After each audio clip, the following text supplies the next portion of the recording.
If ever you find that the animals in Nodcry behave in ways you do not understand, just ask me and I will explain.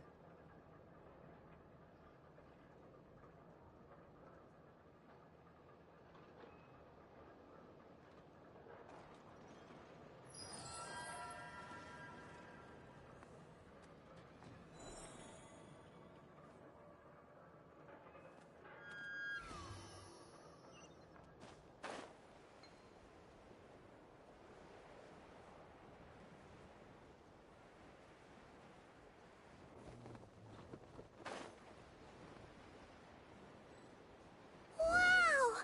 This place is buzzing with activity! Oh, hey! There's a notice board over there. Huh. There's so much space on this thing, but only one post. Let's see here.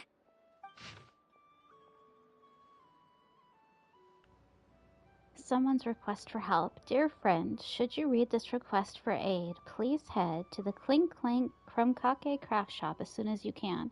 Please forgive the sudden request. A heretofore unseen crisis has descended, and my simulations confirm that the craft shop chances of destruction have increased by 10.3%, with the chances of Nogcry as a whole being destroyed having increased by 2.6%.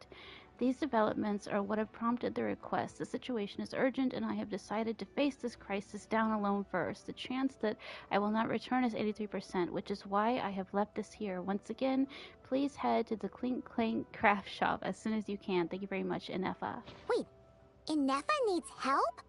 Uh-oh. What's this about a major crisis? And ruin? Sounds serious. Could it be a prank? We should still head over and check on things, just in case. Dun dun dun. A major crisis started.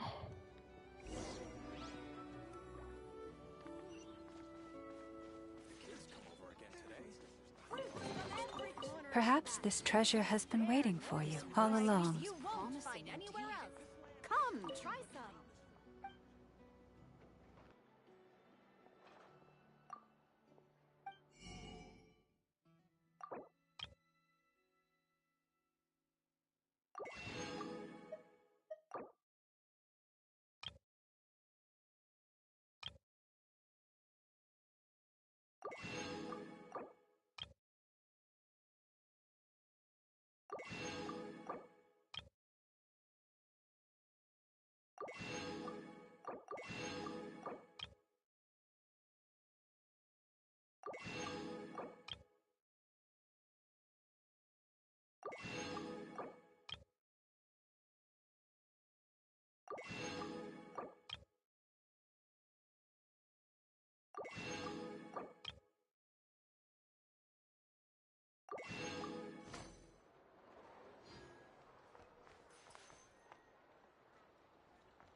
Eva?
Have you decided where you will go from here?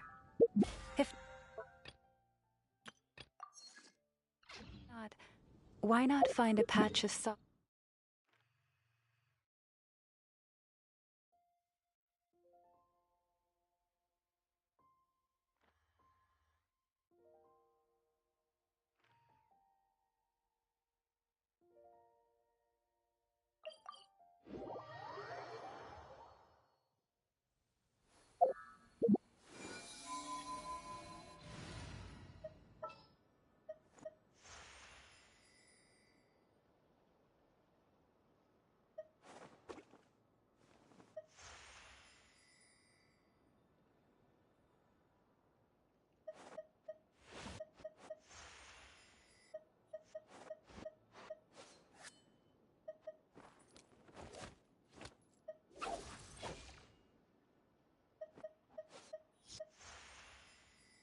Anything I can help you with?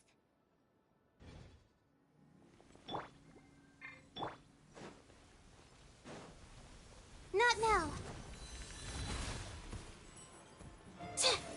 Positions. Yeah. Yeah. Ha! Ha! Ha! Cha! Yeah! Oh. Huh. Yeah. Huh. Ah. Yeah. Yeah.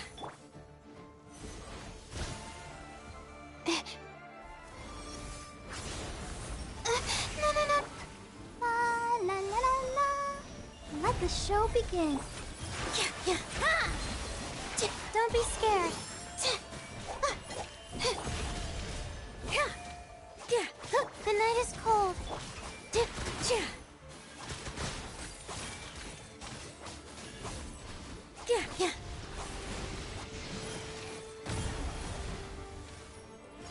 With all my strength.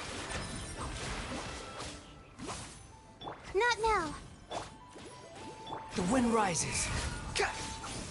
Ha! Ka! Ha! Ha! Cha! Yeah! Ha! Stars, shine for me. The night is cold. Dance with the waves. Here. Here.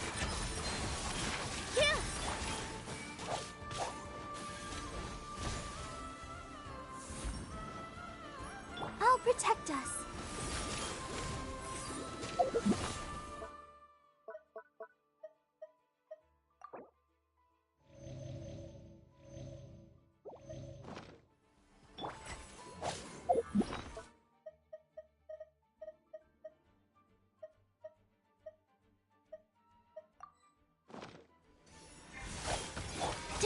Position. My guiding star. Cry louder! Behold! Ah! Ha!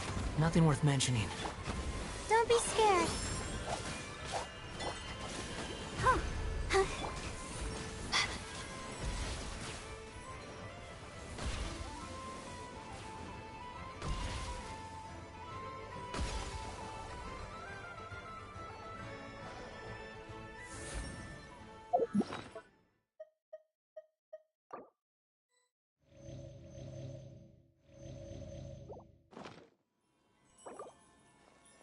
Let the show begin.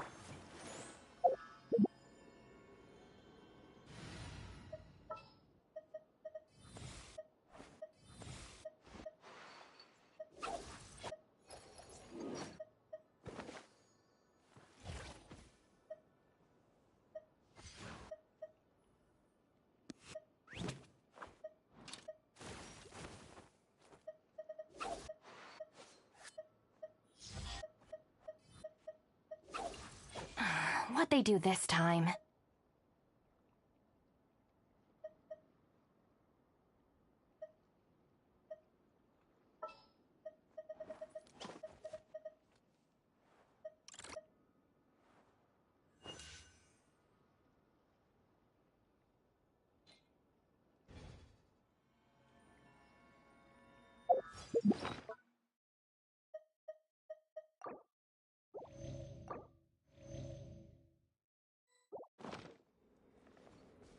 Quit following me.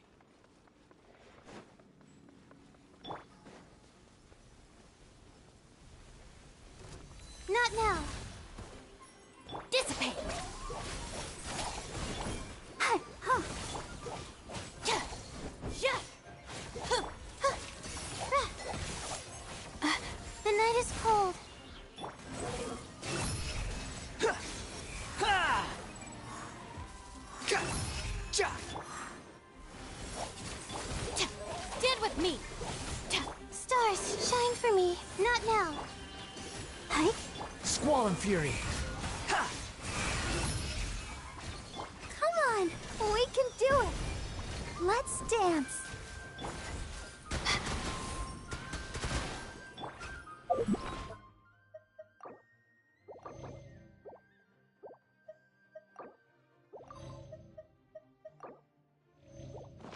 Dissipate. Behold! Know your place! My guiding stars.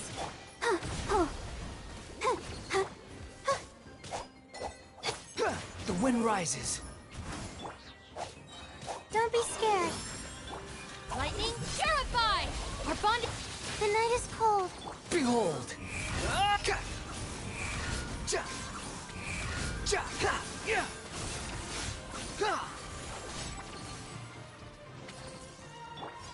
My guiding stars. Dissipate.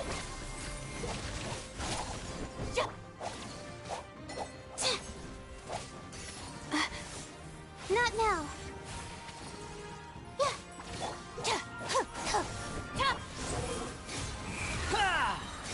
Bow your head!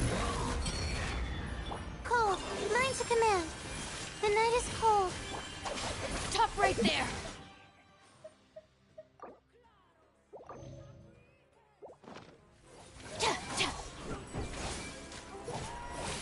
The wind rises.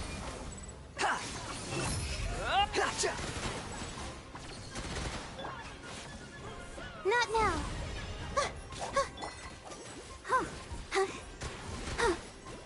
Our bond is strong.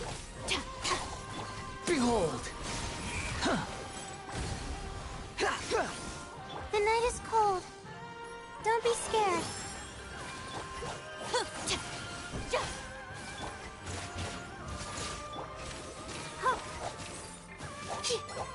Dissipate. The wind rises. Not now.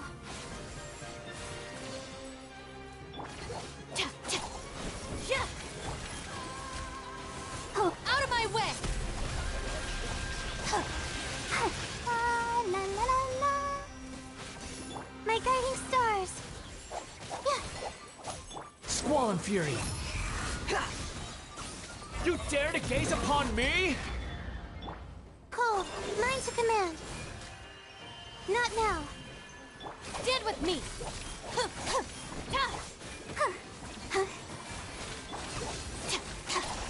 No. My guiding stars.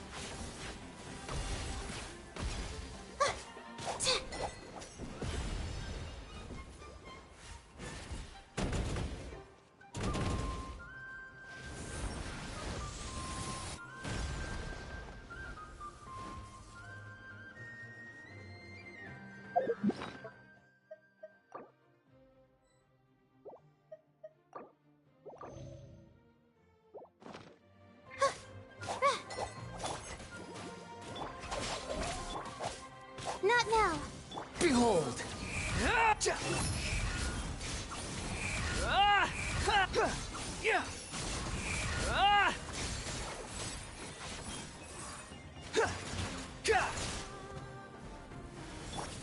My guiding stars. Dissipate. The wind rises.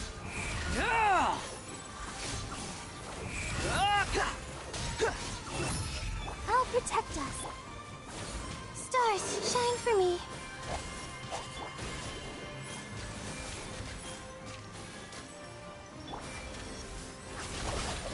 No one.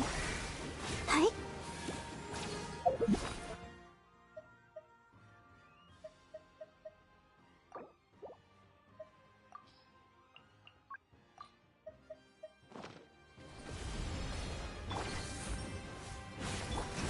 Bow your head!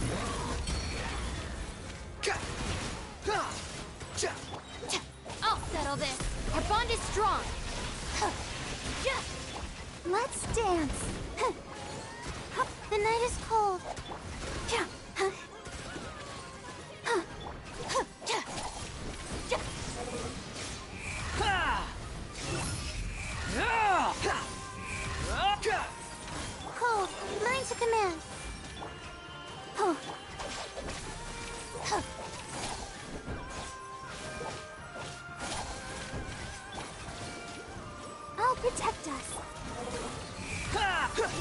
That's far enough! Know your place! You're dead! Hi.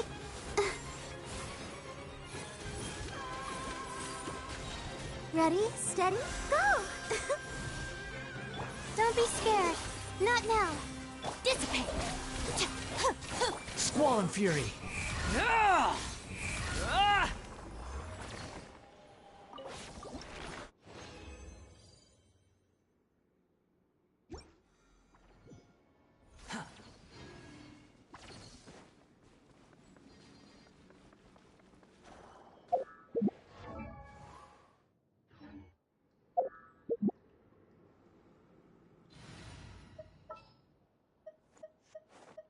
Do not be afraid.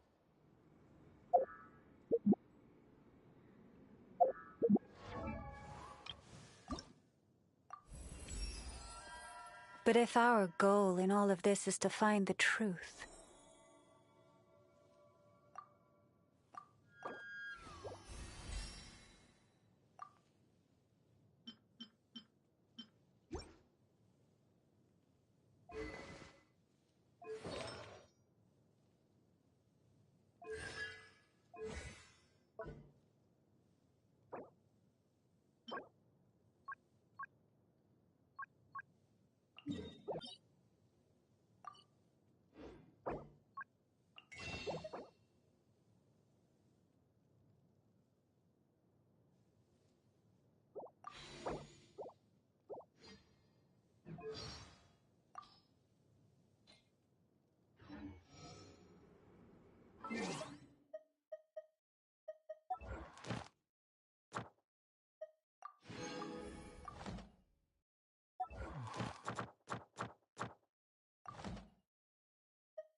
Don't tell me they did it again.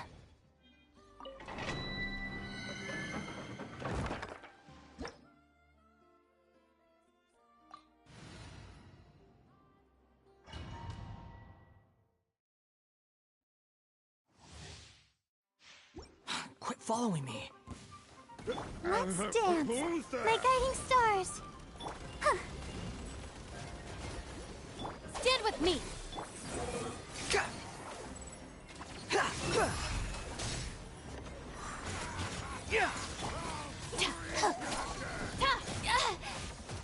The night is cold, cold. Mine to command. The wind rises. Unsightly insects. Lightning, purify! Our bond is strong. I'll protect us. Squall and Fury.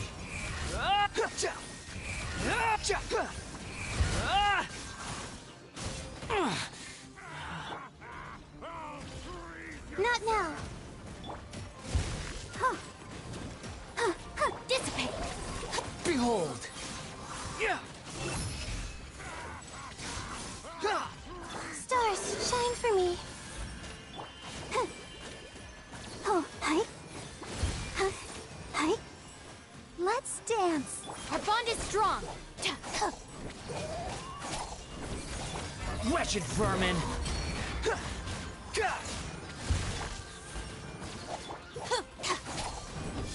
Squall and fury!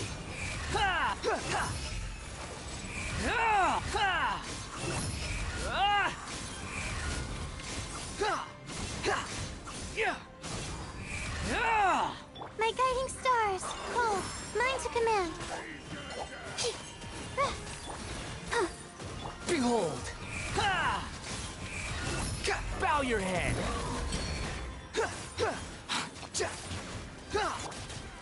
Let the The wind rises!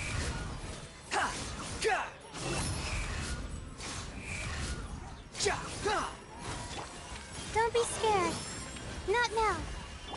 I'll settle this. Tough break. Huh. Huh. Behold!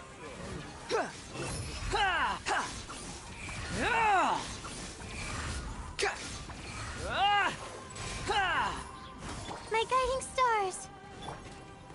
Stand with me. Come on. We can do it. Unsightly insects! The night is cold. Cold. Mine. Oh.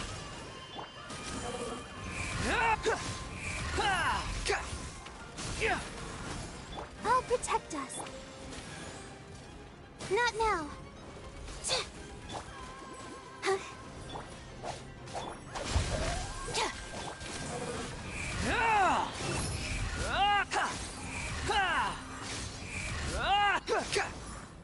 My guiding stars.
Why do I have to write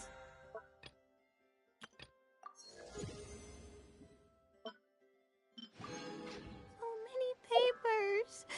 Why? Oh, you're calling for me? Coming! Something's come up?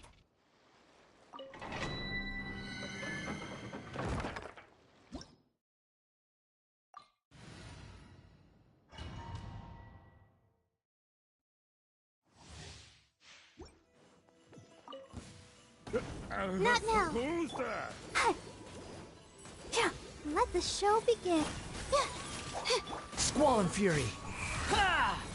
You dare to gaze upon me? The night is cold. Don't be scared. Hit. Ha. Hit.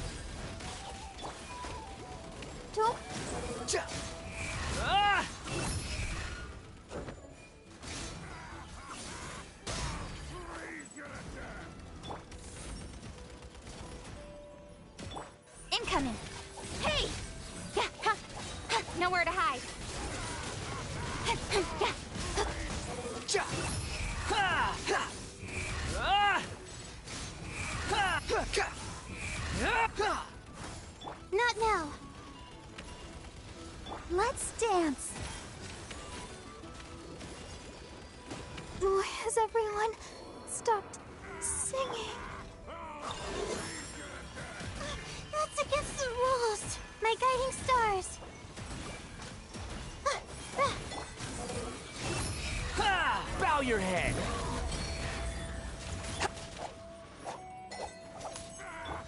Huh.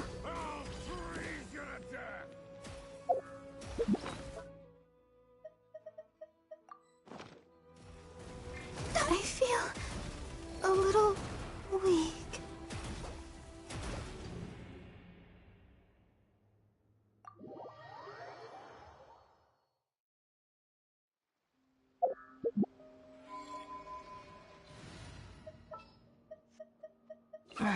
Don't.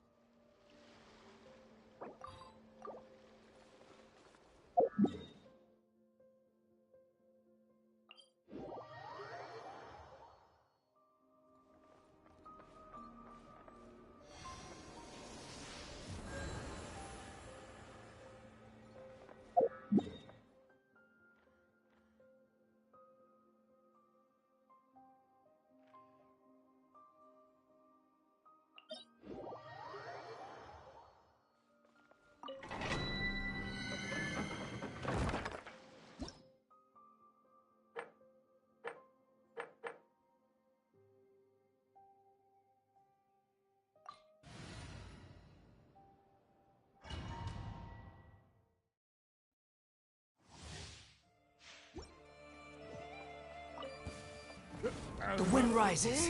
Yeah. Not now.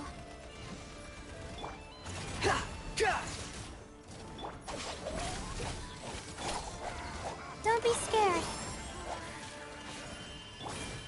Huh. The night is cold. Squall and fury. Ah!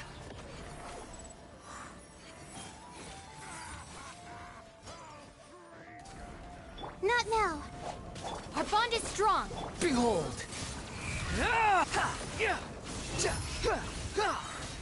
You dare to gaze upon me? Stars, shine for me. My guiding... Out of my way! I'll protect us.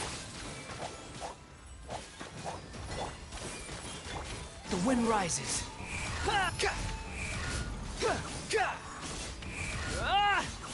Nothing worth mentioning. Not now. Stand with me. Huh. Cold. Lines to command.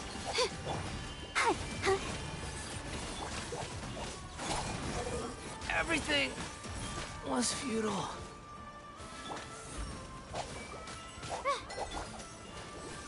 Squall and fury. Our bond is strong. Stars, shine for me. The night is cold. Behold.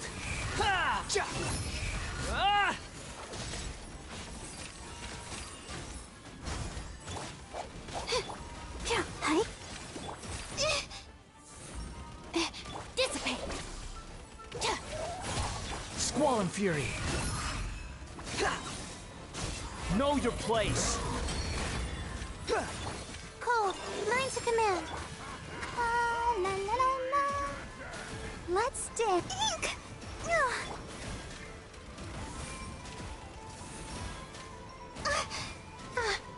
My guiding star. Our bond is strong. Lightning, hero.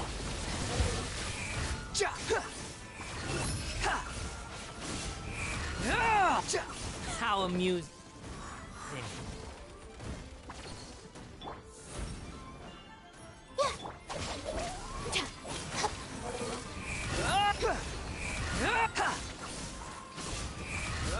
Bow your head.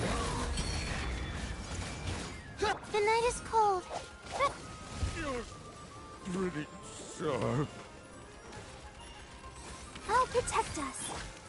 Yeah, stars, shine for me. Behold.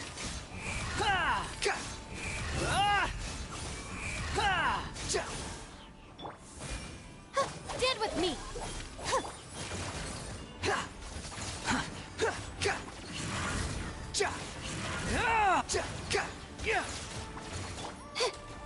My guiding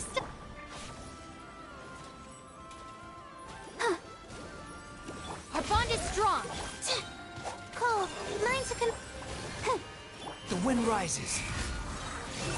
Ha! Know your place. The night is cold.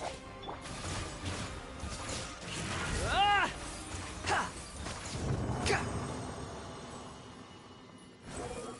Huh.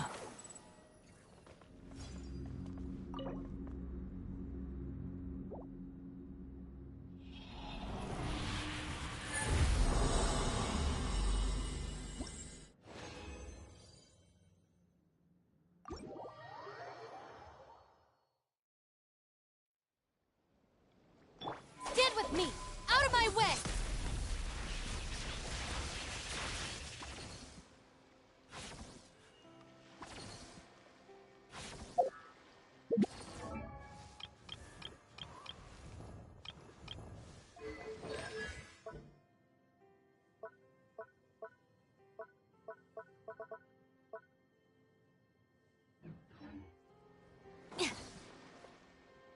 Let the show begin.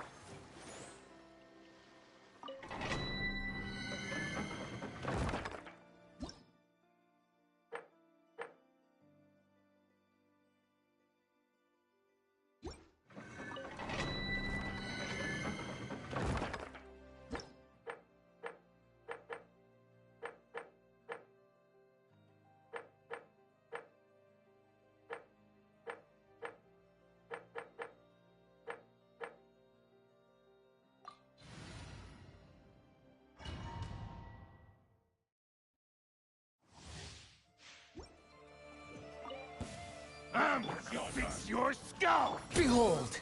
Ha! Cha! Ka! Cha! Ha! Yeah!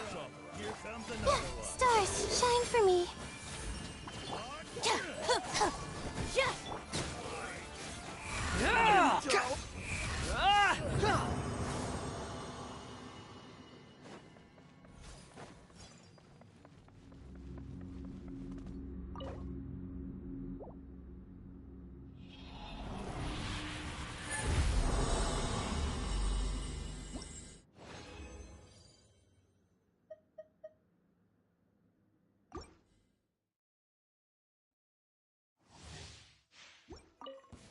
I'm gonna fix My your guiding skull! stars. Our bond is strong! Yeah! You dare to gaze upon me? Hi. Quit following me.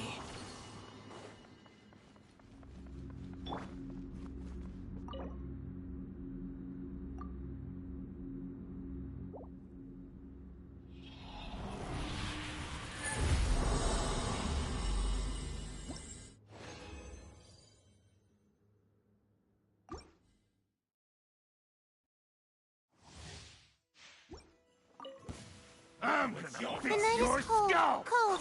Mine to command. Now it...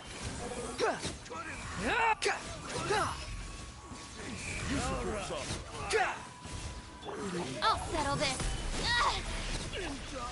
Wretched vermin!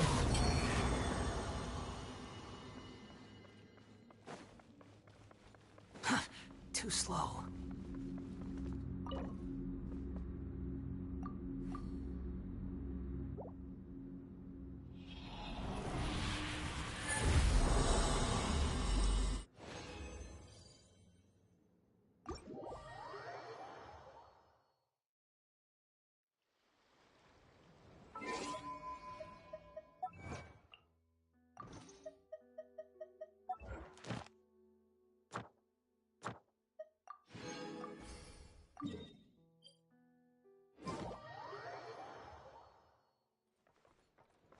Ad Astra Ab. Thank you for completing today's commissions.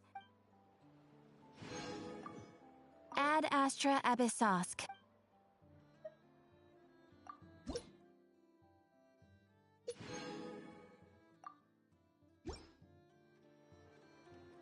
Ad Astra Abyssosk.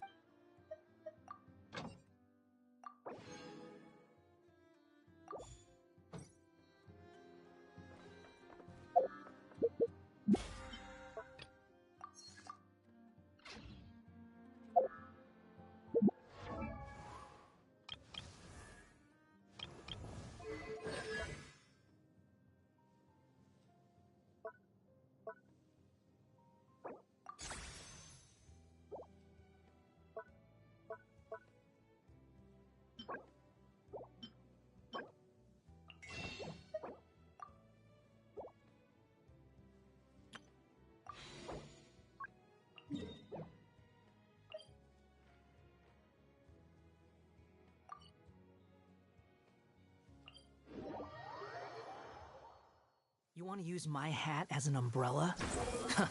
The audacity to even make that request. I'll protect us. Ready, steady, go!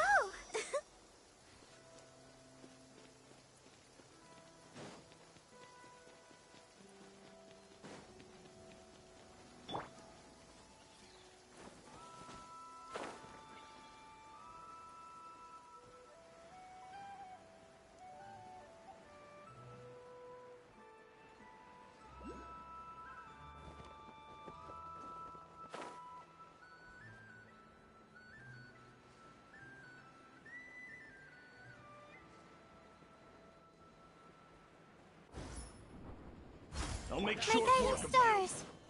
Dissipate!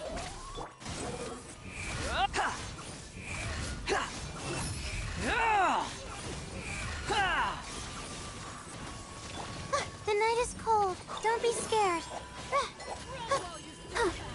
Squall and Fury! Know your place! Not now. The wind rises.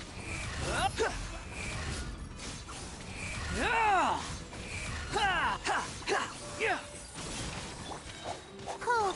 Mine's a Hi.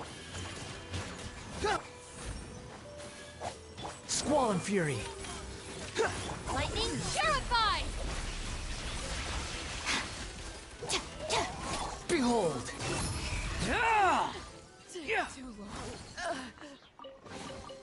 Take it and have fun.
Even when dark.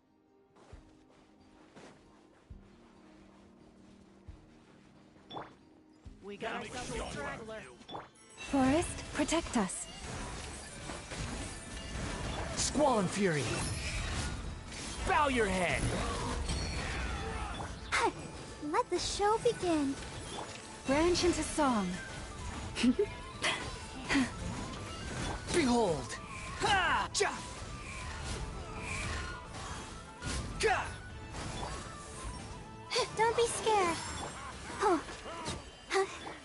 The wind rises. Ah! Lush as the moonlight. Yeah.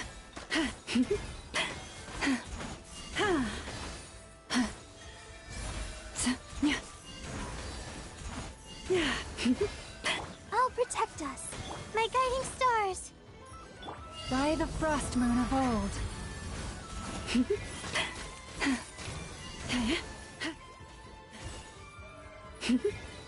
Behold! Ha! You dare to gaze upon me? Sharp. Take it and have fun.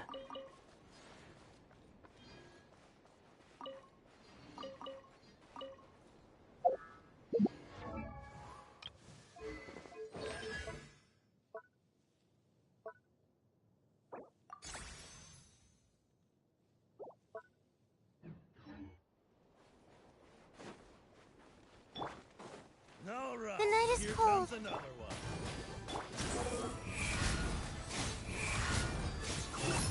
Ah! Ha! Ha! Ja!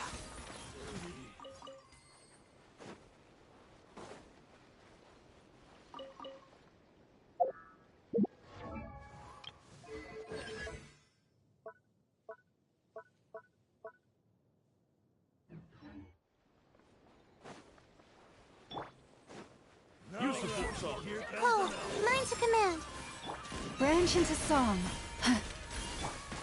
Hi. The wind rises.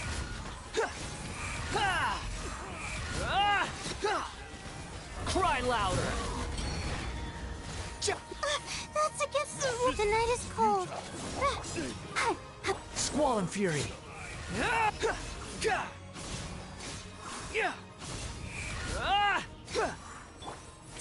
Stars, shine for... Let the show begin. Leave.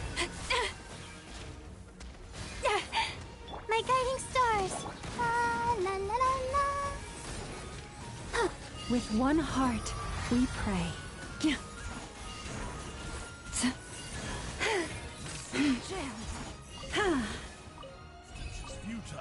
For it, Behold.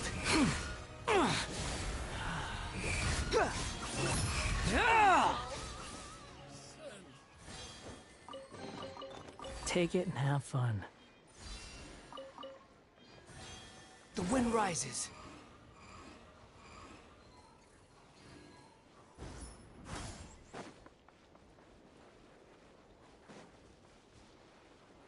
Behold.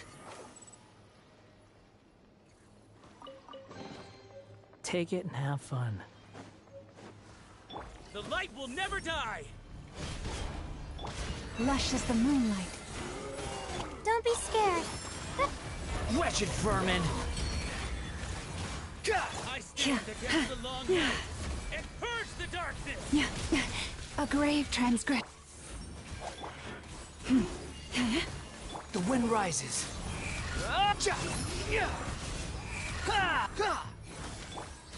Stars, shine for me. For the everlasting forest. Leave this.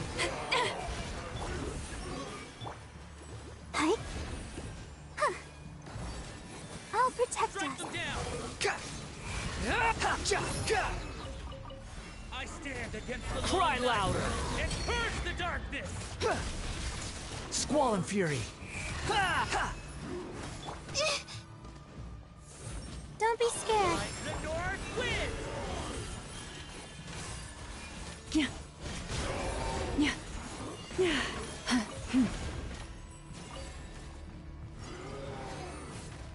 The night is cold. The North wins! I stand against the long night and purge the darkness! Not now.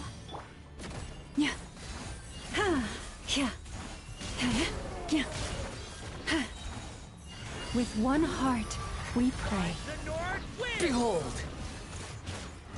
How amusing. Stars, shine for... The wind rises. Strike them down! I stand against the long Unsightly night insects. and purge the darkness! The night is cold. Oh, glad I saw this. I almost didn't even notice it.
Inepa!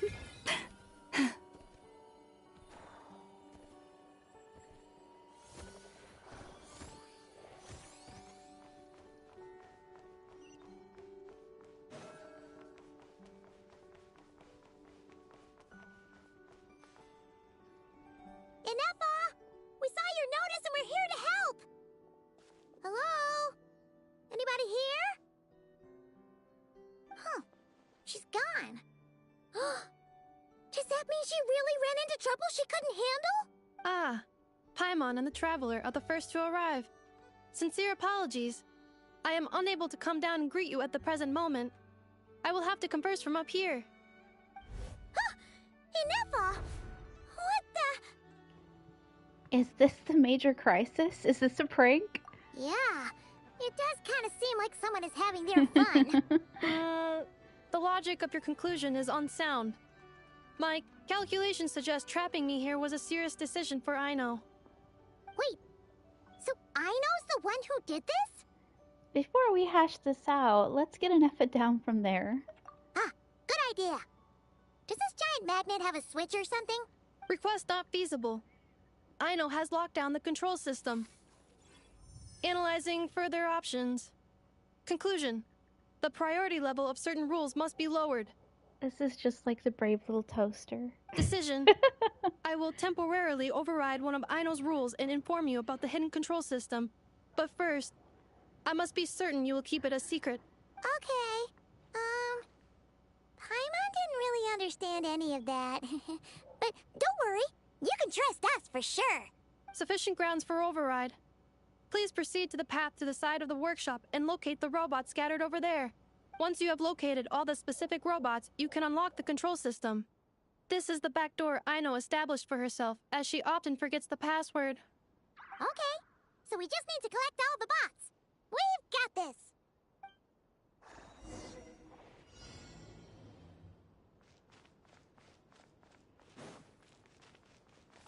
Behold!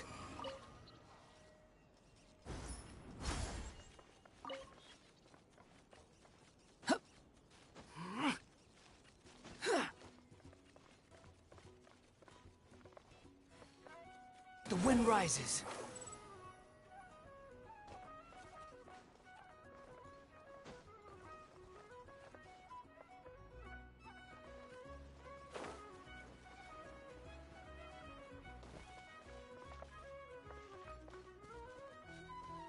Quit following me.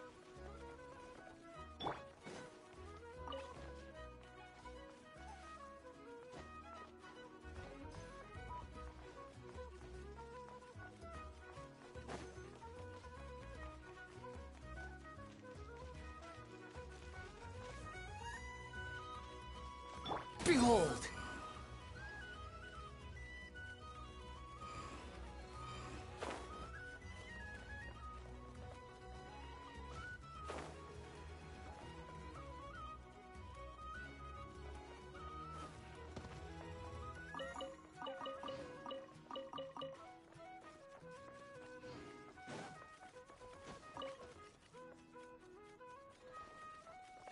Detecting companions in need of help. Assistance in progress. Marking high probability search areas.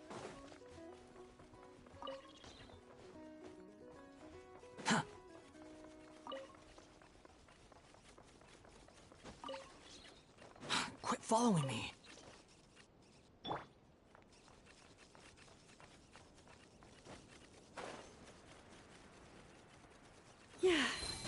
Wow! What a crazy hiding spot! Aino wasn't taking any chances, was she?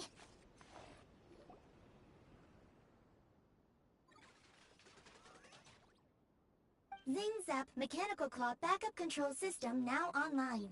Enter a command.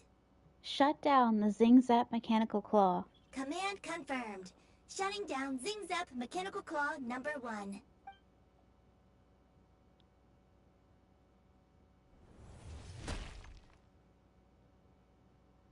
Oh, you okay, Inepa? Inspection in progress. All functions normal. I am unharmed. Aino adjusted the Kuvaki strength to make sure of that. So, what exactly happened? Compiling relevant data. Simplification in progress. In short, Aino created a new robot companion not too long ago, but yesterday, someone stole it from the workshop. Oh, that explains it. So this is the major crisis. I used that term because Aino intends to unleash the force of her entire fleet of combat robots against those suspected of the theft. What? If Aino manages to use her genius for destructive purposes, all of Nodcry will be facing a crisis the likes of which has never been seen before. When I attempted to stop her, she trapped me with that device. Fortunately, I was prepared for that possibility and was able to post a request for help in advance. Oh, you mean that notice board in the middle of the square? Correct. According to my calculations, posting that notice had a 94% chance of success, much higher than all other plans. Yeah, it was pretty hard to miss. Fortunately, you arrived just in time. Aino and her robot fleet should still be at the workshop. Please follow me. You got it! Lead the way! Now this is art. If only I could show those old pieces back at the auction house.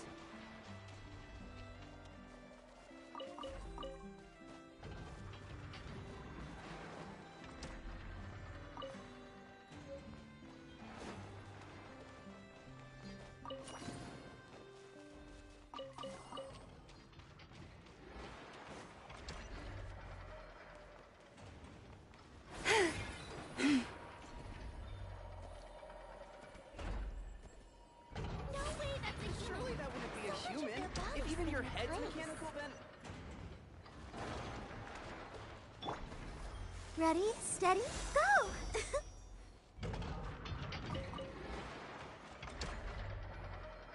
Clink Clank Legion, it's time to move out.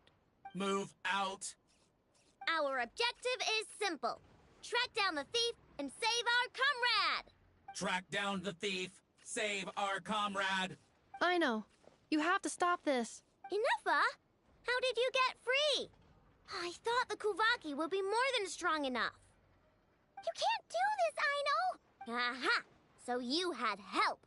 Well, don't even think of trying to stop me. I don't care if I have to search all of Nodcry. I will find the person who did this.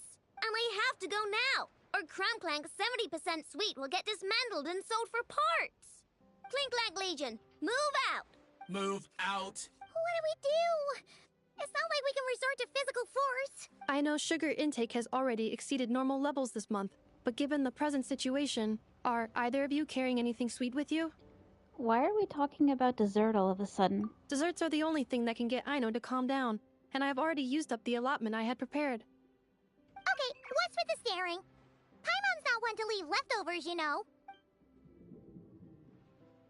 Fine. Paimon does have some she was saving for later. Aino, why don't you calm down for a second and have some dessert? Oh, still treating me like a kid, huh?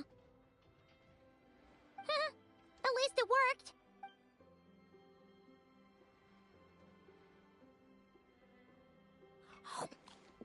Listen, I know you guys think I'm making a big deal out of nothing. But this wasn't just some scrap parts you can sell on the black market. This was a robot I was about to add to the workshop, just like an Ephra. And as the boss of this place, it's my job to look out for these bots. Even though I'm the one who gets looked after most of the time. But still, not letting a bot get carted off right under my nose is the least I can do. It's a disgrace. I don't want to be that kind of boss. I know. None of us think you were making a big deal out of nothing. I probably would have done the same. Really? But rushing into action often just makes the situation worse. We can come up with a plan together. We'll help you get Crumbclink's 70% suite back safe and sound. Thanks. And, about earlier? I'm sorry, Anafa. Phew. Looks like the military escapade's on hold for now. Let's go back to the workshop.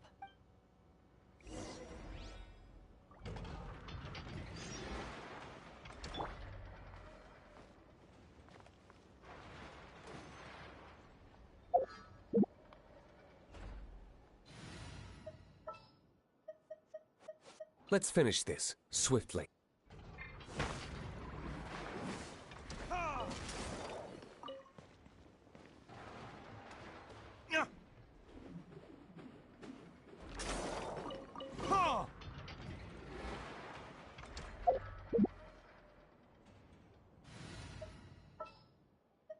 Even when darkness falls, the faithful shall not stray from the righteous path. Here's to a safe journey.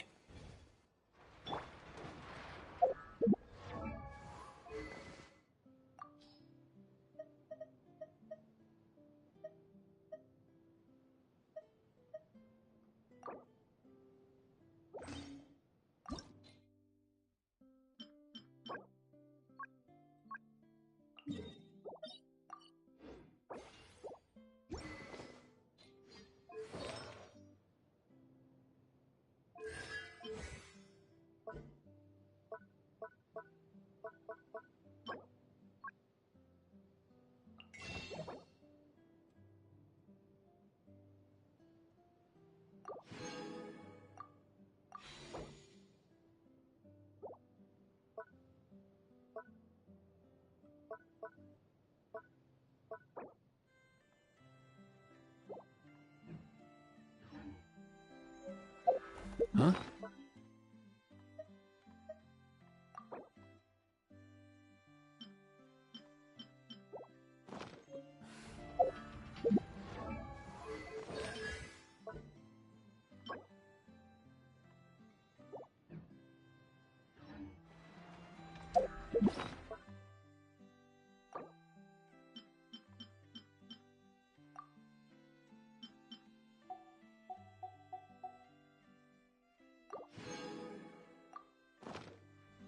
Take it out!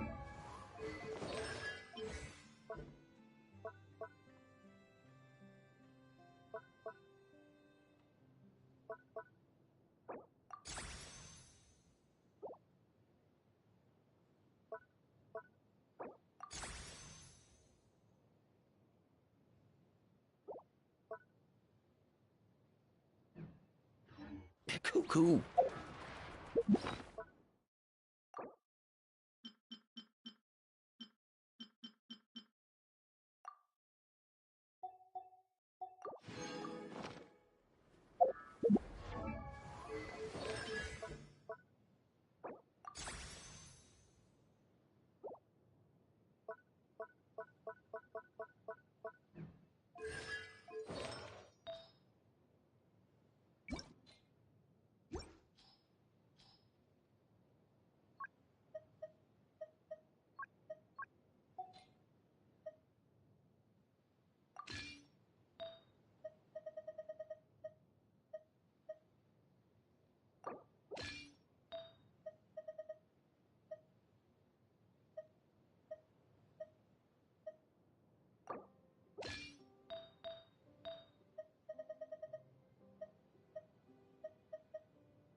On standby, waiting for command.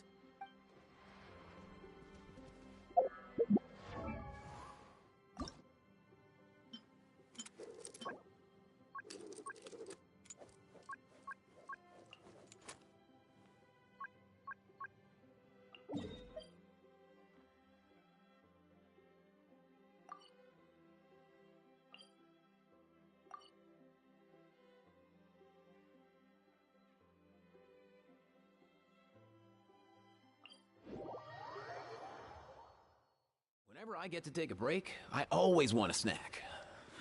I got some candy, fruit, and jerky. You want some?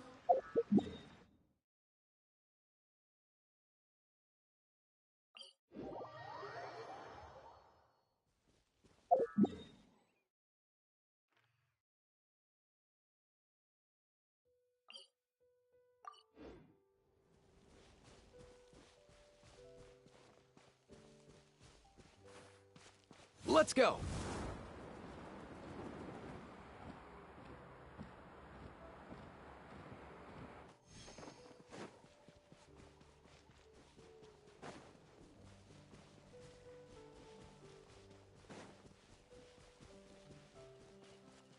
Up and away! The wind rises.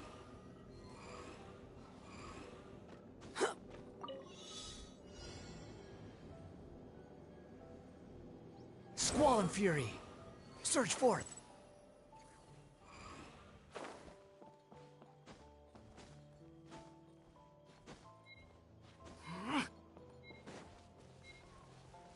The wind rises.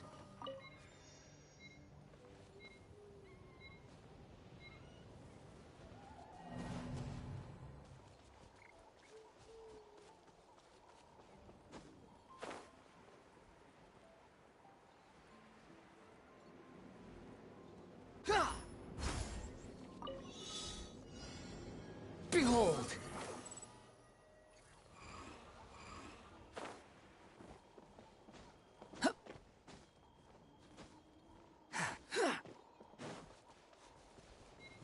The wind rises.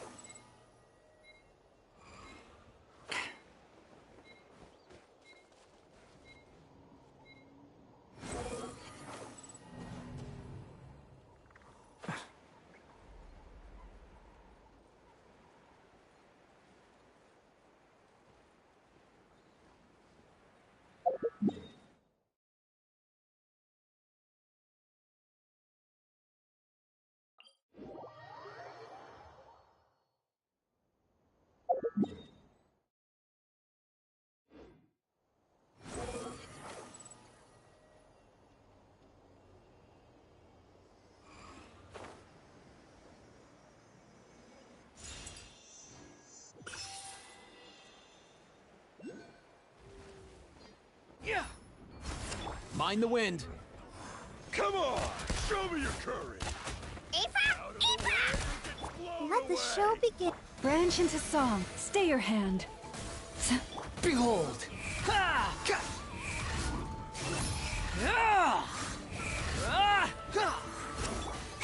Out of the way or get blown away!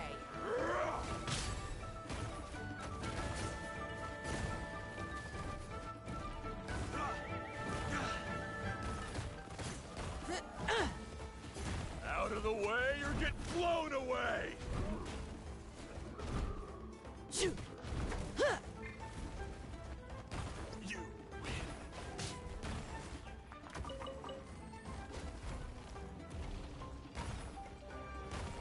Out of the way or that was quick!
Let's go. I know. Let's dance. Forest, protect us. Cry louder! For the everlasting forest. Squall and Fury!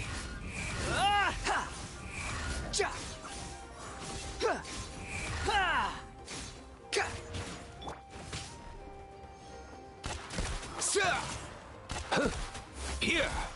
Yeah!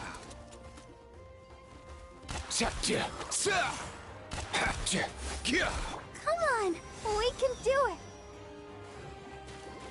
Leave this place.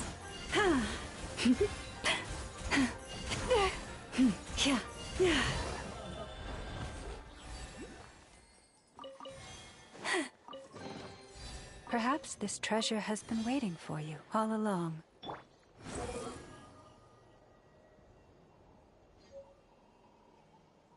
Search forth!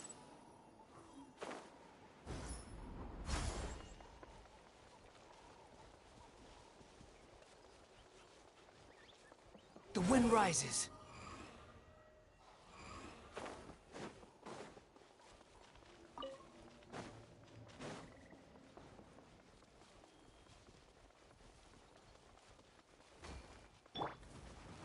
Don't mind Mind the wind.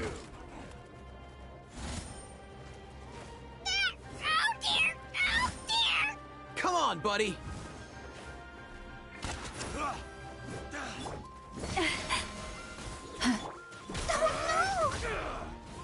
Squall and Fury!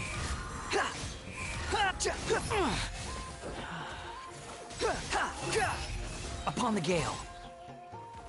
Wretched vermin! Out of the way or get blown away! Come here, you little rascal. Let's go. Easy now, Kakuku. Don't worry. Stay your hand. Out of the way or get blown Receive away! my blessing.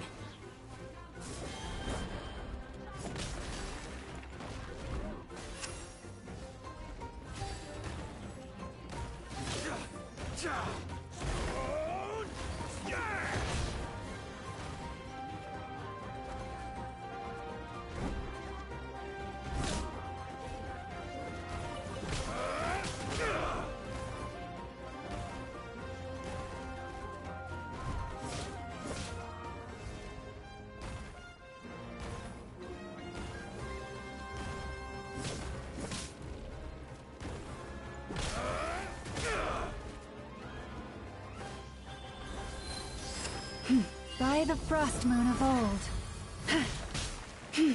You poor... Yeah.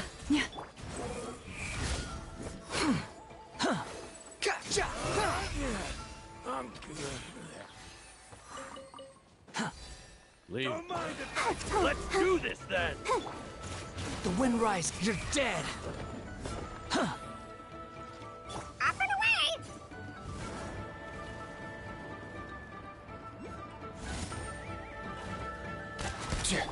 Forest, protect us. Strike like How amusing! Unsightly insects!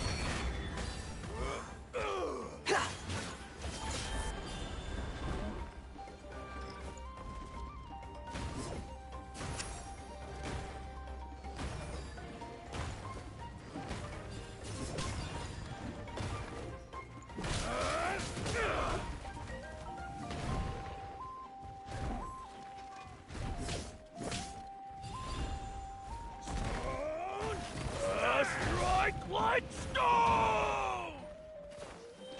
Yeah. Let's go. Oh dear! Oh dear! Come on, buddy.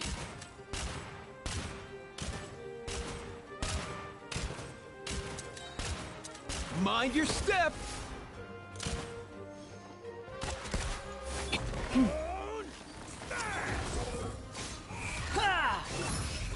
Let the show begin. Ready, steady, go! Up and away! Strike like stone! Ah, why can't you play nice? Ah! Lush as the moonlight.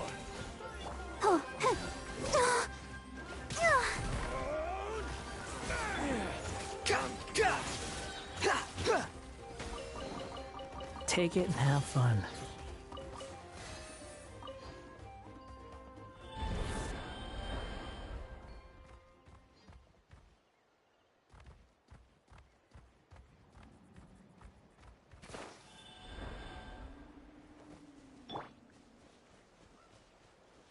Let's dance. I'll take, bro!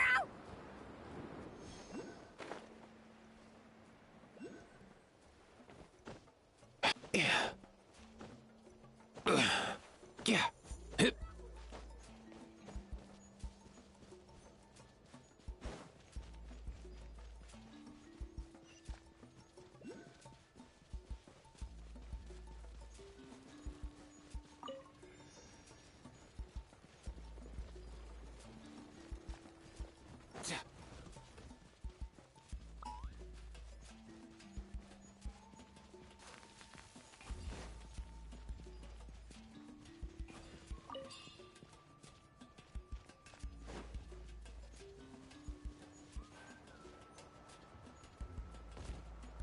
I could have saved more.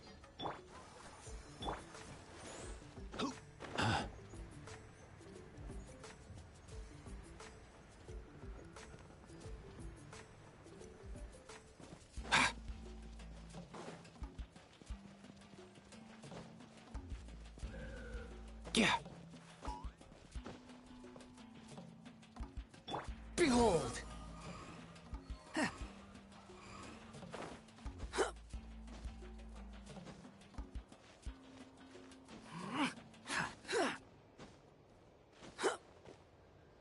Squall and Fury.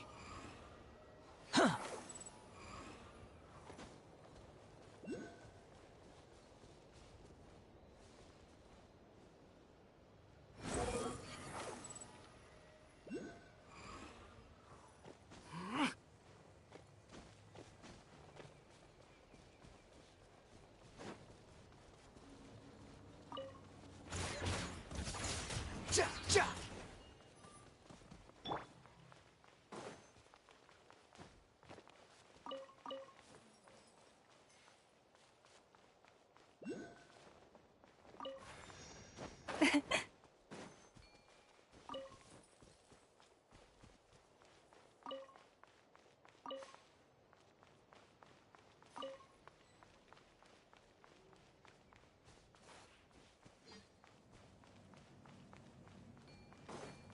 Come on! Show me your courage! Receive my blessing with one heart. Stay your hand. Cry louder! Let's go. Stick around.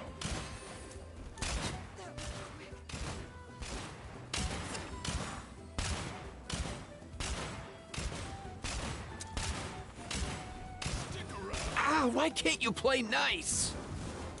Out of the way or get blown away!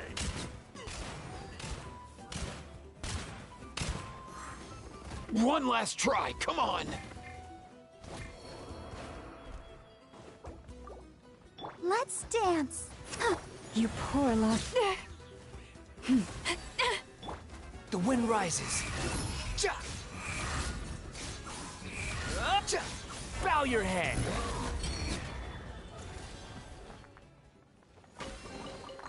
Huh. You even want this?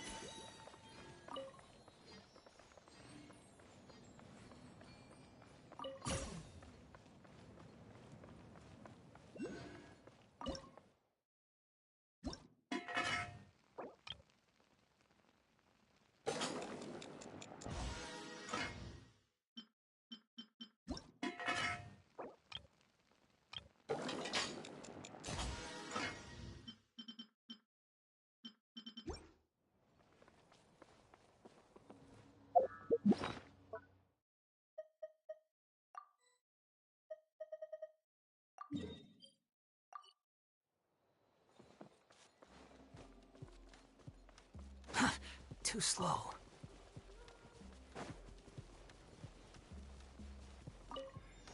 I'll protect us.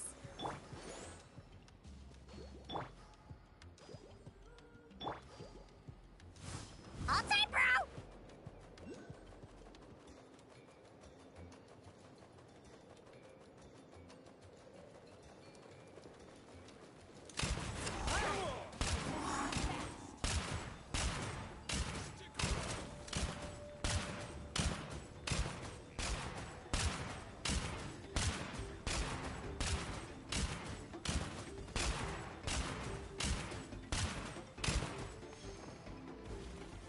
Leave this place. Come on, we can do it. Let's dance. Don't know. Squall and Fury. Ha! Yeah! Ha! Ha! Yeah! By the frost moon of old, forest protect. Ha! Behold! Ha!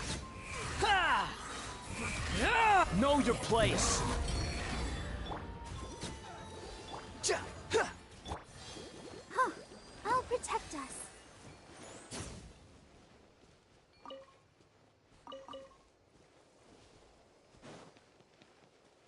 All right, let's finish this. Nothing personal. Yeah.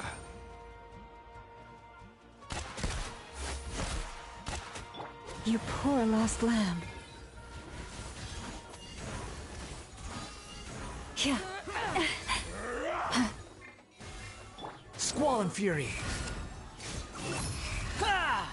Ha! Mind the wind.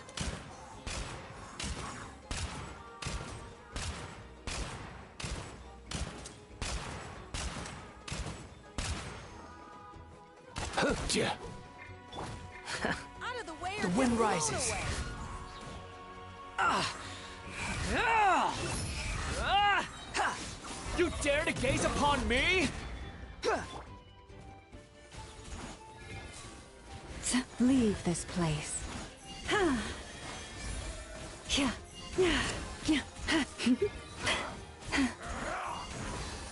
Ha. Yeah. Perhaps this treasure has been waiting for you all along.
Cha, cha. Ha. Kia. Here.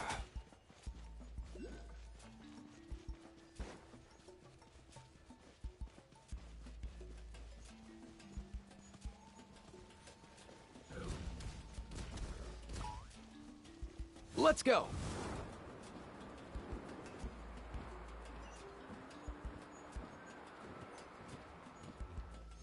Huh. Squall and Fury.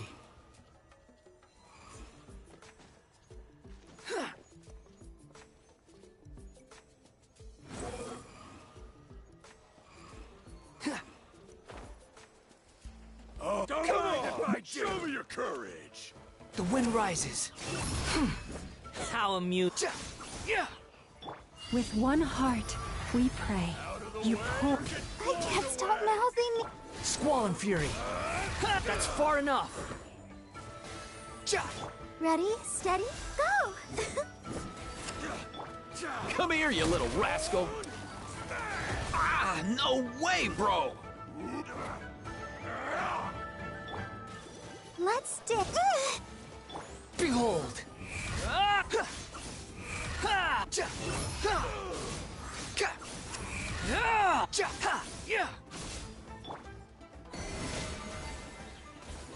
Unsightly insects!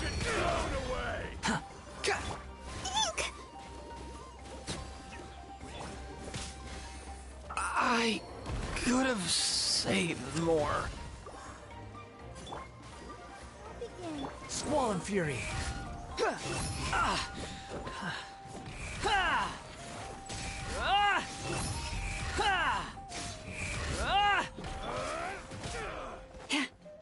Branch into song. Behold! You're dead! Upon the gale. I'm good.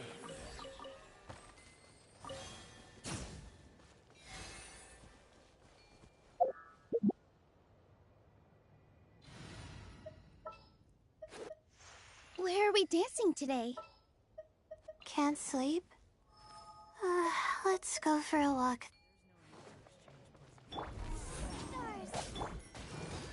Yeah. Here. Yeah. Yeah. Ha. Yeah. Know your place!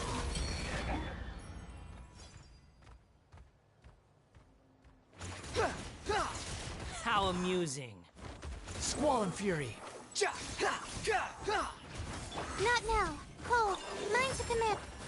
I'll protect us. Hi. Positions. Yeah. Yeah. Yeah. Yeah. Yeah. Yeah. Yeah.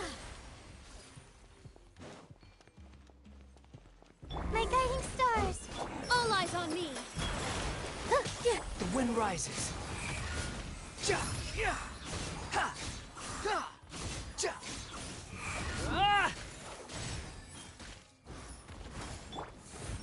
Stars, shine for me. La, la, la, la. Let's dance. With all my strength. Yeah. Yeah. Yeah. Yeah. Yeah. Ha. Yeah. Yeah. Yeah. Wretched vermin! Too slow. Huh. You even want this?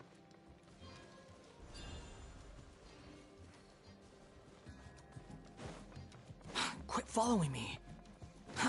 Too slow.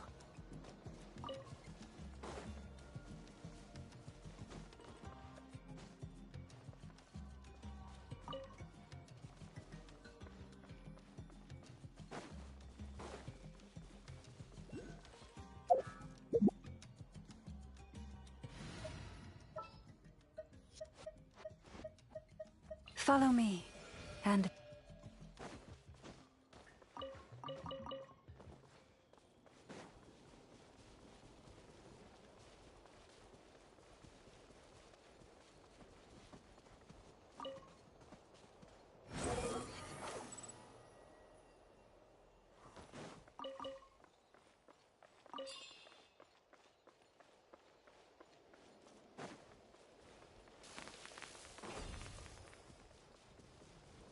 Quit following me.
I'll protect us. Not now. Squall and Fury. Ha!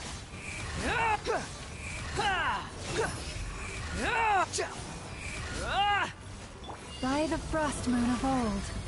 Forest, protect us.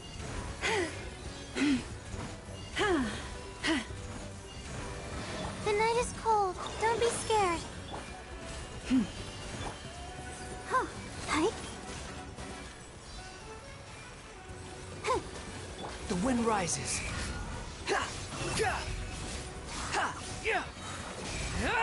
Bow your head.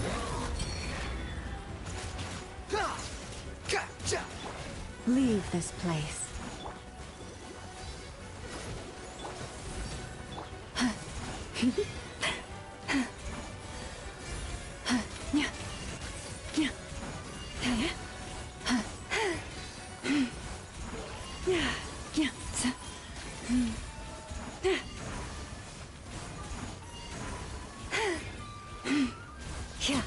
Stars, shine for me. Not now.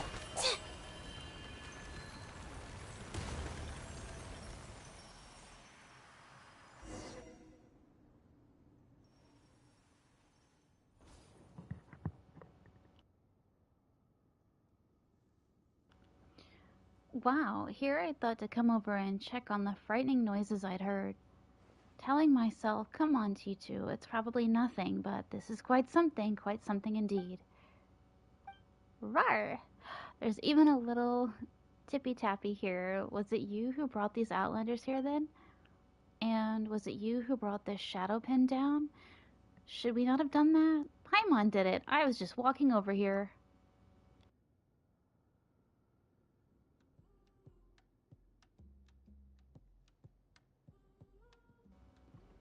Hey, you're always like that.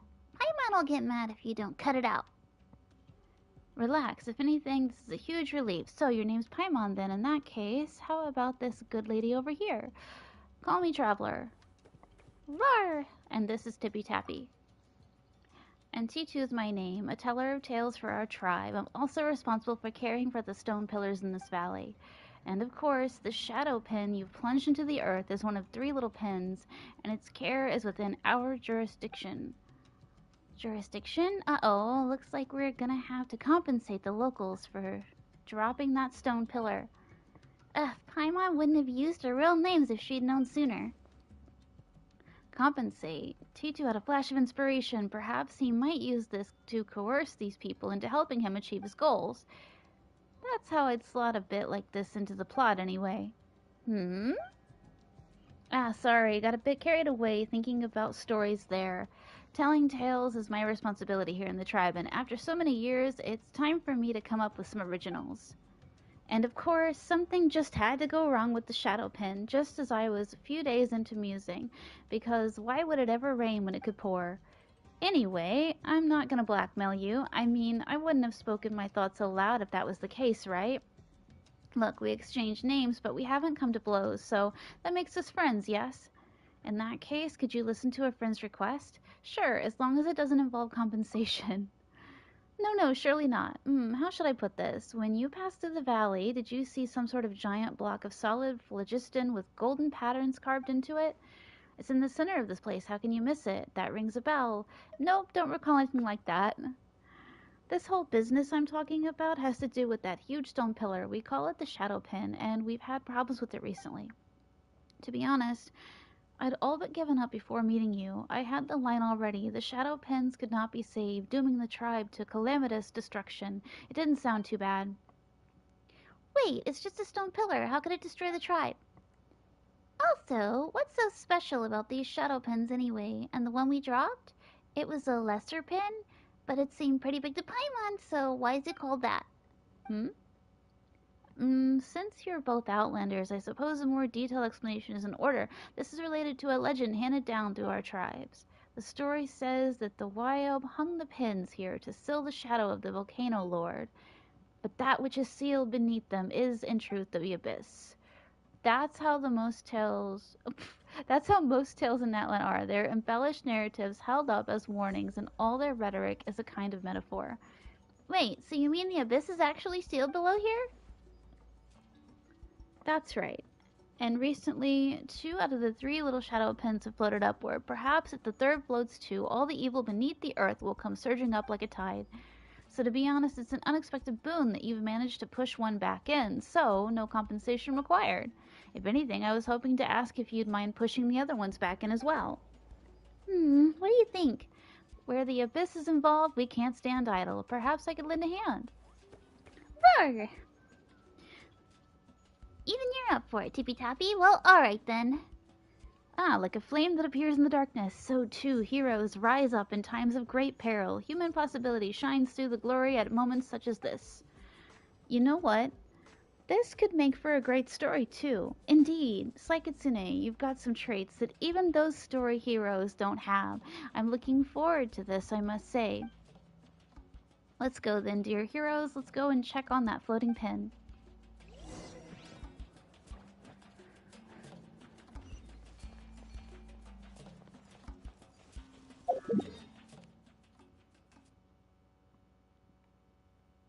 So many side quests.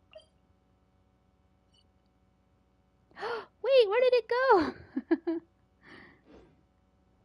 No, come back. I didn't mean to unnavigate it. Damn.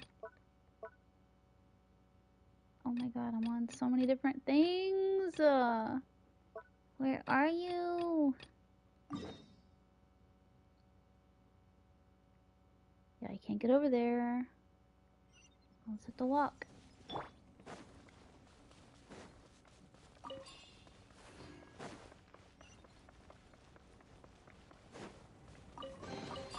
Huh.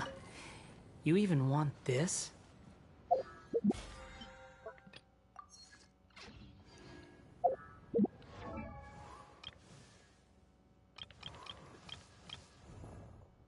Where did Aoife go? Aoife! Okay, there you are.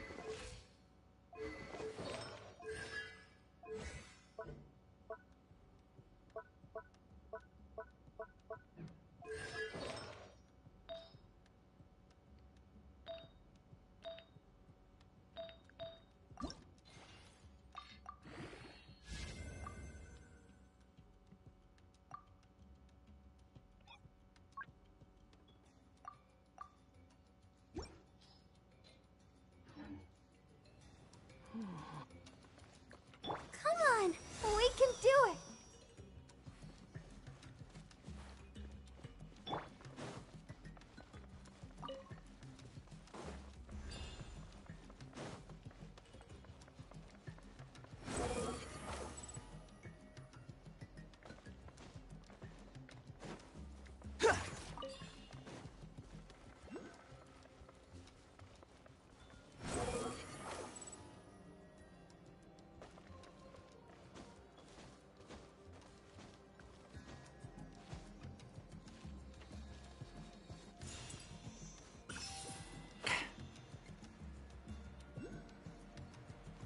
Yeah. Watch this. I don't want to fight Come on, you. show me your Ah! toes. Stick around. I don't want to. Too I'm in the slow. wrong spot. I'm supposed to be up, I think. Above ground? Shiny things!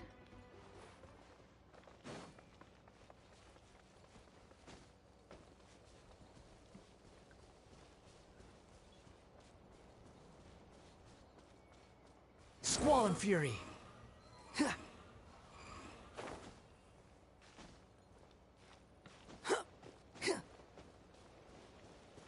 Behold!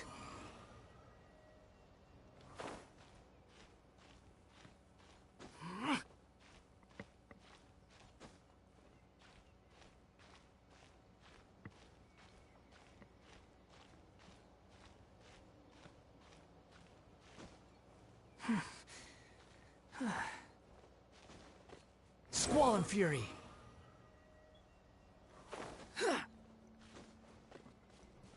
Quit following me.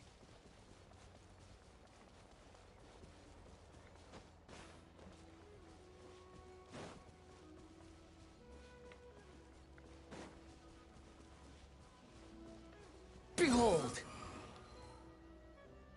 Gah! Okay, now what? Is it underground? Help! Too slow. The wind rises.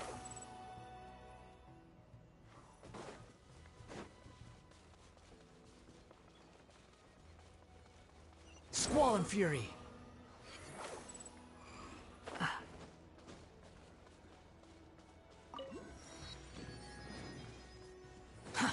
Too slow.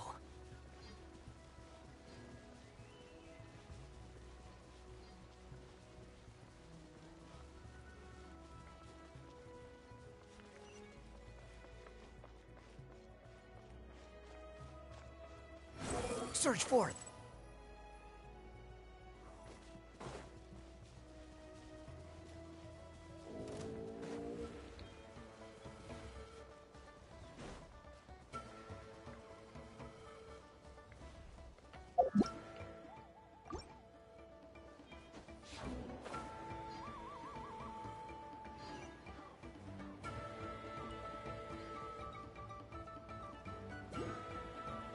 I don't get it. Where the hell am I supposed to go?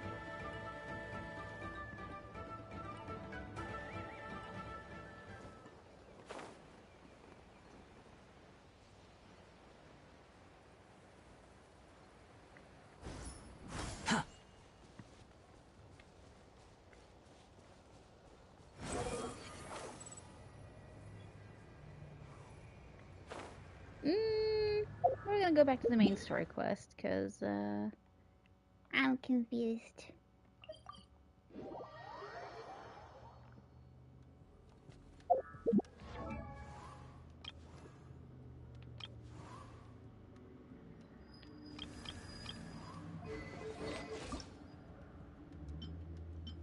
Oh, I didn't even get enough? I only need 2 more? Well, crap.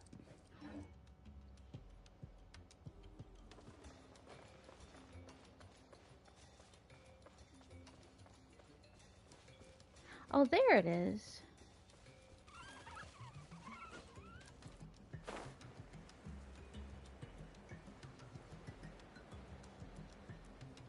Maybe?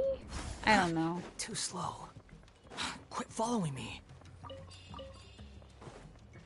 I came for Nefa stuff, but, not working out.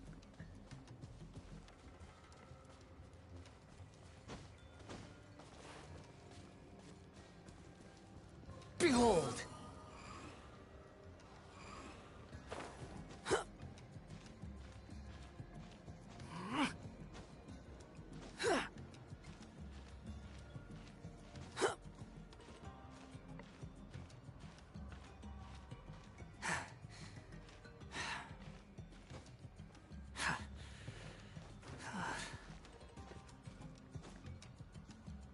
The wind rises.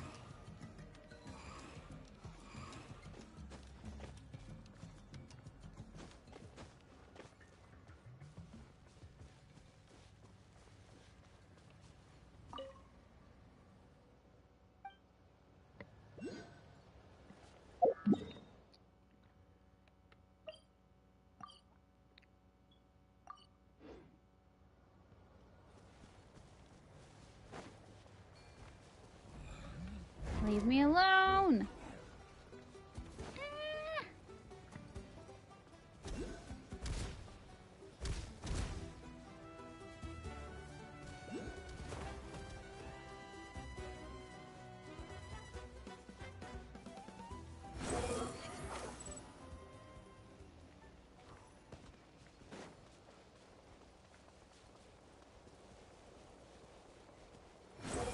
Upon the gale.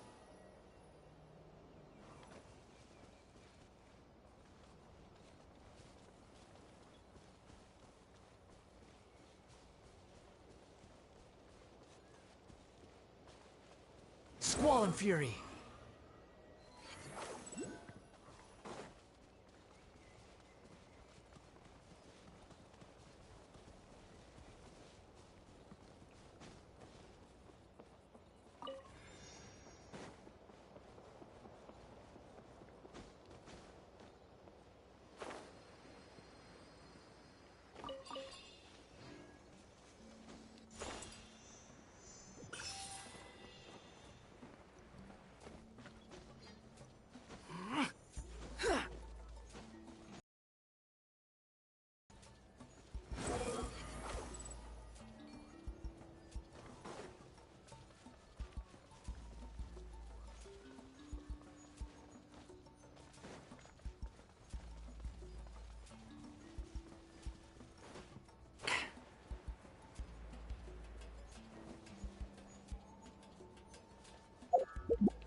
craft those things, or do they have to be picked here?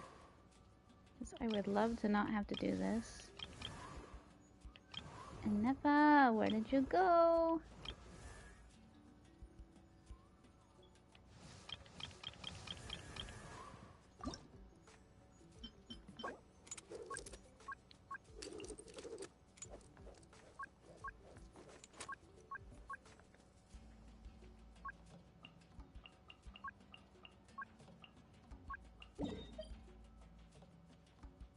Get it.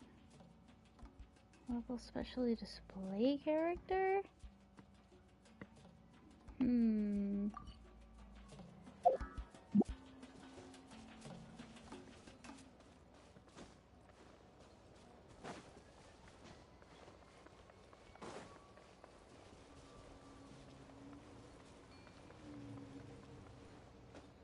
Oh, I think I see one. Nice.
The biggest one in history. You might want to get a guide if you're not familiar with the area.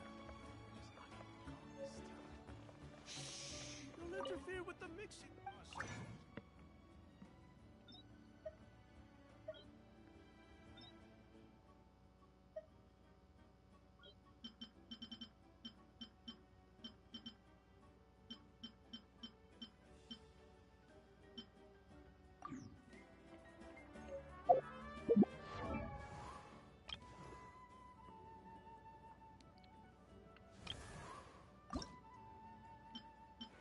Huh? Why is he standing right behind me? Holy shit. Alright. This should do the trick. Prepping meds for baby saurians? Ah, sharp eye, traveler. Here, check this out. A new formula I just whipped up. Works like a charm for juvenile saurians suffering from appetite loss. Just one problem. It's too good. If juveniles without appetite issues eat it, let's just say they start binging. Case in point, a few days ago, Kakuku swiped 2 tablets while I wasn't looking, and... Still got room for seconds, bro! Yep, I'd say it works. Looks like the flavor profile needs a tweak. Otherwise, Natlan's gonna have a juvenile saurian obesity epidemic shortly. Oof. It's me, I'm a juvenile saurian. No way, bro!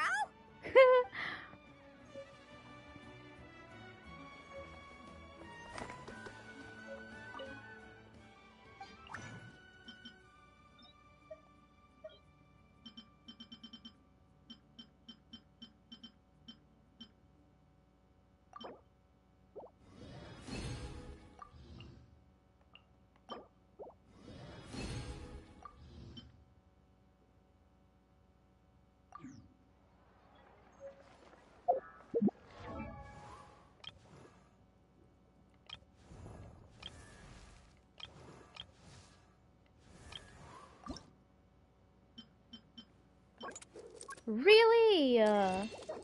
One. I just need one.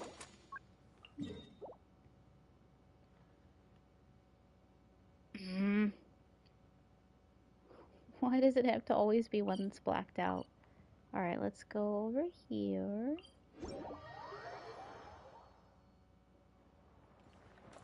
The wind rises.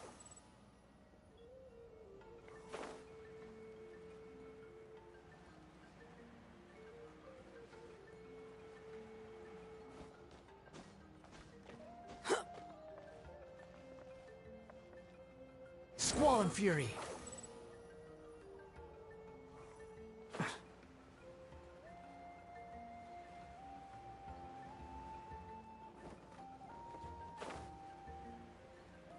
Yeah.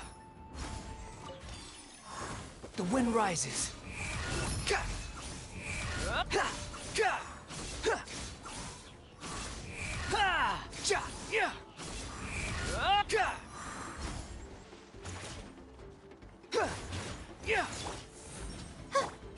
You poor lost lamb. For the everlasting forest.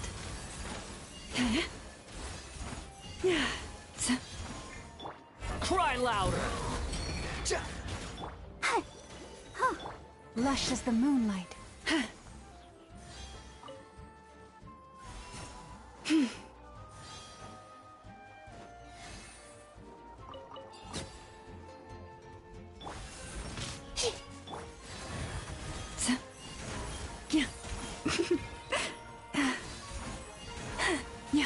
Cold, mine to command. Behold!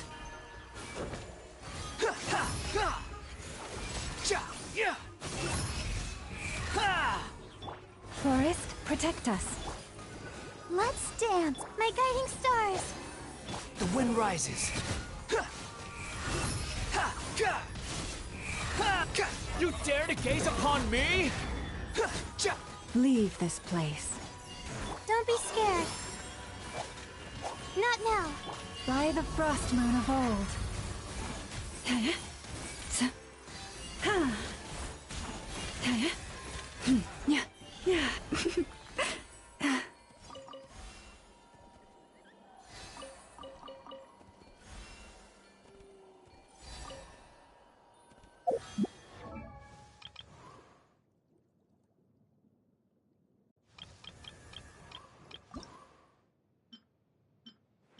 Huh?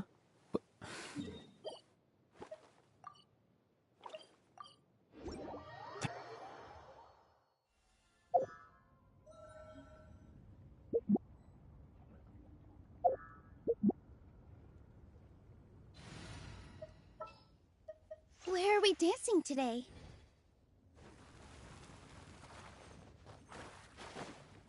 Ready, steady, go! The night is cold. Hi. Positions. Ha! Here. Ha! Behold!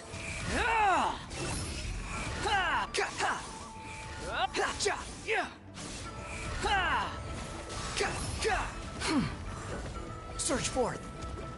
Cold, mine to command. My guiding stars.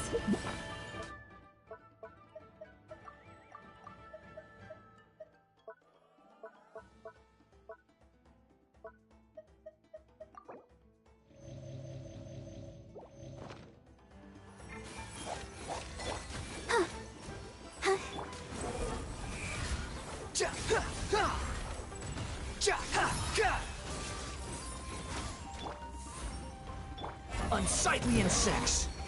The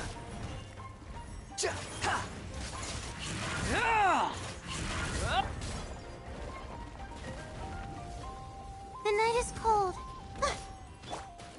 I'll protect us. Stars, shine for me. The wind rises. Upon the gale. Dance with the waves. With all my strength.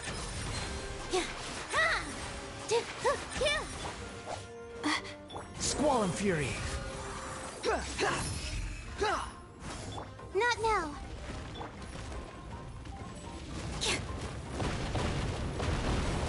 Behold! Know your place. My guiding stars. Don't be scared.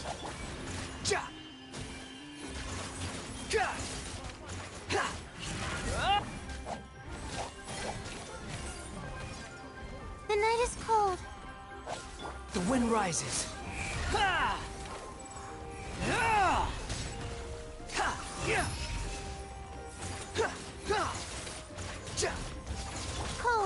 Line to command. Not now. Come on. We can do it. Hi. Let the show be.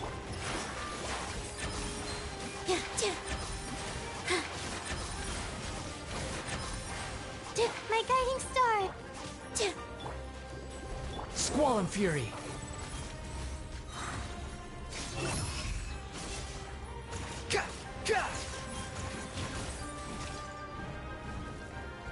Stars, shine for me. Not now.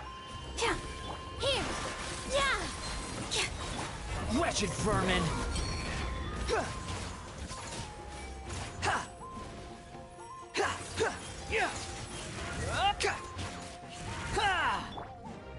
This dance is for you. The night is cold. Oh. Let's dance. Behold.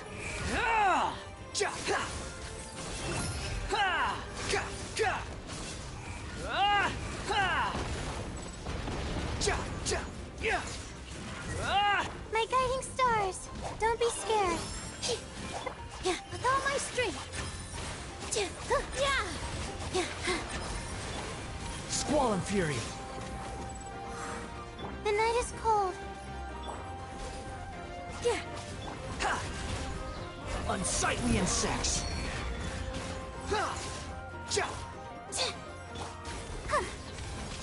Positions. Not now. Stars, shine for me. Ready, steady, go! Hi. The wind rises.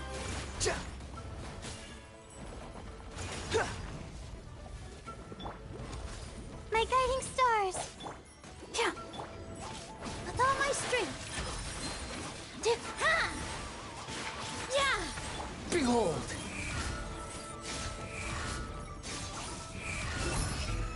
The night is cold. Dance with the waves. The wind rises.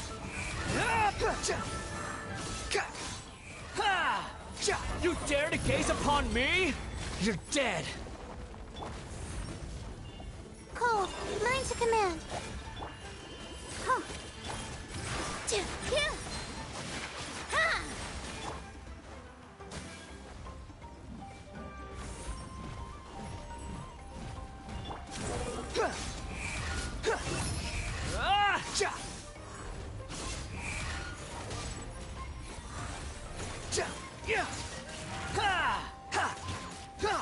My guiding stars.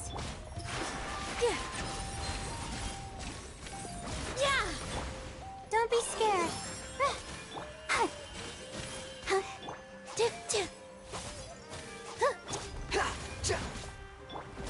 Not now. Hi. Squall and Fury.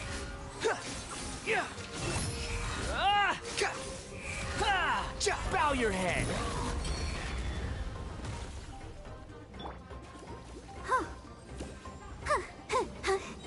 La la la la. The night is cold.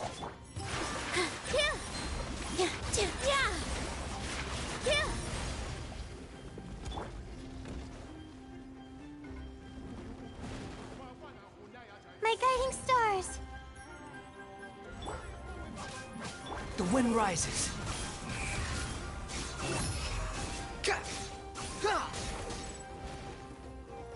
The night is cold. Stars, shine for me. All eyes on me.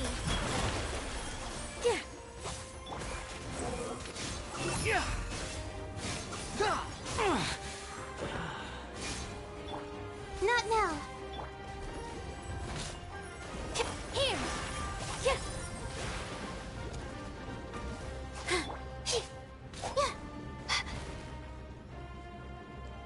The night is cold. Behold.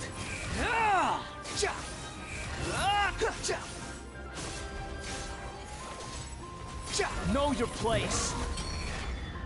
Don't be scared. Not now.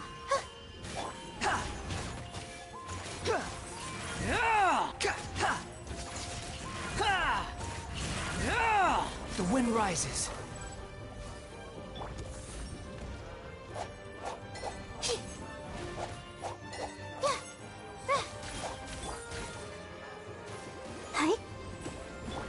Squall and Fury.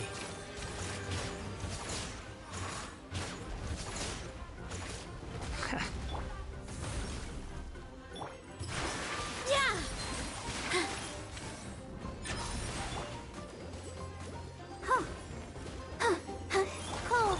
Mine's a command. The night is cold.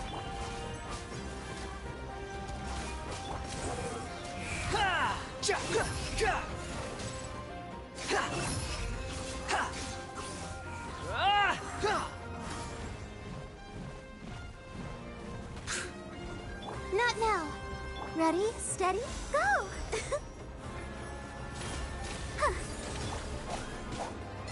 Cry louder! The wind rises.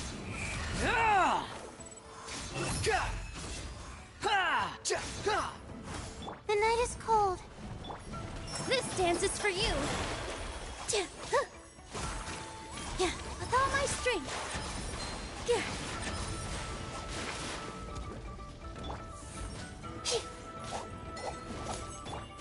Hi. Stars, shine for me. Squall and Fury. How amusing. Not now. Let the show be.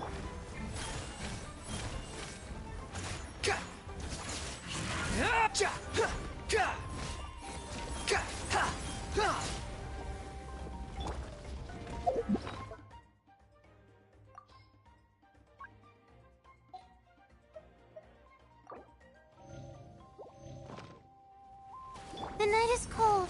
Positions.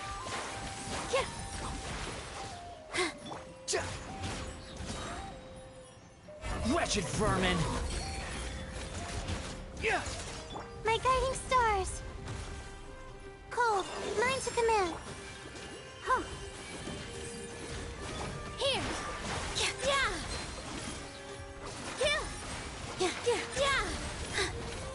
Not now. All eyes on me. Behold!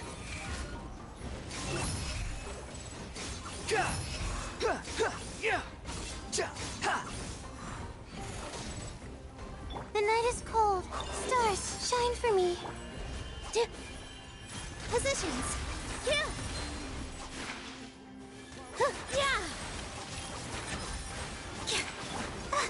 Come on, we can do it. Let's dance. The wind rises.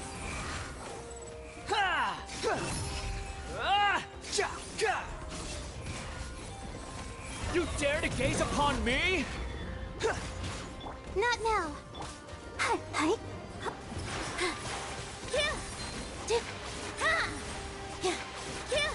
Cold. Mine's a command. Behold!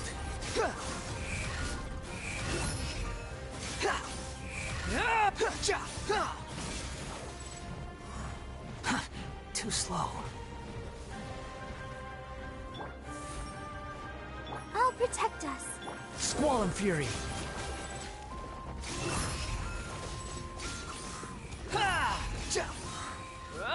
Know your place. My guiding stars.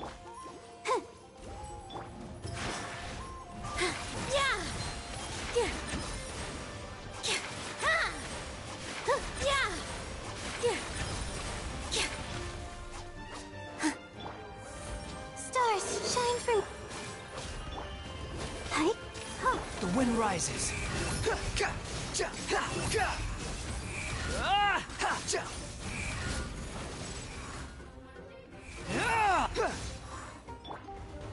Not now. Dance with the waves.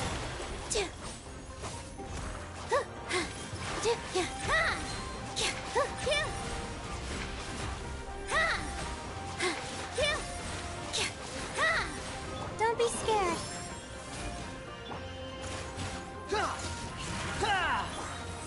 Hi.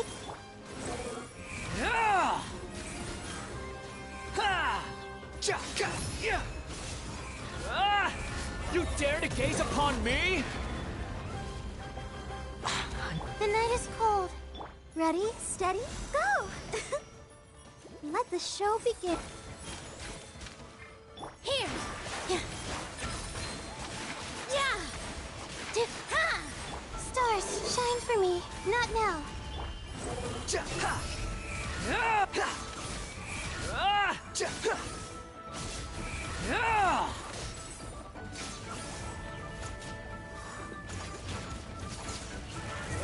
The night is cold.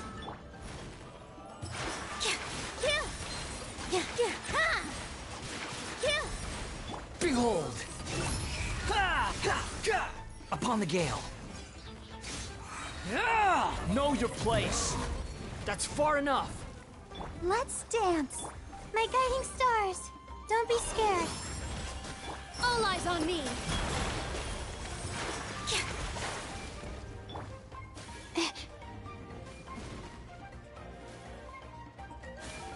Not now.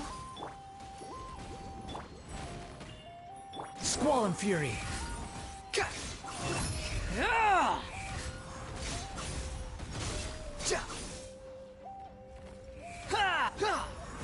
I'll protect us.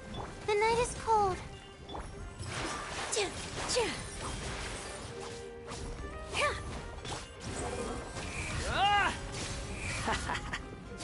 The price for my sins.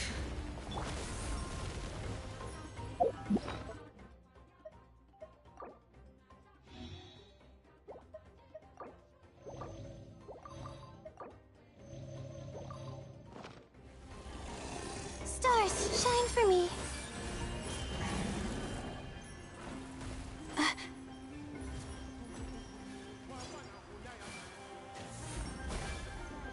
The wind rises.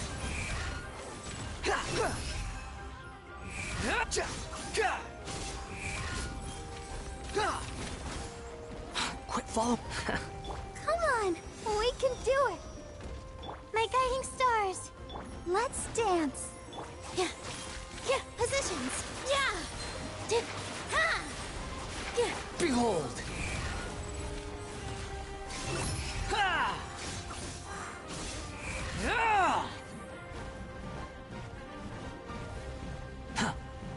Quit following me. The night is cold. Don't be scared. With all my strength. Yeah! This dance is for you! The wind rises. Bow your head.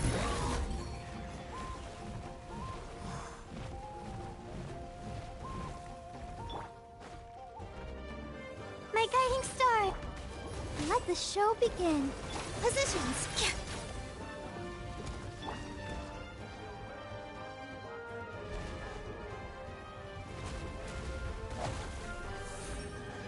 Behold.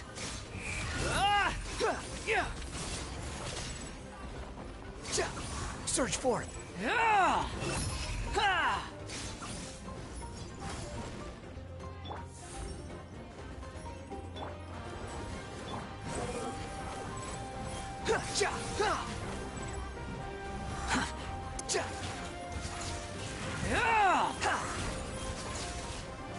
The night is cold. Cold.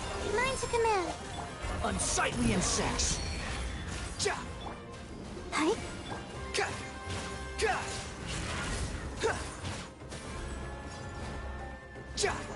Not now.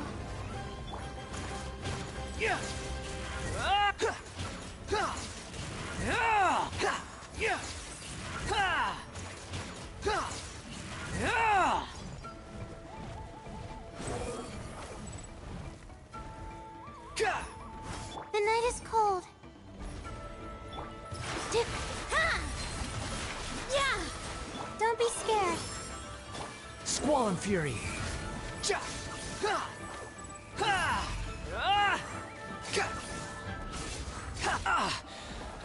Not now.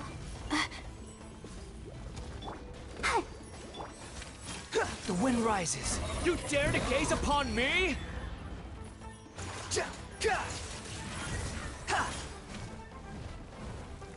My guiding star. Dance with the waves! Here! Yeah.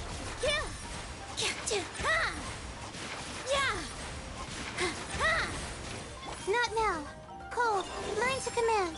Ready, steady, go! Let's dance.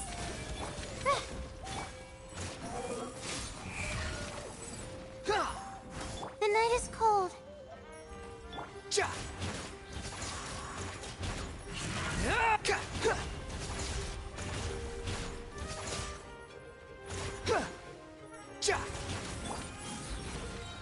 Squall and Fury.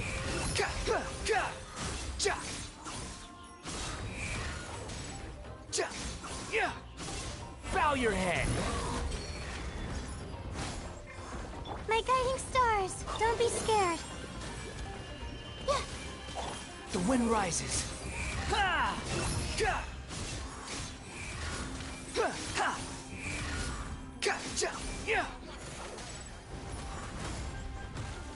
Not now.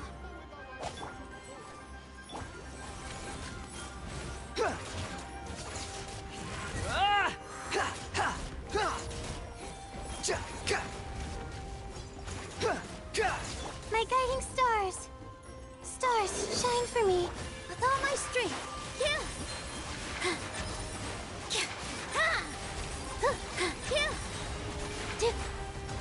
All eyes on me. Not now. Cry louder.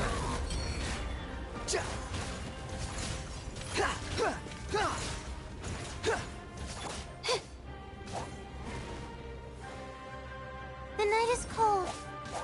Behold.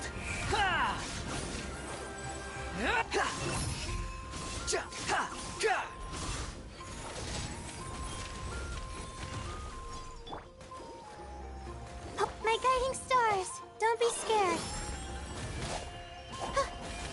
Positions.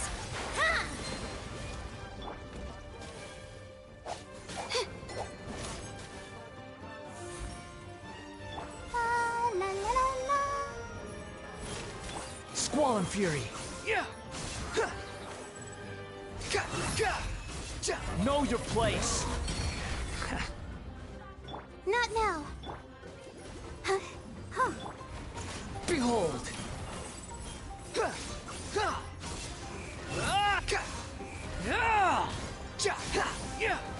That's far enough. Falling into the abyss. The night is cold. Cold. Mine to command.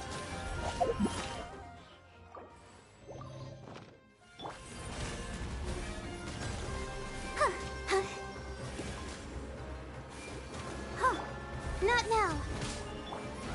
Hi.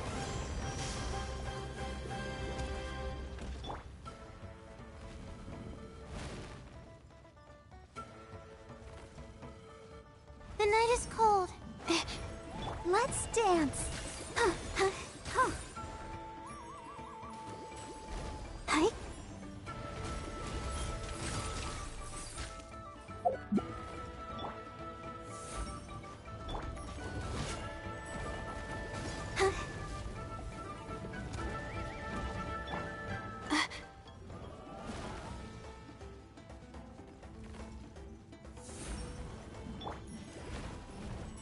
I'll protect us.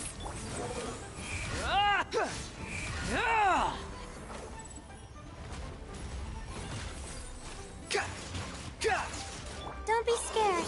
Not now. Hi.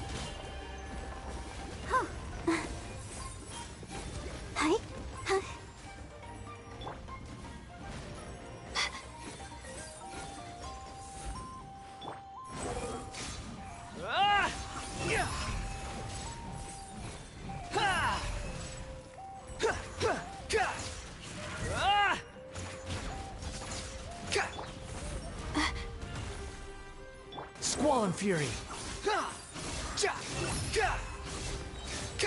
You dare to gaze upon me?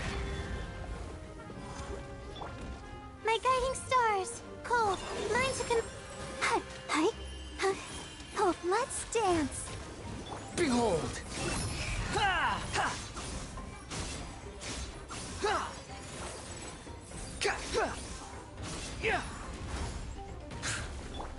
The night is cold. This dance is for you.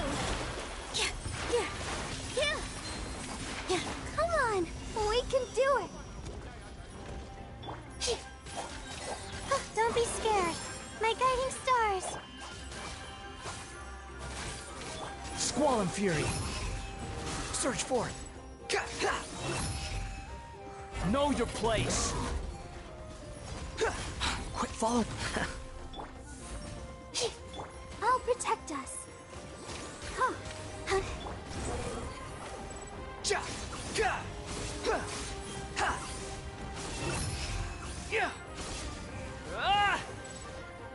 Not now. Stars, shine for me. Here.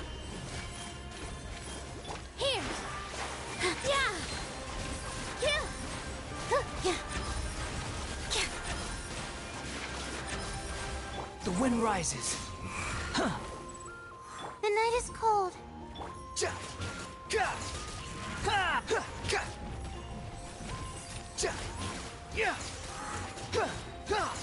Unsightly insects. Don't be scared. My guiding stars. Behold.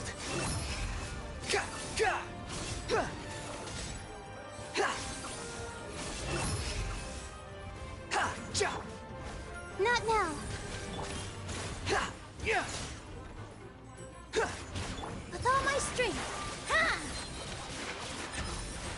Dance with the waves. Let the show be. The night is cold. Stars, shine for me. The wind rises.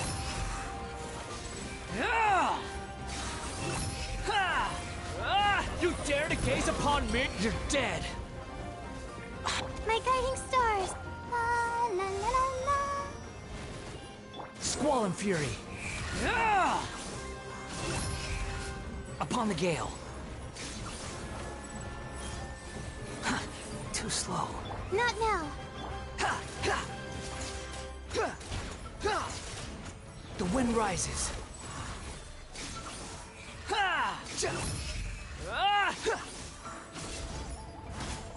The night is cold.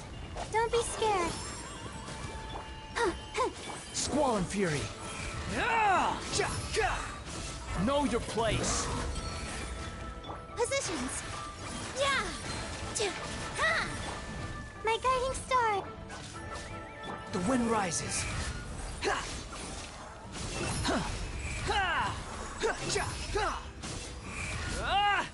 Stars, shine for me. Not now. With all my strength. Squall and Fury.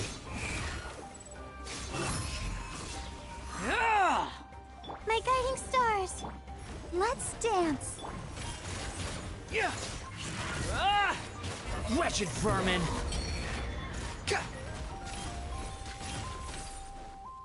Behold. Don't be scared.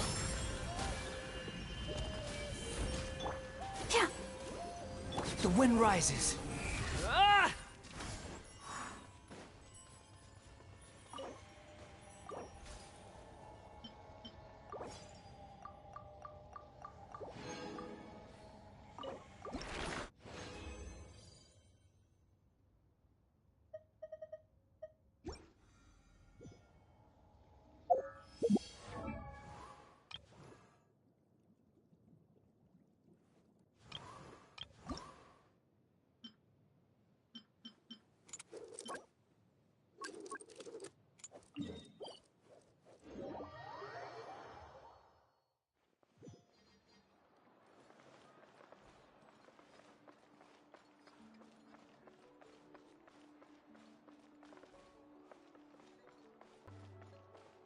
You might want to get a guide if you're not familiar with the area. Mixing process if you don't Is keep the your ability voice to not get straight. lost some sort of talent?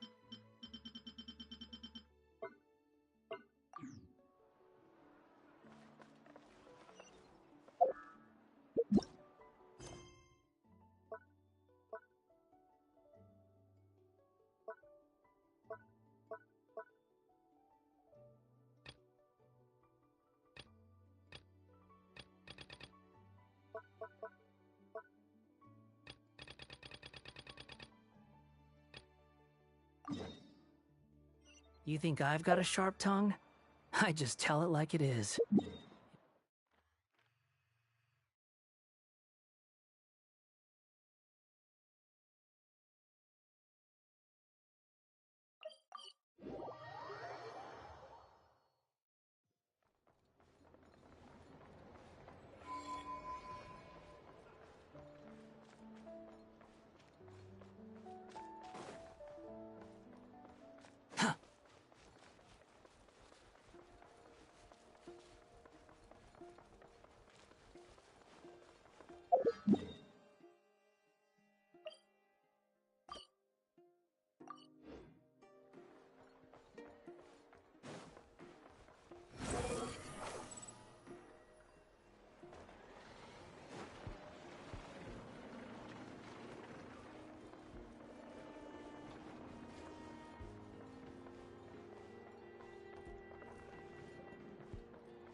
Yanfei, long time no see. Well, well, if it isn't the Traveler. It's been a while for sure. Didn't expect to see you and not cry. So what brings you here? I don't suppose you're here to give someone legal assistance. Oh, if only. Nod Cry's even more lawless than I could have imagined. How should I put it? Well, that's just it. This place is quite literally a lawless land. Even if I was hired to provide legal assistance, I suspect it'd all devolve into everyone resorting to the Final Defense Manifesto to air their grievances. A Final Defense Manifesto? Ta-da! Here's your answer. The most direct method of self-defense. Oh, so that's why it's a manifesto. Okay, enough of that. The reason I came to Nod Cry is to gather material for the new legal guidebook I'm co-authoring with Shinobu. The book's theme centers on the borders of law, and one of its chapters is about what happens when law and order completely breaks down. There's no way I'd be able to get an accurate picture of that back in Liyue. So here I am, this infamous land of lawlessness. As soon as I stepped into Nod Cry, I knew I was in the right place. It's not like the law here has broken down. It's more like it never existed at all. And, unsurprisingly, I haven't run into a single person in my line of work. Being a legal consultant here is probably an easy way to starve. Are you on your own? That seems dangerous. Hey, don't worry. I've got Adeptus blood, remember? Ordinary bandits can't even scratch me. In fact, I'm kind of waiting for someone to come and accost me. Then I can drag them aside and interview them on how they survive in such a hostile place. I didn't expect Madame Ping would agree to this. I thought she'd give you something to defend yourself with. Yeah, you have no idea. I spent so long convincing her to let me leave. I'm sure my horns grew out a little. Wait a moment. Yanfei, you did talk this through with Madame Ping, yes? Why, yes, we talked it through. I definitely did. And she definitely said yes, right? Yes? Yeah. Granny just loves me to bits, you know, and we spoke for ages. Anyway, I'd love to stay and chat, but I've got an appointment with, the Curatorium of Secrets, that's it. So, without further ado, I'll be getting a move on. Yanfei. See you! Bye!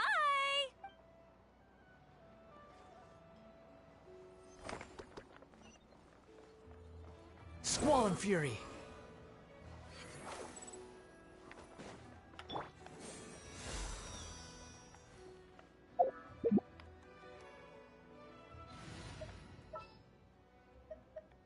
Even when darkness falls, the faithful shall not stray from the righteous path.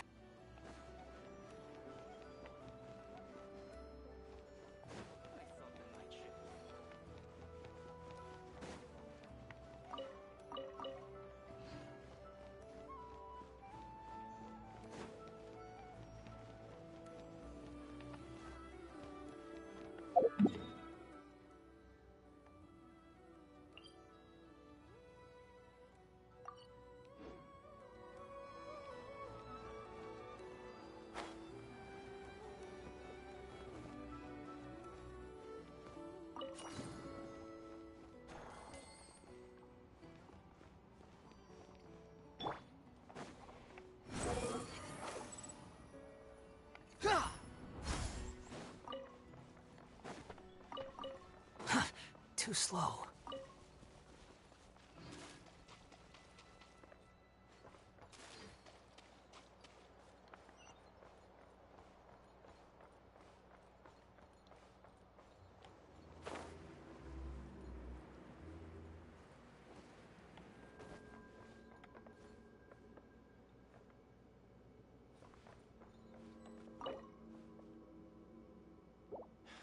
You're not here looking for work, are you?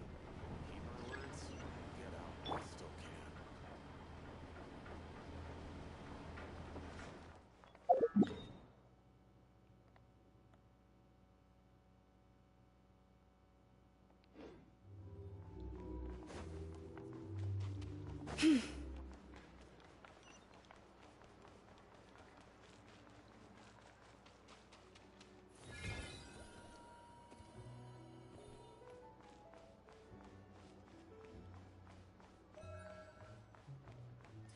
The wind rises.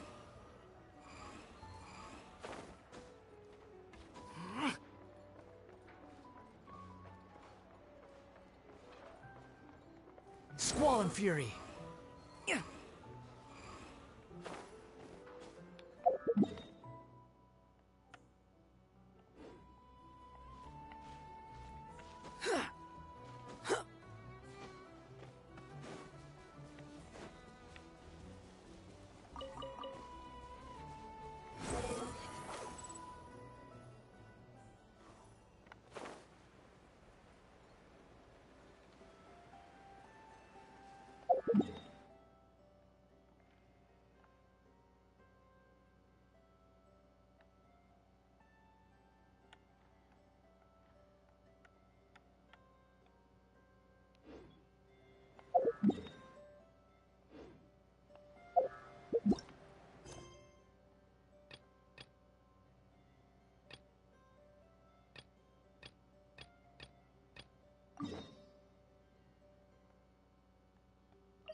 Behold!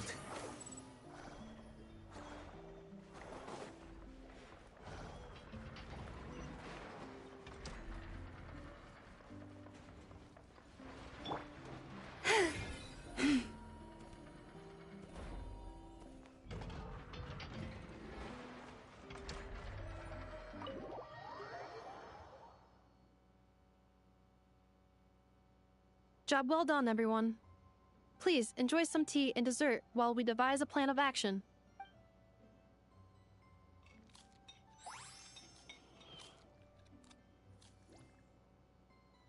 Okay, so how is theft handled in Not Cry?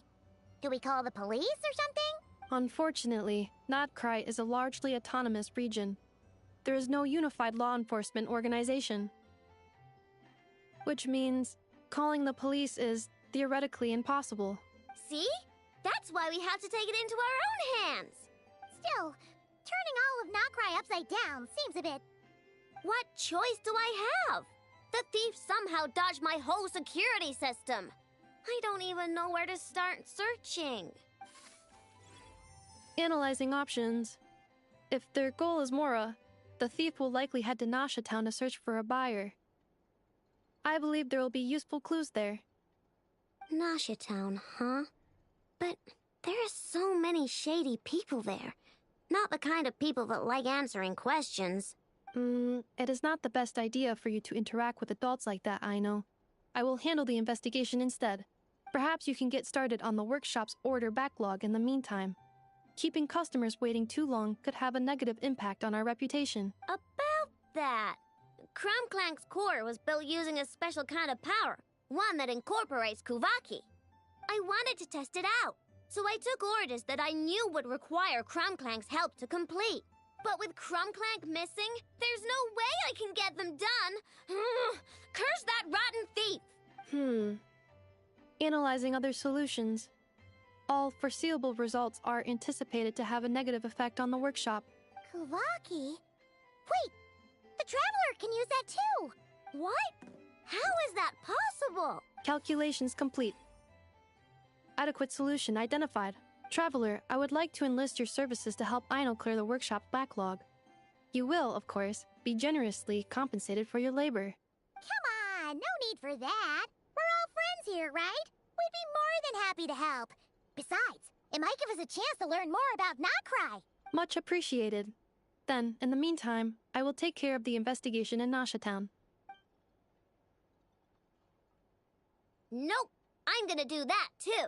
With the Traveler's help, I'm confident I can do both. I know. I need you here, Inefa. Someone needs to watch over the workshop and make sure nothing else gets stolen. You're the only one I trust to do that. Besides, rescuing our stolen comrade is a job for the boss of this place, and that happens to be me. Then I will defer to you, boss. All right. Clink Clank Legion, move out.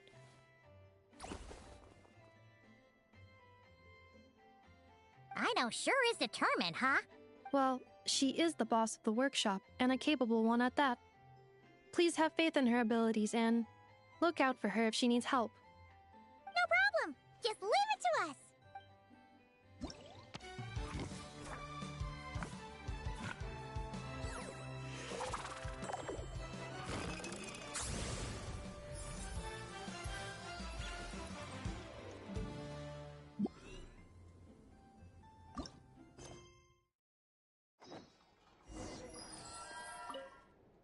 I will watch over things here. I leave Aino to you.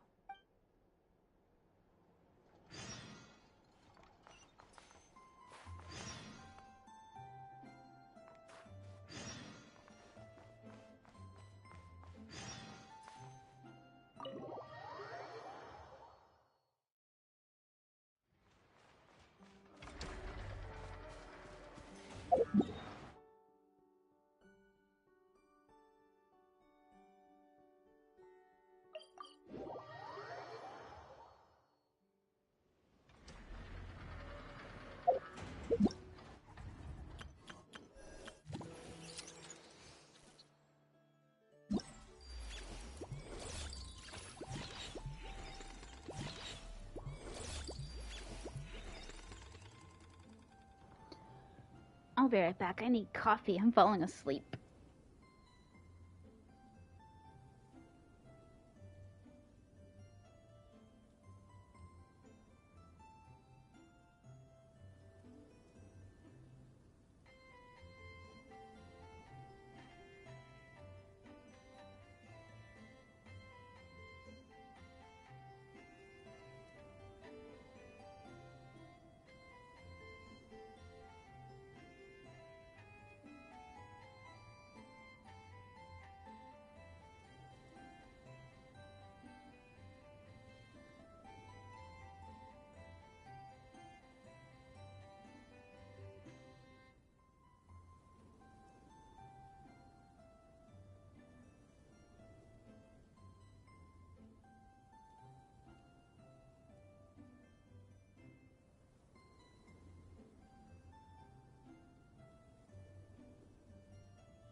Where did I go wrong? If only I had more than theoretical knowledge.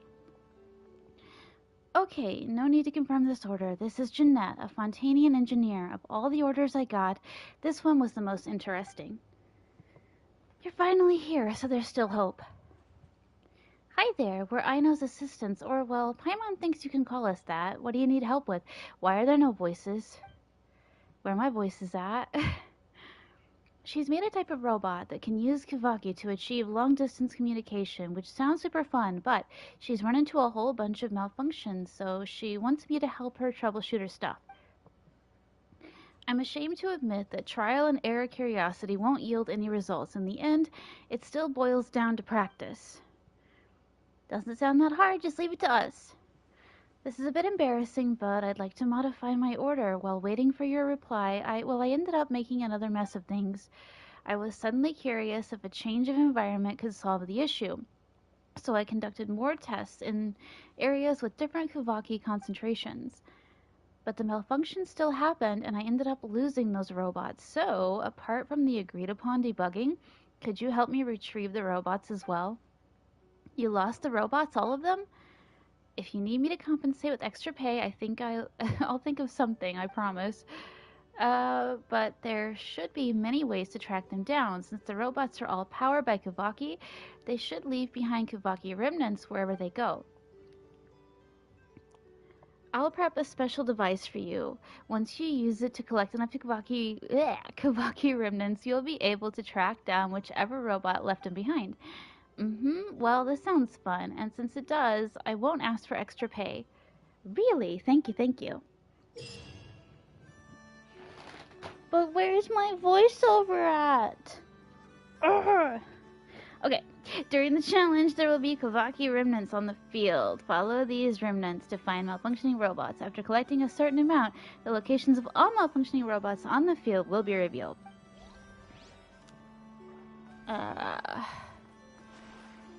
We are doing what now? This place is full of quirky.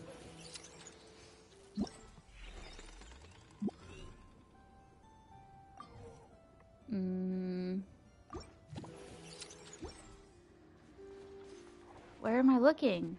I don't get it!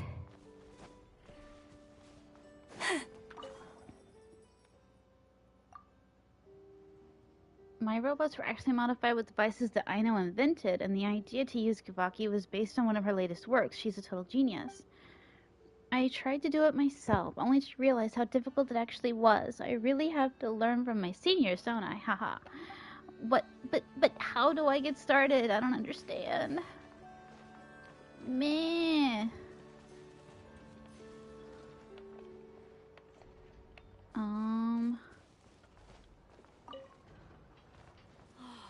This place is Are they just around here?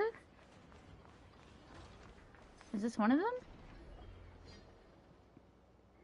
Should I continue my research or not? What's this? Zip Zap Spybot number 1. Zip Zap? What? Zip Zap what now? To be precise, this is a testing platform for Zip Zap Spybot number 1, the latest stealth robot of Ainos. Where are the voices? Ugh. Give me fandub or give me death. She recently purchased an abandoned, I guess it would be professional dub, whatever, cleaning bot from the black market. After modifying it, she created the Zip Zap Spybot number 1 you see here today. I don't care. I really don't. Let's just get to the point.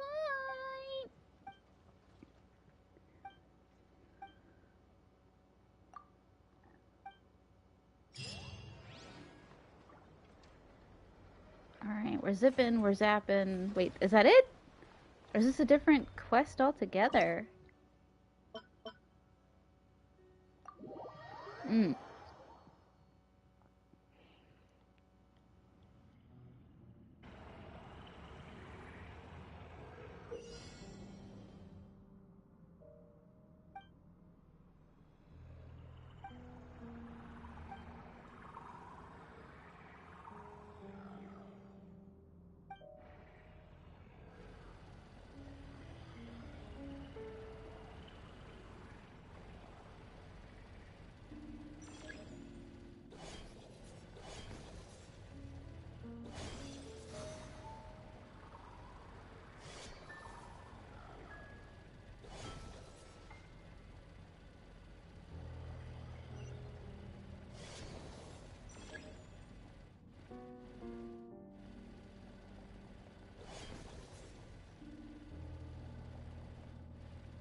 Whoa, the smell of flowers is so strong. Didn't Edgar say he tidied up around here? There's still so many flowers. Paimon took a peek through the window earlier and his house was packed with flowers. Looks like this exhibition is gonna be huge. No, that's a florist thing. We work closely with the essential oils of various plants. But to maintain a sharp sense of smell, most perfumers prefer to keep their homes free of strong odors. Oh, guess there's just too much to store for the exhibition then. Oh, this room seems to be a connected suite, and my brother will be staying on the other side of the suite. Blaze, while you're out, why don't you bring our luggage over as well? Blaze! Yes, of course. All right, then. Where can we find your luggage, mademoiselle? Blaze will go fetch it for you. It's still at the port. In addition to some daily necessities, there's also a case of amber wine that I brought back from Fontaine. Could I trouble you to bring that back as well? It would be the perfect way to repay you for your hospitality. How generous. I should thank you on my brother's behalf. You've stumbled upon his weakness. He's aloof about most things, but alcohol is his one true love. Is that so? Mr. Ood, Mr. Blaze, thanks for... Hey! What are you doing? That's Master's voice.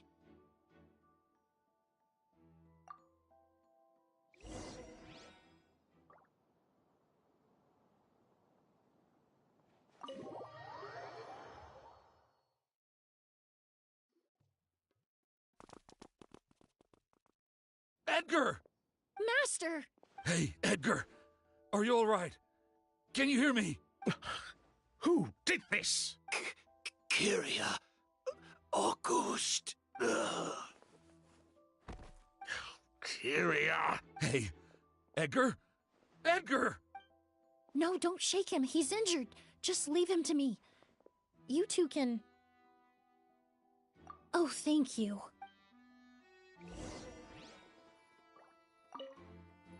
Skin is flushed, pupils are dilated, but he's still breathing.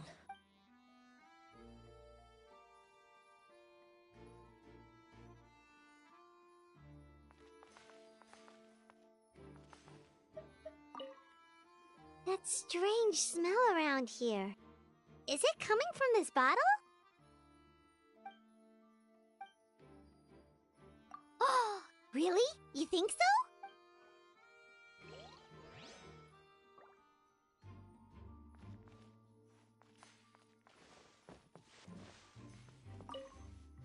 Do you think whoever did this was hiding in the flowers before they attacked?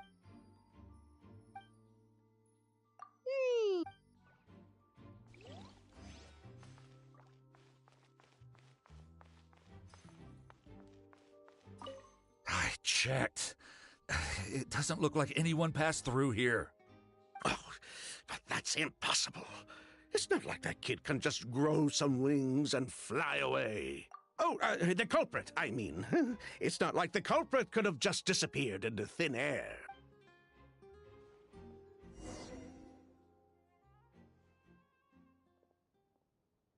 Well, we looked all over, but the only clue we found was that bottle.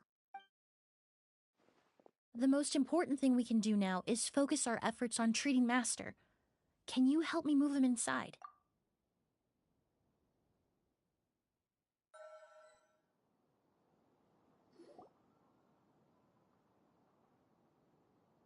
So, how's he doing? When I administered emergency treatment, I discovered a residue in his nose and mouth.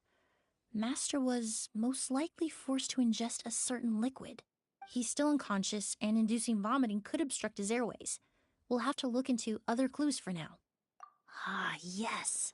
The scent is the same, but the chemical composition is still unclear. We'll have to do further tests to determine if it's the same liquid, and how toxic it is to the human body. But first, I do believe there are two people who could shed some light on the situation. Mr. Sylvain, Mr. Lucien. Wait, you know... Hey! Were you talking to us, mademoiselle?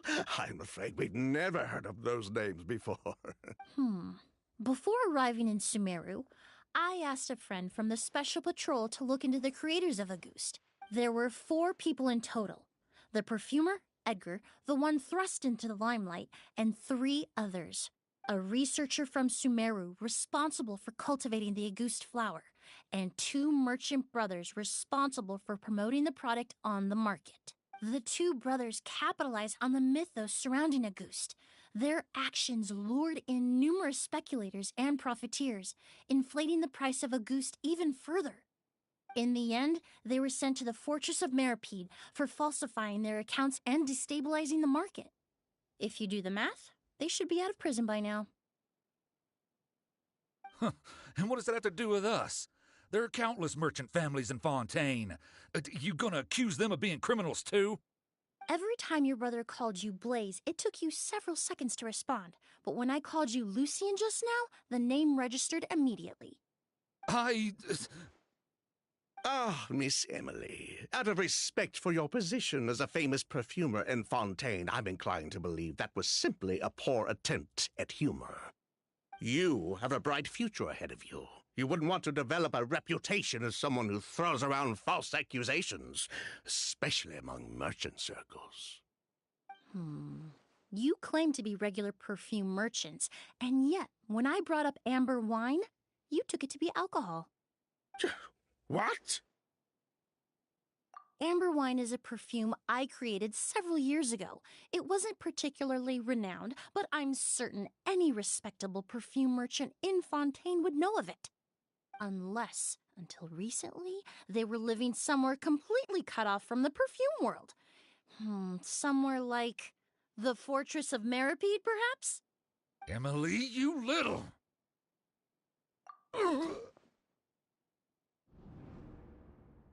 Don't misunderstand, Mr. Sylvain. I don't bring this up to criticize you. No matter what happened all those years ago, the court has already passed its judgment. But Master's life is in danger. We need to learn whatever we can about the person who has done this. If Master's attack had something to do with Auguste, I would imagine the 2 of you might also be in danger. So I'd like to trouble you for some information, if I may. Tell me about Kyria. Fine, as you wish. Sylvain! Lucien, if this will help us find Kyria, then it will be all worth it. Besides, we've already told most of the stuff to the Maison Orderly anyway. You were right, Miss Emily. There were 4 of us at the beginning. Myself, Lucien, Edgar, and a researcher from Sumeru in charge of flower cultivation, Vijava.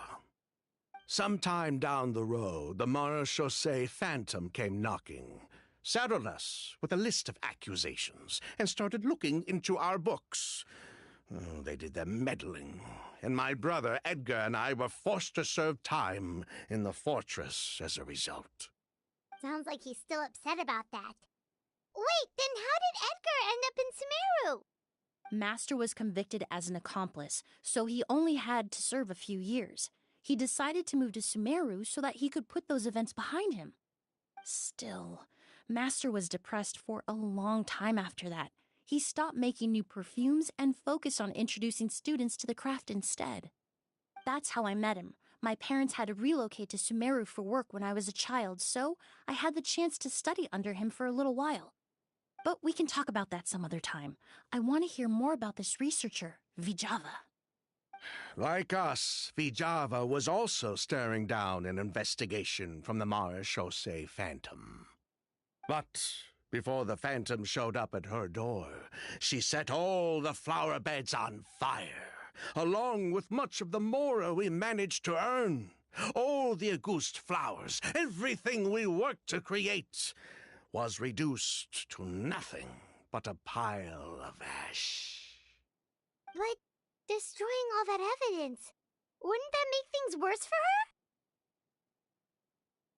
It didn't matter at that point, because she died in the fire as well.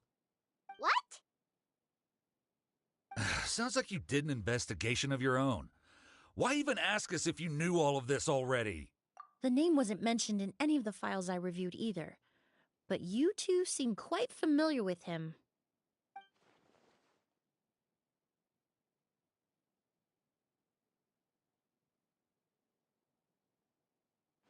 Kiria was Vijava's younger brother. He was just a clueless kid back then. Somewhere in his teens, I think. He helped his sister with her work sometimes, but that was pretty much it.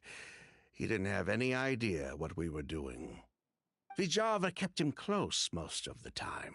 The three of us were probably the only ones who even knew she had a brother. After our operation was compromised, he disappeared. There were no signs of him until recently, when people started saying the Auguste flower had reappeared in Sumeru. So, you think Kiria took something with him back then? Something that allowed him to reproduce the Auguste flower? Vijava doted on the kid like you wouldn't believe. She even told us to give her cut to her brother if anything happened to her. If she left something behind before she died, believe me, Kiria's the one that has it. And judging by the liquid in that bottle, the Auguste flower wasn't the only thing he reproduced. He managed to replicate the perfume itself. So the liquid Edgar was forced to ingest really was Auguste.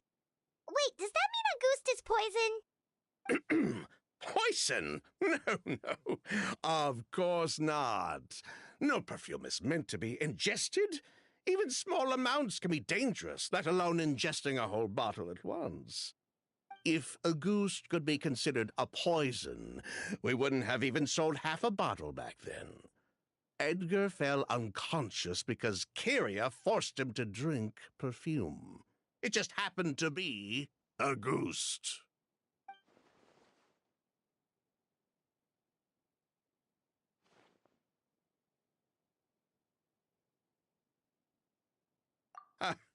He probably thought we had something to do with his sister's death.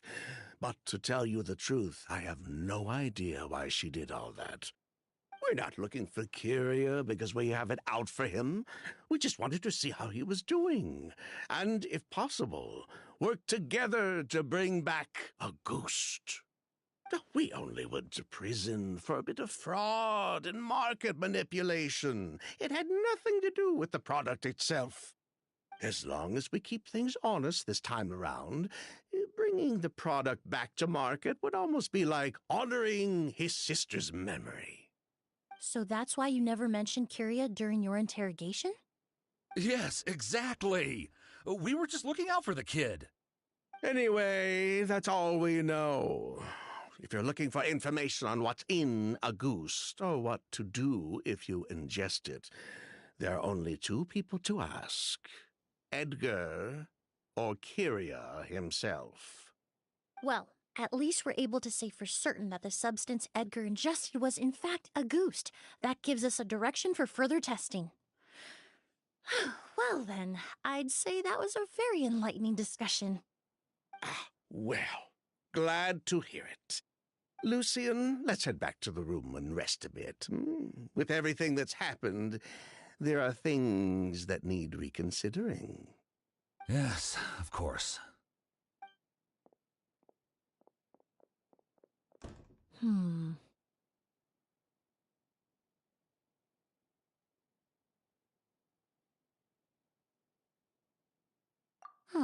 You think so too? That does seem to be the case. Pity we don't have more evidence. But based on Sylvain's tone of voice just now, I suspect further questioning will only result in more made-up answers. The way you exposed them like that, just based on a hunch, that was genius!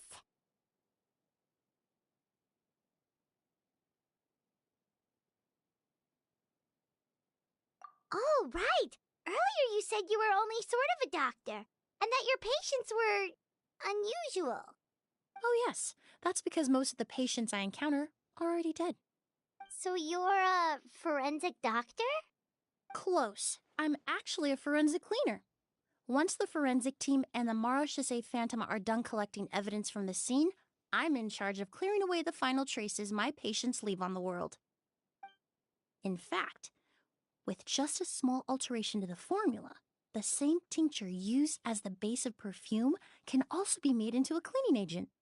Basically, there are two sides to forensics: those who collect evidence to expose the truth, and those who clean up the smells, bloodstains, and other substances left behind at the scene. I've learned a lot in my line of work, and I've witnessed a lot of death. But this time, we may still save the patient. Actually, Traveler, could I trouble you to report back to Tainari and the officers at Port Ormos? I'll stay here and continue to look after Master. Now that we have a sample of Auguste, I'm hoping further analysis won't be too difficult.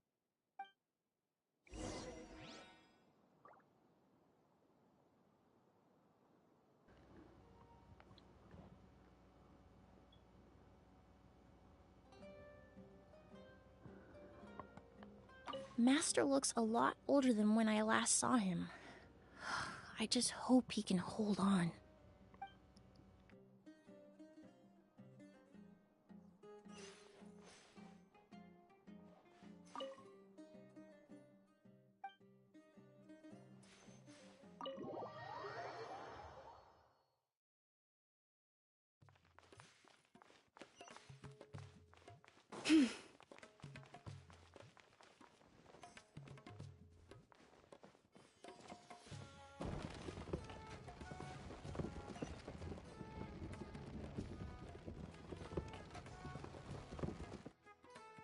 Sumeru specialty spices.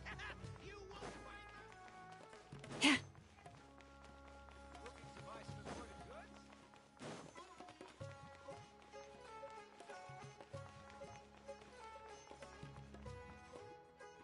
Whoa!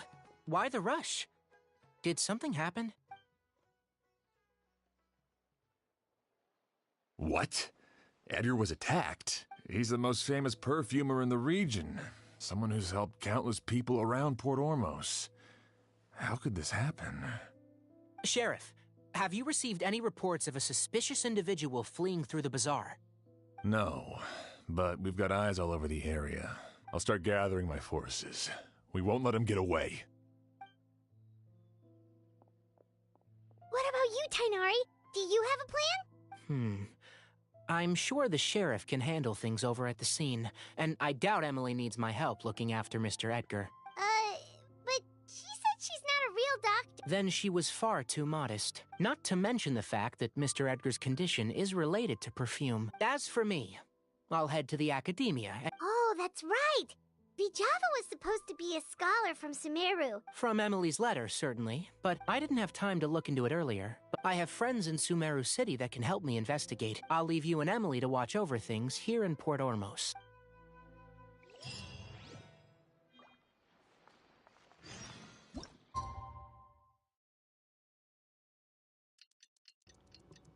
It's funny how when I'm trying to snack and I don't actually want to talk, my character has a lot of lines, and the second I'm done eating, she doesn't talk at all. Well, it's been a day. Wonder if Tainari's discovered anything. It happens every time I Things play. weren't looking good with Emily's master yesterday. We should check on things at the hotel first. I wonder if I should just skip to Skirk. Like, that one's really intriguing to me. Or should I just go in order, I guess? Does it matter? I wonder if it matters. Because I think it goes in the order of the story, right? But I really want to do hers. I'll bite the bullet for a minute. I'll keep on this one until I absolutely can't stand it, and I'll switch over to hers. No, come back, elevator!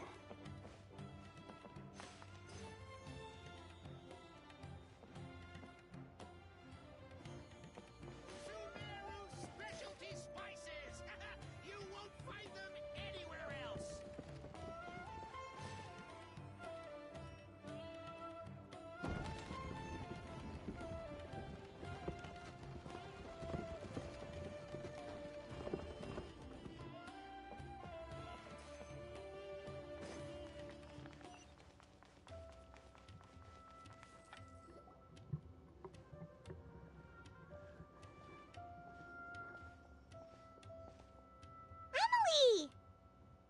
How's Edgar? No longer in critical condition, thankfully.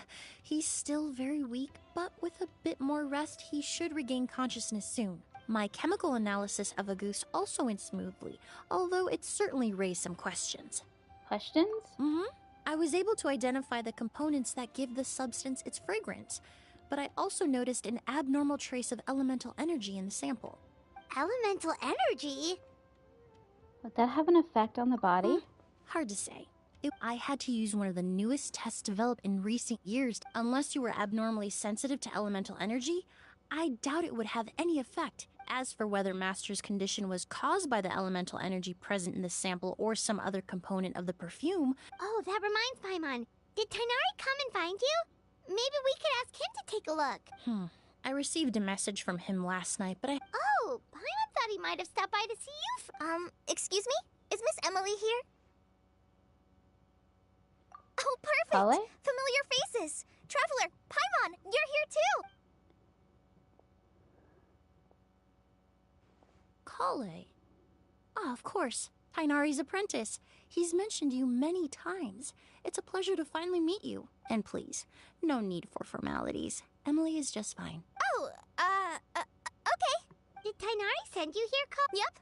Master and the others went through decades worth of records last night. Anyway, based on what they've reviewed so far, they believe there's no indication that a researcher by the name of Vijava ever passed through the academia.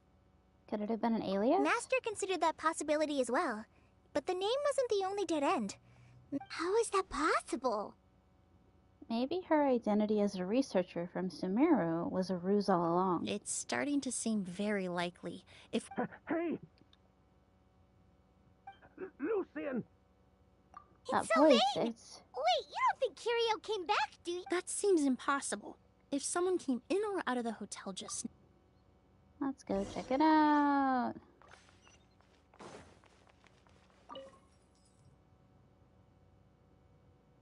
It's locked? Let's try to break it open.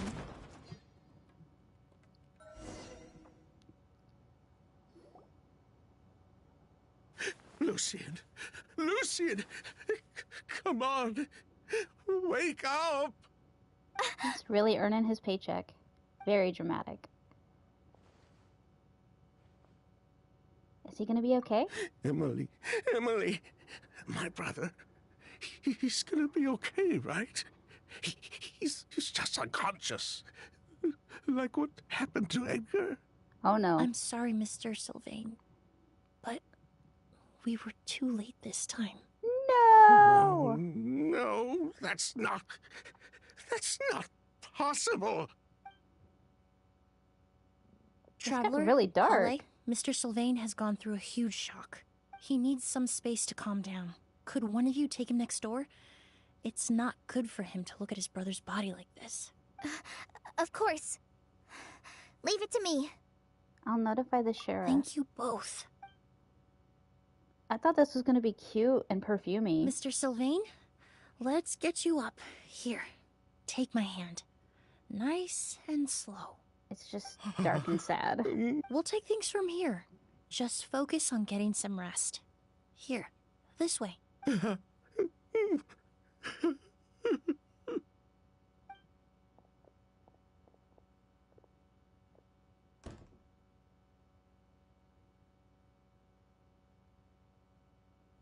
Poor guy. He's like a shell of his former self. He may have made some bad decisions in life, but right now, Paimon can't help but feel sorry for him. Good person or bad, the death of a loved one is equally painful. Well said. Good timing. All the moments he shared with his brother, every hardship and triumph they endured together, are now memories he has to carry alone. Maybe that's what Kiria wanted. This is so sad. If Kiria really was behind this, then what exactly did he do to Lucian? Lucian can no longer speak, but the traces left behind by his death most certainly can. Traveler, I've got things covered here at the scene. I'll leave you to contact the sheriff.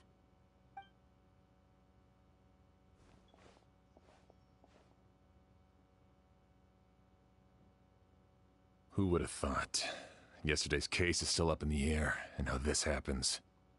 What happened to him? Miss Emily, I heard you're an experienced forensic doctor. Have you been able to discover anything? Oh, I'm not actually a forensic doctor. I just happen to have some relevant knowledge. I did take a look, though. Judging by the temperature and rigidity of the body, it appears the time of death was sometime last night. I'd have to do a more thorough investigation to find out more. Then, would you mind helping us investigate? Before he left, Tainari said we could trust your judgment if something like this were to happen. Of course, I appreciate your trust. Many of the traces left behind at the scene will fade with time, so the sooner we investigate, the better. We'll help too. We don't know much about dead bodies, but you can leave the other clues to us.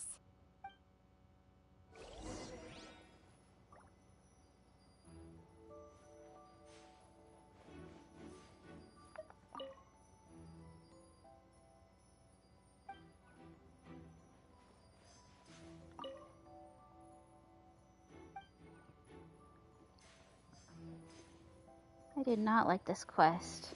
I want to do something happy.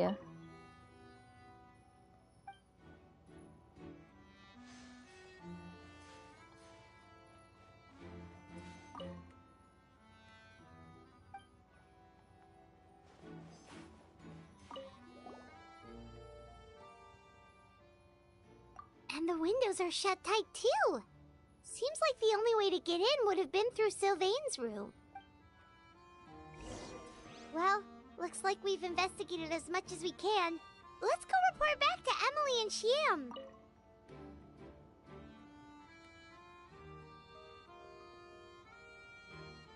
So, did you find anything? There are no signs of forced entry. The only way in would have been through Sylvain's room. Paimon can show you. Here, it'd be something like this. But entering through the room next door without alerting Sylvain... Wait, you don't think Sylvain could have been the one who... No, his reaction to the loss of his brother seemed genuine, and he doesn't have a motive. Then what could have happened last night? I know Sylvain is still in shock, but he's our only available witness. We have to take his statement. I agree. Also, I've made some new discoveries, so we might as well head next door and go through everything together. Where's the third person they were talking about? Is that the one who did this?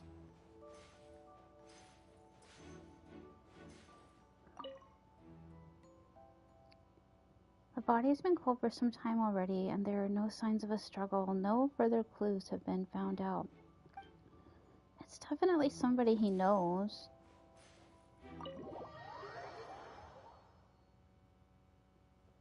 I hope it's not her master after all of that.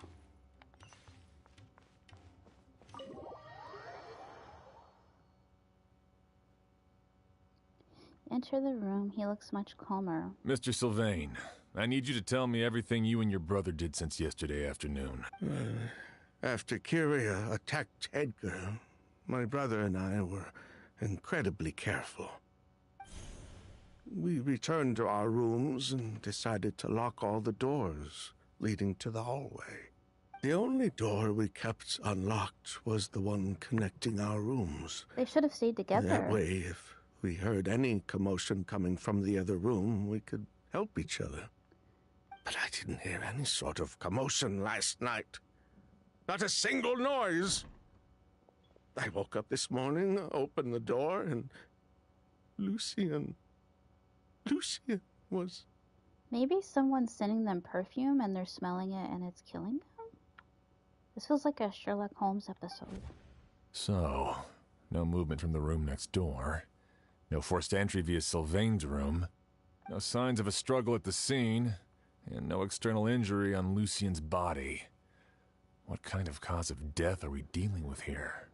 I did notice a few things about the body. Lucian's pupils were dilated, and his skin was flushed. Very similar to Master's symptoms after the attack yesterday. Maybe it was an allergic reaction? There weren't any traces of liquid in his mouth or nose, so it's unlikely he was forced to ingest anything. The more plausible explanation is that he inhaled a substance without knowing it, and I'd say that substance was likely a goose. A goose? No, that's not possible. inhaling a goose won't kill you. And anyway, it would have been for just one night. Just one night? So you're saying prolonged exposure is dangerous? No. Uh-oh. That's not what I meant. Emily, you ran your tests, didn't you? Go on. Tell everyone whether you found any poison. No, I didn't find any common toxins. See? A goose is harmless. The market response proved that years ago. That may be true for most people, but not for everyone.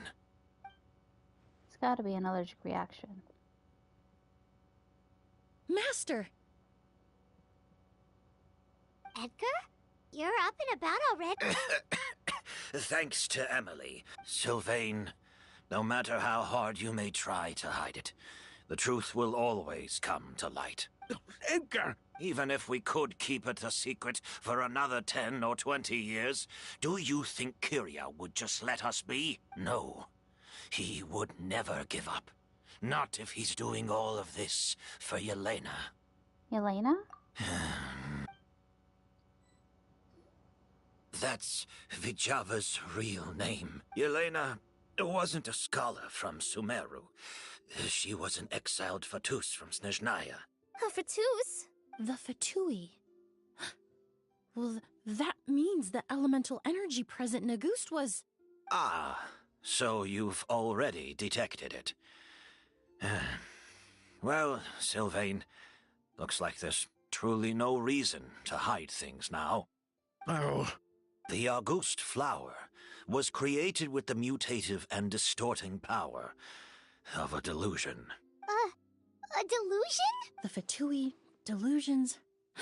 I never would have thought Auguste was hiding this many secrets. Born of a delusion, Auguste contained distorted elemental energy.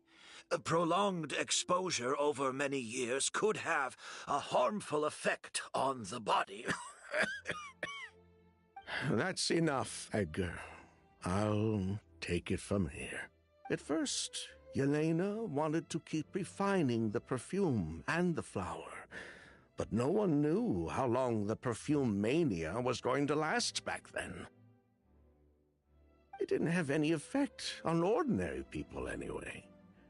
Every day we postponed going to market was another day of lost earning potential. So you decided poisoning people was worth the risk? Listen, it's not like it was good for business.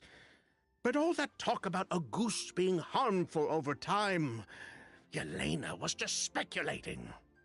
The impact was practically negligible. Unless you were particularly sensitive to elemental energy or had an entire bottle shoved down your throat like Edgar. You could use the product for decades and be completely fine. It may be true there are no records of Auguste poisoning in Fontaine, but even if no one was acutely poisoned, willfully bringing a product to market despite explicit knowledge of its harmful effects is still a serious crime. The divine and noble Auguste originated from a delusion. If the truth came out, the market for your product would be destroyed.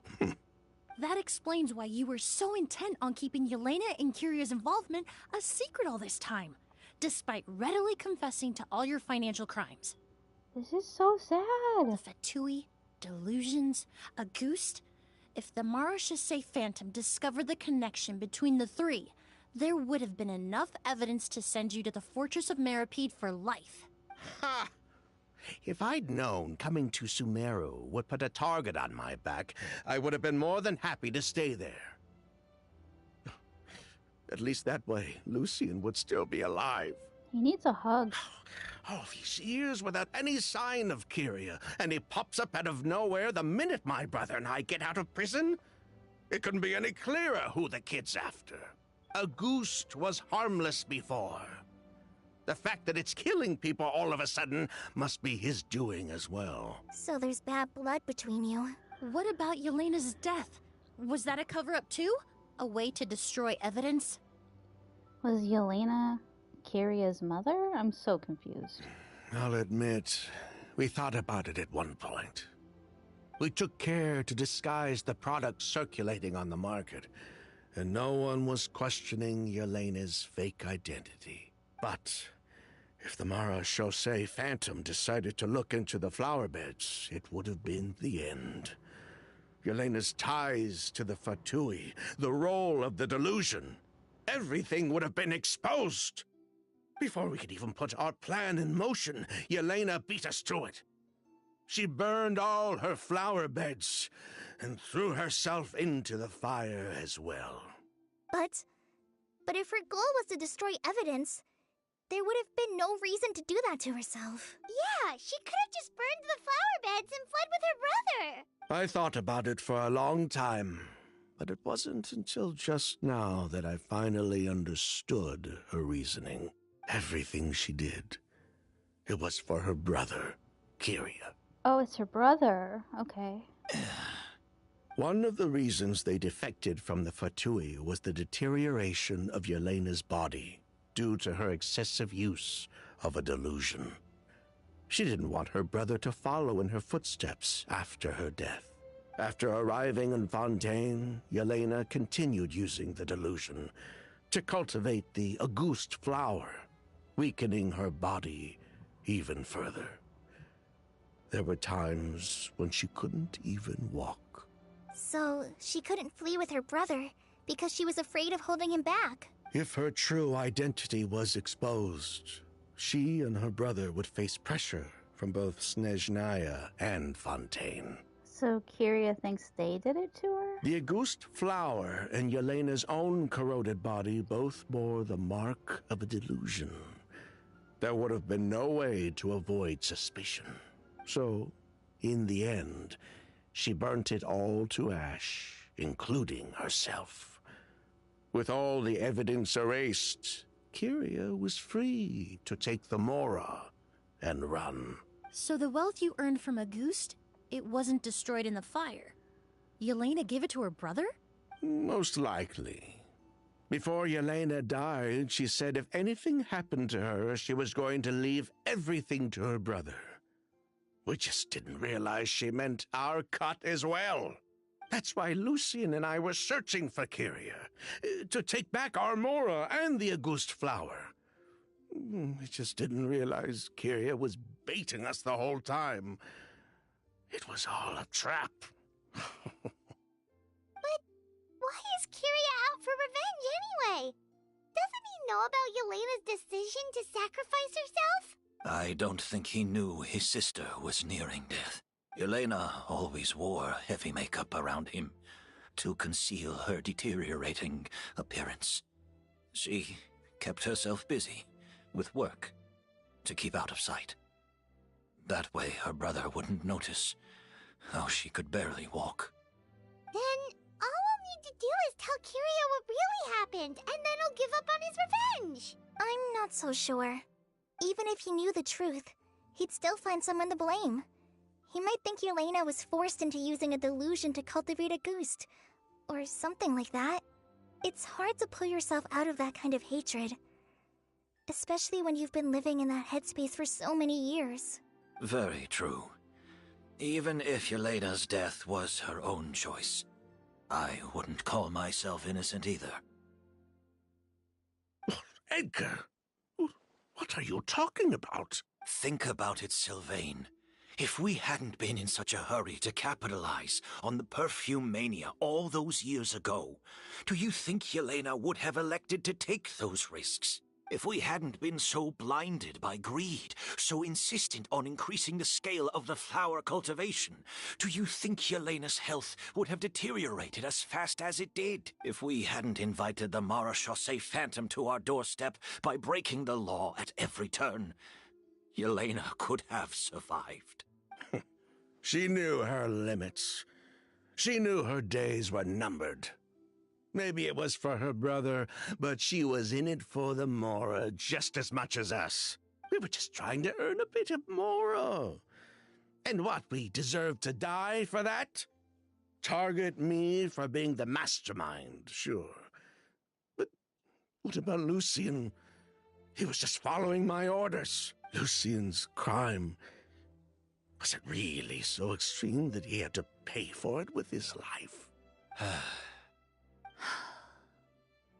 The only person that can answer that question is a judge.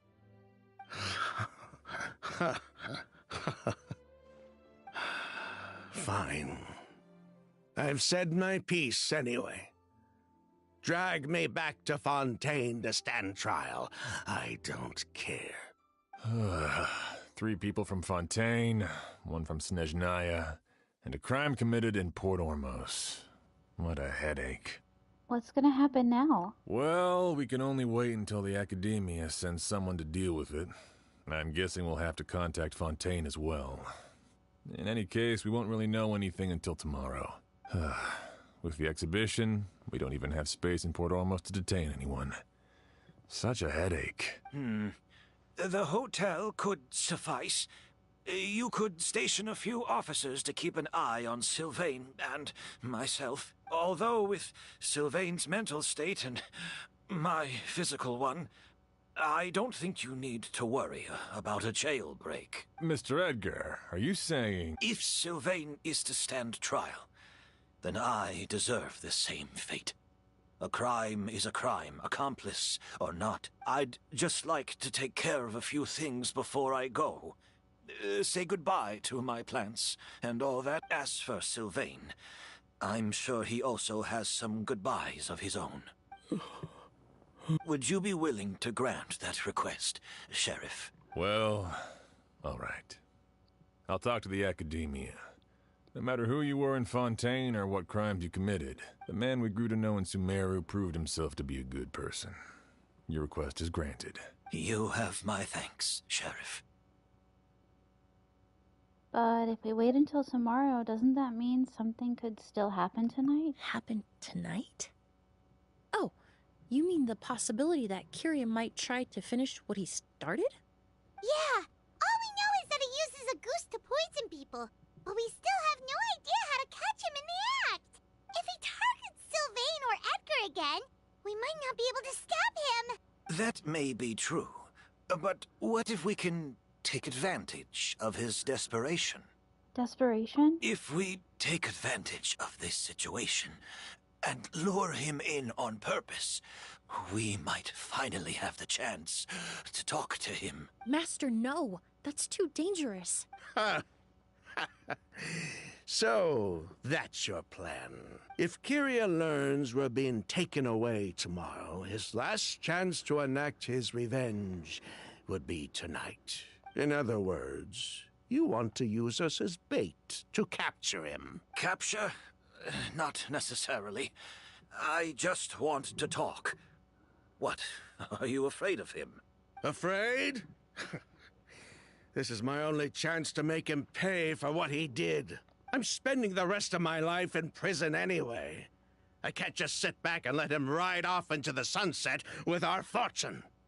There's no way I'm letting him get away with it. Not after what he did to Lucian. As for the danger, everyone else just needs to make preparations in advance to protect us. I'll admit, it could work. We just need to spread the word that Edgar and Sylvain are leaving tomorrow. Then I'll station some of my men around the hotel. If we have your assistance as well, our chance of success would be even higher. I still have some reservations. But if you insist on carrying out this plan, I won't deny you my help. We can help stand guard. I'll also keep watch. Although I think Sylvain and myself should remain alone in our respective rooms. If Kiria noticed another person in the room, he might decide to turn back. And besides, it's possible he's already transformed Auguste into a potent toxic gas. You mean if he doesn't see a way to get his hands on the two of you, he might get so desperate that he'll just start using a goose on everybody? If that were to happen, everyone standing guard, even the innocent citizens in Port Ormos would all be in danger. That's why everyone else needs to keep to the shadows. You're still recovering. You need to rest. This old bag of bones doesn't bounce back like it used to. I suppose I'll just have to leave the rest to you. All right, we can figure out a plan to keep watch later. Right now, I say we split up. Start spreading that information before it's too late.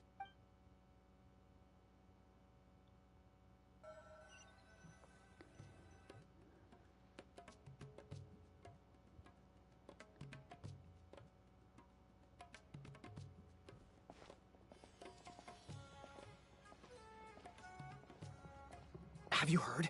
Mr. Edgar's been detained. He's being taken away tomorrow. What? He's the one who helped craft all the fragrances for our shop. He taught my child how to make perfume. How could this happen?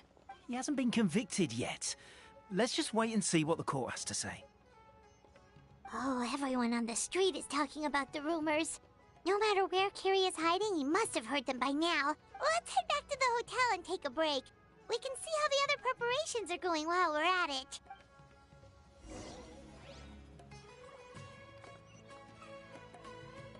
I didn't think this was going to be interesting, but it's extremely interesting.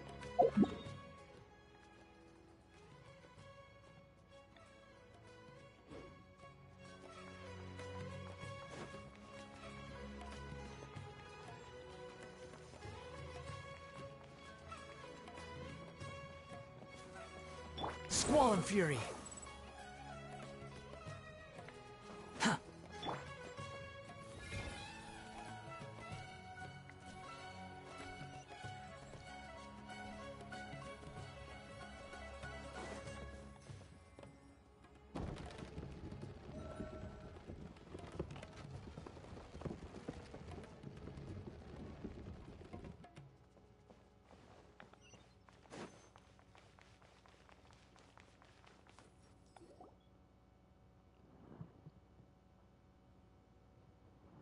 Emily, Sheriff Xian wants to talk to you and the Traveler about our plans for the Night Watch.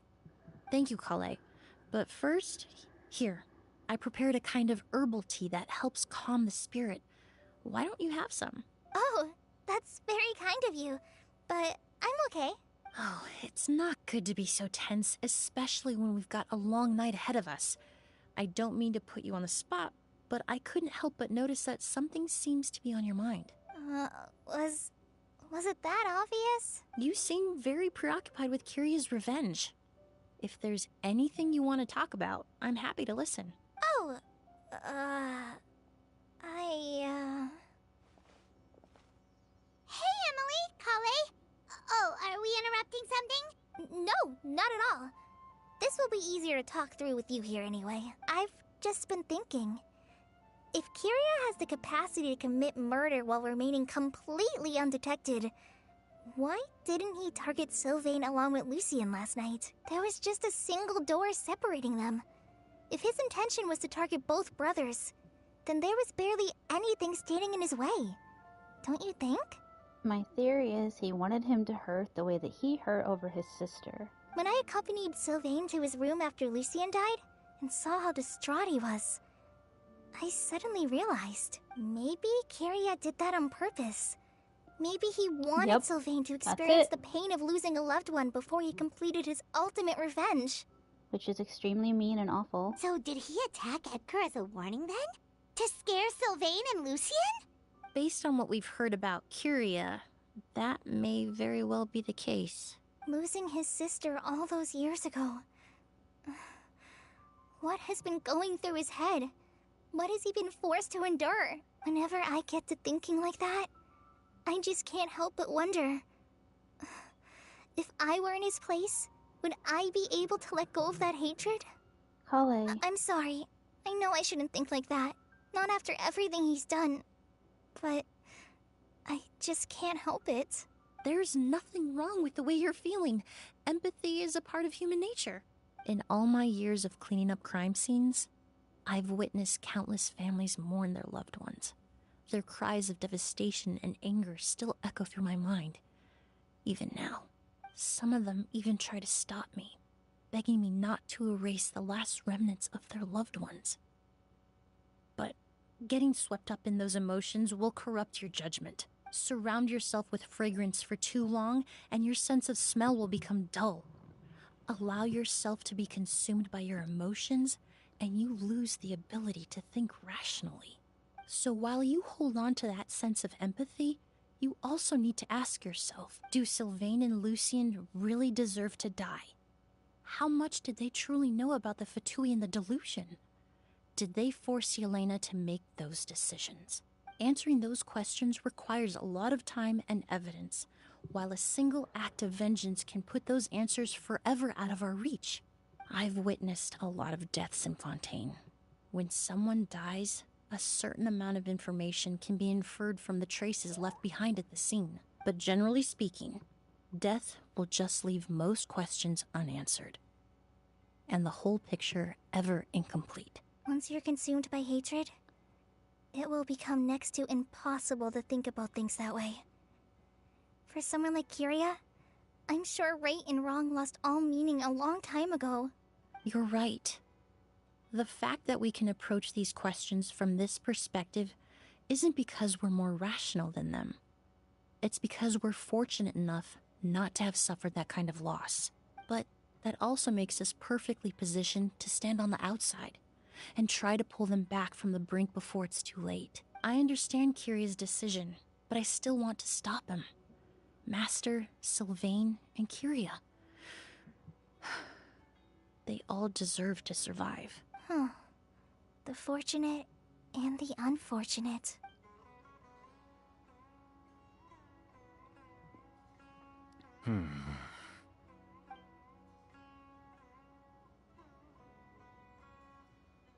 Emily, Traveler. Huh? Edgar, you're here too? Oh, it's you two! Didn't you head back to your room to rest, Edgar? Is it really okay for you to be out and about like this? A little exercise never hurt anyone. Besides, I don't have much time left in Sumeru. So I'd like to take care of my plants while I still can. We could do that for you, Master. No need. I've grown attached to these flowers, and this is my last chance to say goodbye. Come tomorrow. I'll be happy to entrust their care to you. I would imagine Sheriff Sham is here for a more important reason. The Night Watch! You mentioned earlier that we still need to confirm our plans. That's right. I've stationed some of my men around the surrounding area, but we still don't have anyone standing guard next to Sylvain's room. Next to Sylvain's room? You mean in Lucian's room? Exactly. After some discussion, we concluded that Sylvain has the highest risk of being attacked next. You're the most skilled fighter here, Traveler, and Emily's expertise is sure to come in handy in a pinch. That's why I want you two stationed next to Sylvain's room. So, are you up for it? Fine with me. What about you, Emily? Sounds perfectly reasonable. I'll be glad to have your help tonight, Traveler.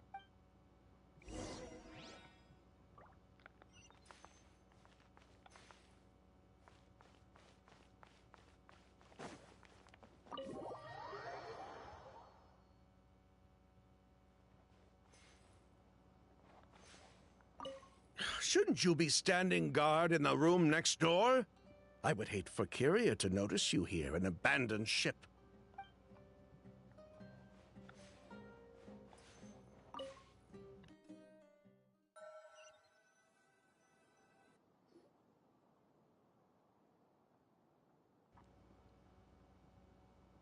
Huh. Not a peep. Has Kyria given up on his revenge? Just like that? Guess we'll have to keep at it. Still nothing unusual. Paimon took a peek into the room next door and Sylvain's already sleeping. Sylvain hasn't issued a warning either. Perhaps Kyria's true motive was simply forcing Sylvain to confess his crimes. No, that can't be right. If all he wanted was for Sylvain to be convicted for his true crimes, he could have tipped off the Marechaussee Phantom years ago. And he already killed Lucian. There's no reason to stop there. There must be something we're missing. Something extremely important. Maybe we just need to calm down a little. How about some tea? That herbal blend from earlier was pretty tasty. We can't abandon our post. There's nothing here that we can use to make tea. You're right. Maybe we can look for a different distraction and then, like looking at the flowers. Oh, there's a glaze lily here. Paimon didn't notice it earlier.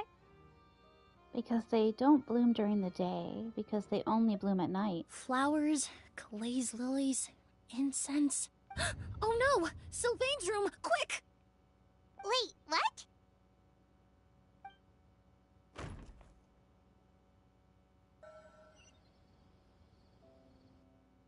Hey, did you hear? Someone was attacked again last night. It was the older of the merchant brothers, right? Yeah, I think his name was Sylvain. Poor guy was murdered in cold blood. First it was Mr. Edgar, then that merchant named Lucian, and now this. Listen up, everyone. This is an active crime scene. Please, no loitering. It's been 3 days and they haven't even caught a glimpse of the guy. What is going on? Do you think it could be the work of an evil spirit? I mean, how do you get away with something like that with so many people watching? Keep it moving, everyone. No loitering.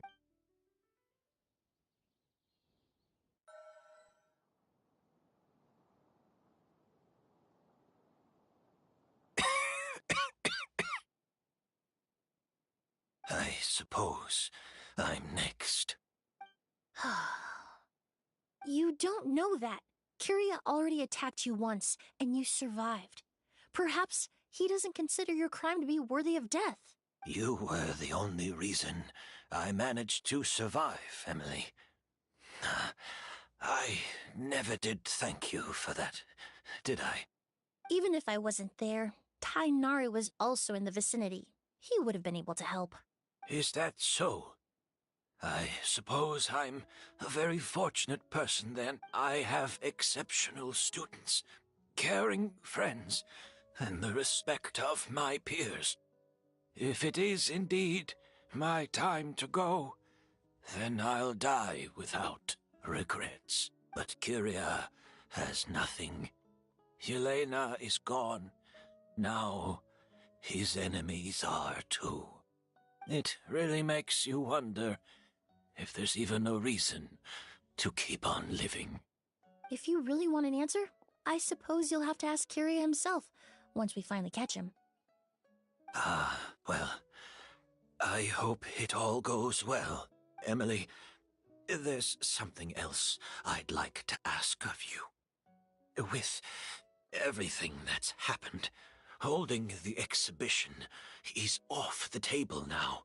But so many flowers were transported here for the show, some of them thousands of miles away from their homeland.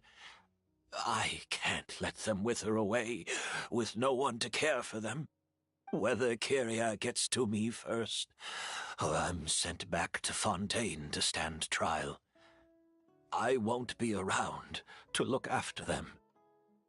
I know it's a lot to ask, but could I entrust them to your care? Of course, Master. Really? Oh, I'm glad to hear it. Now I truly have nothing to worry about. Sheriff Sham still has some questions for me, so I've gotta go. Go ahead. Best not to keep him waiting.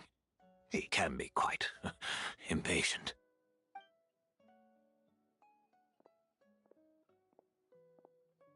I'm sorry, Master.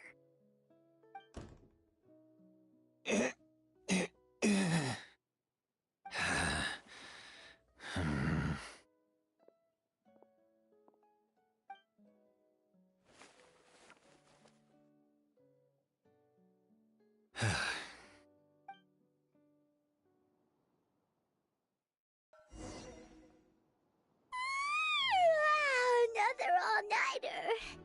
Paimon sure hopes Emily's plan will go well. Emily still isn't back. I hope she didn't run into any trouble. She's extremely meticulous. I'm sure she's prepared to handle anything that might come her way. Yeah, that's true. Traveler, I had my men start spreading the information you requested. The crowd is gone now too, but I have to admit, I'm not really sure what's going on. After listening to Emily's plan, I started getting the materials together and arranging personnel. I barely had a second to spare last night.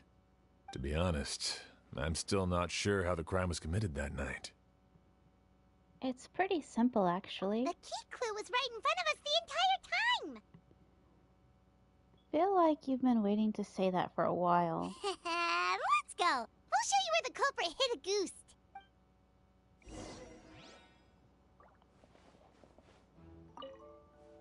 I only have a basic idea of what happened, to be honest. I haven't really worked out the details. Ah, so you're saying I'm the only one who's completely in the dark.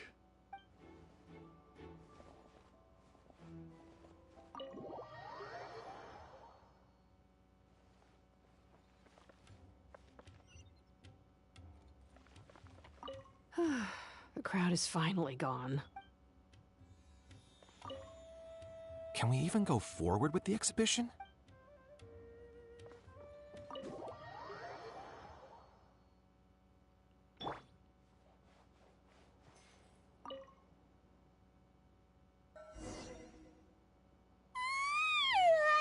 Another all-nighter. Paimon sure hopes Emily's plan will go well. Oh, but... I am so confused. What am I doing here?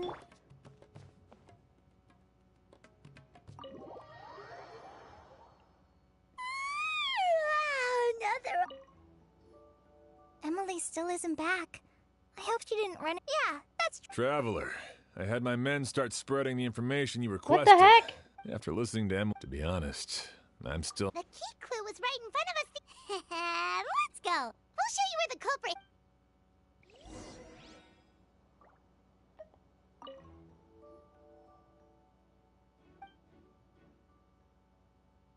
This is it! The glazed lily, huh? I think I've heard of it before. It's a flower from Liyue, right?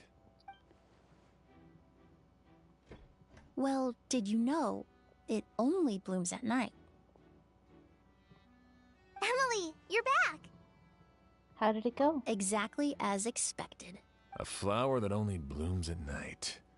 Ah, like the Neelitpala lotus.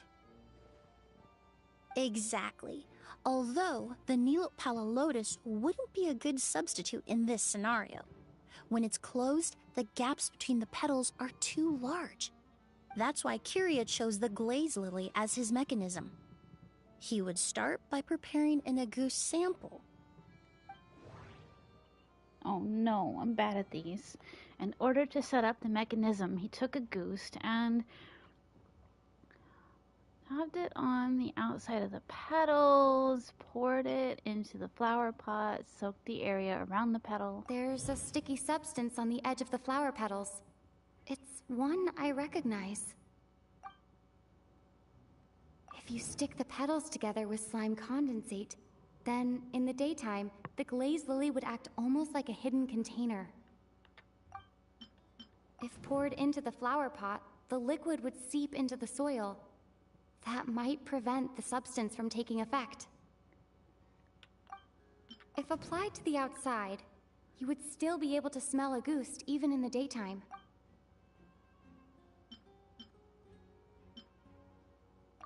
That's right!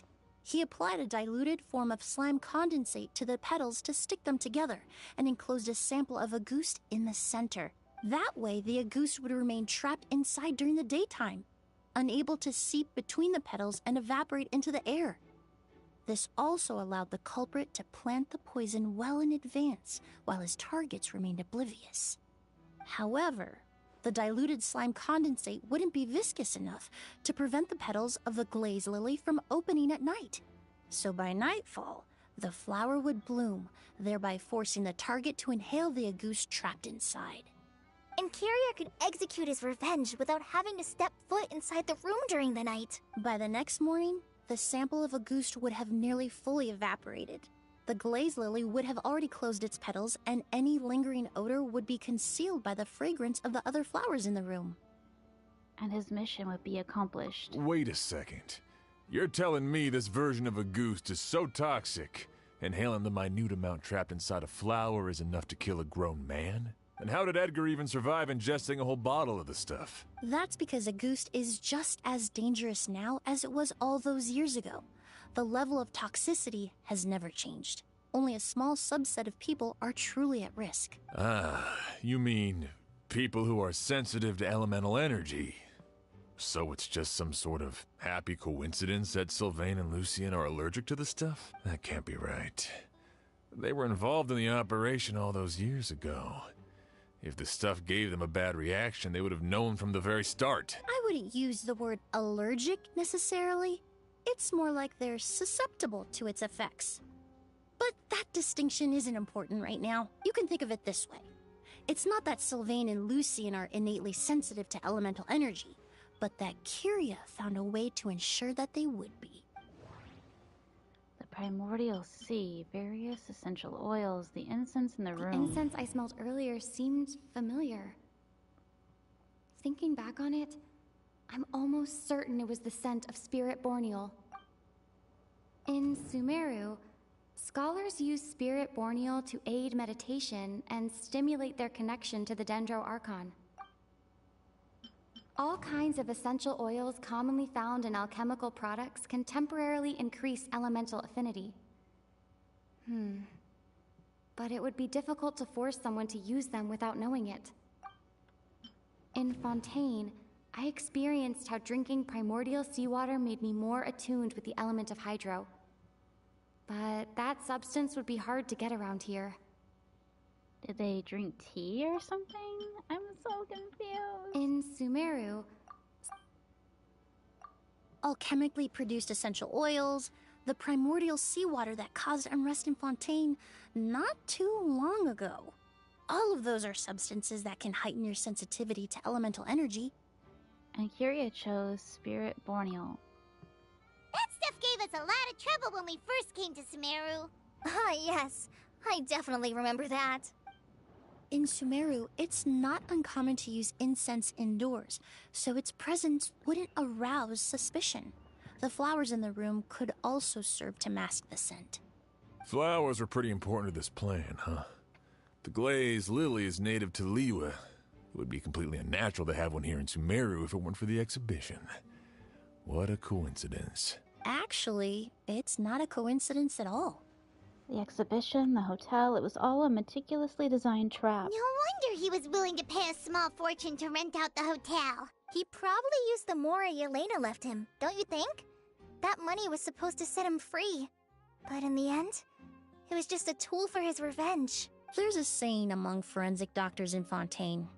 Every step you take leaves a mark. But up until this point, we haven't been able to detect any trace of Kyria's activities. That's not because he was coming and going undetected, or because he's some kind of evil spirit, but because he's been disguised as someone else this entire time.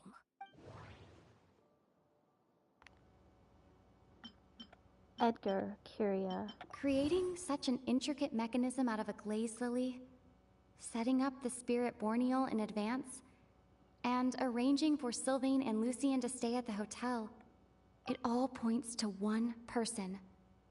The expert in charge of the entire exhibition. The mora spent to rent out the hotel, the way the Auguste flower was cultivated, the method used to disguise his appearance, it all points to one person. The boy who inherited Yelena's legacy, her younger brother.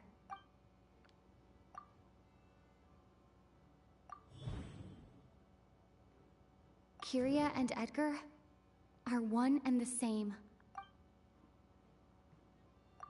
But Kyria was only in his teens back then. He wouldn't even be 40 years old by now. Edgar's lived here for so many years. Even if he changed his appearance, going that long without giving anything away, it would be impossible. Bad news, Sheriff. Mr. Edgar was attacked. What? A dark shadow-like figure just ran out of his room. It was giving off a really ominous aura. But before we could even react, the figure up and disappeared like some sort of ghost or something. By the time we got a look inside the room, Mr. Edgar was gone. Do you think Kyria kidnapped him? I need you to think very carefully about this. Are you certain that figure wasn't Edgar himself? I mean, Mr. Edgar was so frail. I don't see how he could have moved that fast. It would seem Master decided to tap into an ill-advised source of power. What? But that's so dangerous with the condition he's in. It's... Suicide. But why? Why would he do that? He's already accomplished his revenge. No. If his aim was to target everyone who had a hand in Yelena's death... If he left Sylvain alive yesterday, not out of a desire to see him suffer, but to confirm the truth about why Yelena chose to die... Then there's still one target left.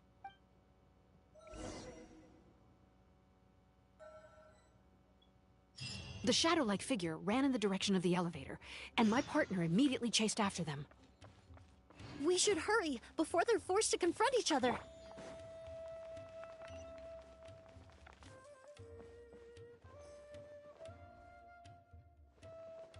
Where in the world did he go?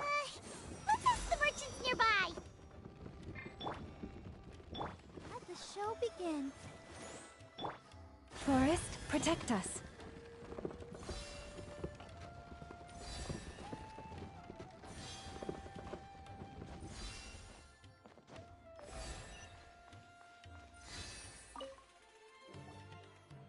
Ghost! It's a ghost! It's all right. Please, calm down and take a deep breath. Can you tell us what you saw? I saw a black shadow. It ran right past me. How could something like that happen in broad daylight?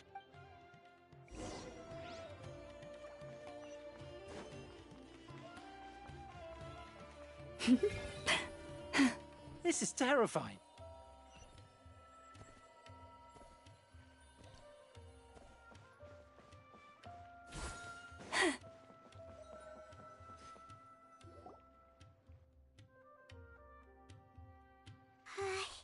If we go any further, we'll be out of Port Ormos. There'll be hardly any witnesses. It's all right. I can detect a faint whiff of the scent from here. I would say he passed by this location not too long ago. It's this way. Please, follow me.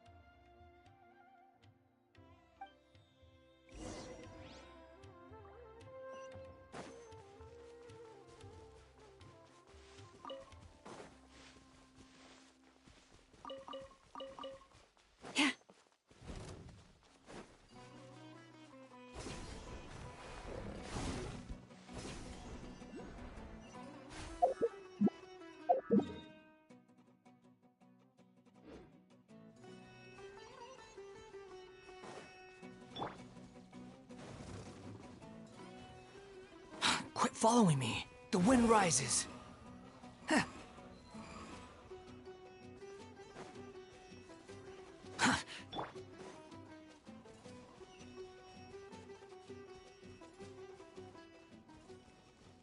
The scent is getting stronger. This must be the place.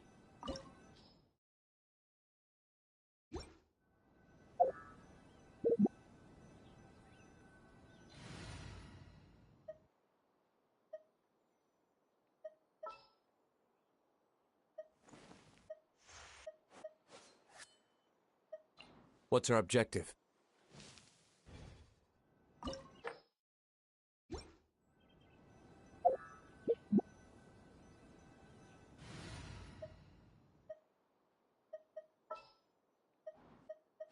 Follow me, and bask in the soft light of the moon.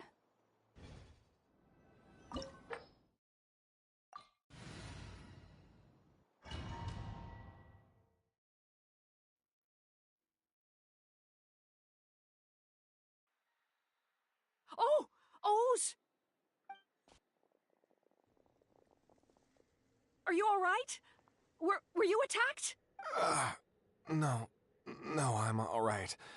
I was just chasing after that figure, and then all of a sudden, I didn't feel so hot. Let me take a look. The air definitely feels heavy. It smells nice, but for some reason, it's hard to breathe. This feeling, I've encountered it before. Everything looks all right. It was probably just the stress of the chase, combined with the impact of the environment. A bit of rest would do you some good. I can't rest. Mr. Edgar is still in there. He taught my sister how to make perfume. He's a good man. I can't just abandon him to die by Curia's hand. Oz, you need to calm down and listen to me. Edgar is the one we're after. He and Kiria are the same person. But how is that possible? I thought you said Kiria was in his 30s. Mr. Edgar is 70-something. Changing your appearance to look decades older, that doesn't seem possible. That's precisely why he had to resort to extraordinary measures to age himself.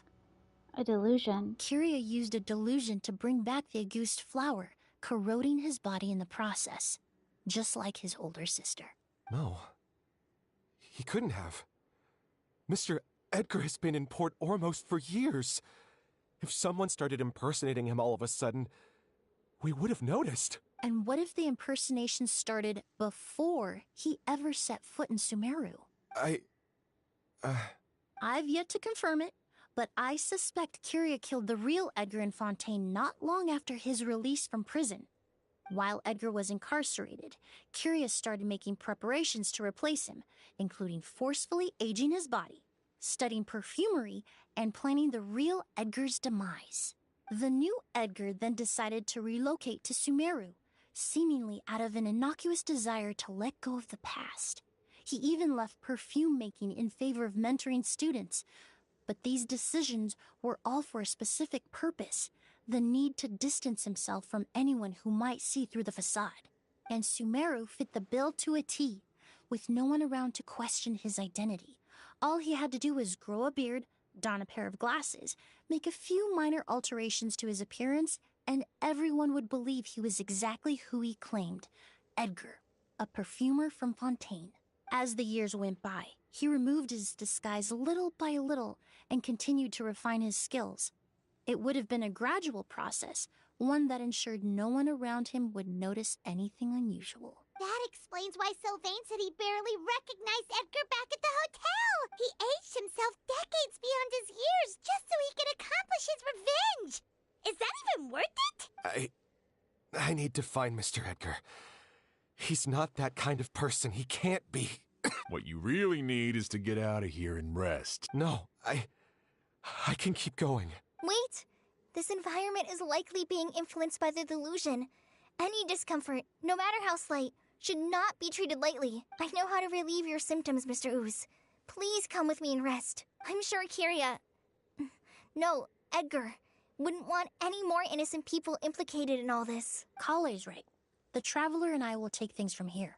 From our brief exposure to a goose, it would seem the substance has little effect on us. This leads me to believe those blessed with a vision or capable of wielding elemental power are more resistant to the effects of abnormal elemental energy.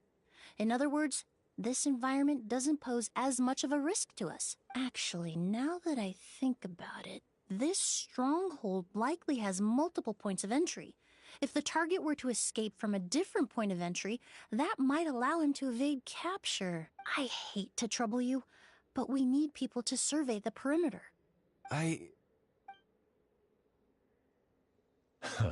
Thanks. Hear that? We're heading out. There's work to be done. Ooze, head back to Port Ormos and start gathering reinforcements. Got it. Traveler, Emily, Paimon, please be careful. For someone whose only purpose in life is revenge, there's no telling what they'll do when there's no reason to move forward. Don't worry. This isn't the end. Not for us or for Kiria. We're not going to let a goose kill anyone else. It's time for the mythos to fade into obscurity.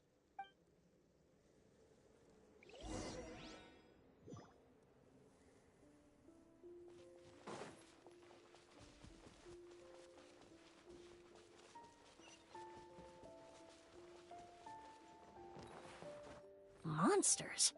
Perhaps they were attracted here by the increased level of elemental energy. You poor lost left. A grave trap.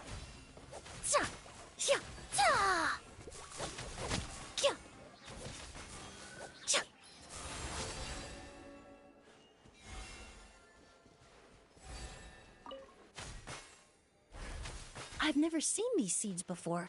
They must also have been created with the power of a delusion. It seems to be avoiding us, and there's no other way forward. Perhaps we could try luring it to the edge of the cliff.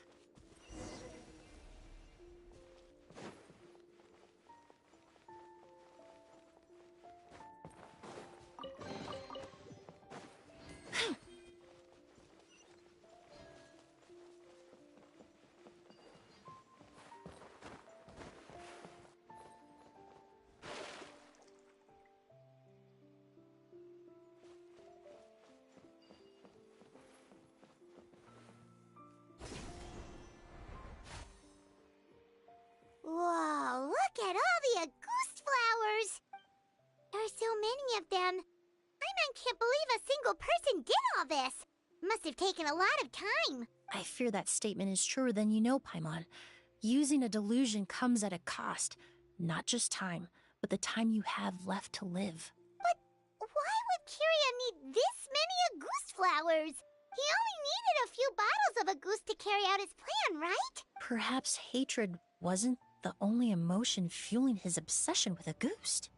What do you mean? Not long ago, he told me he didn't want all the flowers transported to Sumeru to wither away in a foreign land. But Kiria betrayed Snezhnaya, abandoned Fontaine, and lived his entire life in Sumeru under the guise of someone else. For someone with nowhere to call home. Perhaps dying among a bed of Auguste flowers just like his sister is the best homecoming he could ask for.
A little ambiance.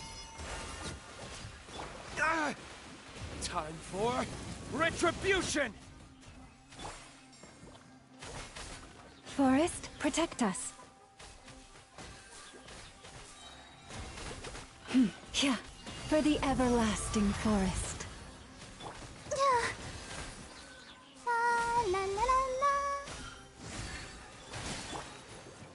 This'll brighten up the place. Extract! Yeah.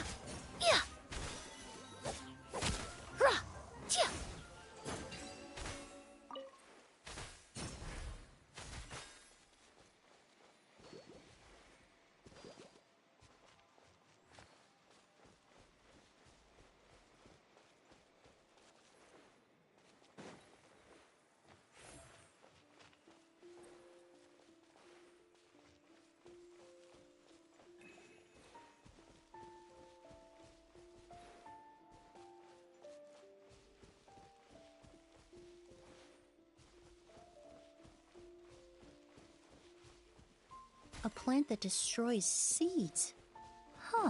Quite the ecological marvel. Let's head back to the place where the seeds first appeared.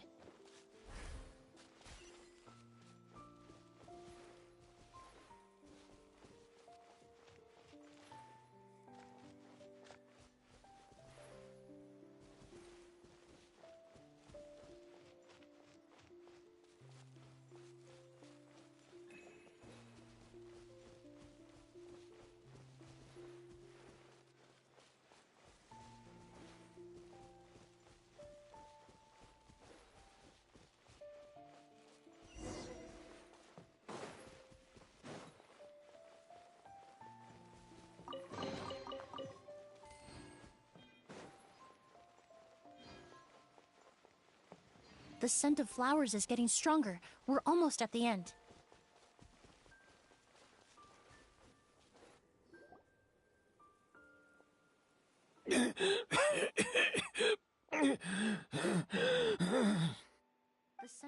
flowers is getting stronger. We're almost at the end. Did they catch up that fast? No. My strength is just waning.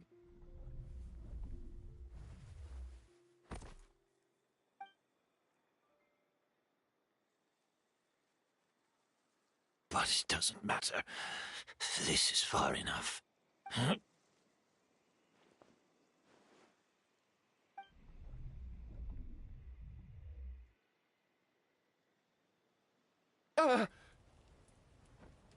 This is a garden of Auguste flowers. But it's not mine. It's the one that was set on fire all those years ago in Fontaine. Yelena? Yelena! You tried to hide it from me, but I always understood.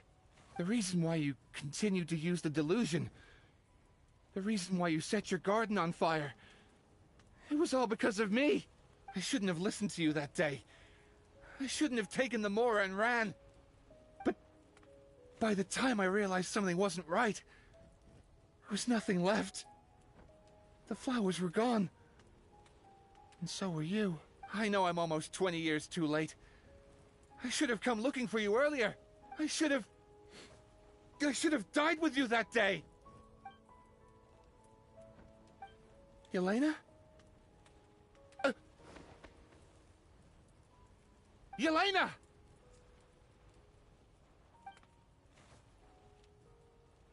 No! Don't leave me! Please! Yelena!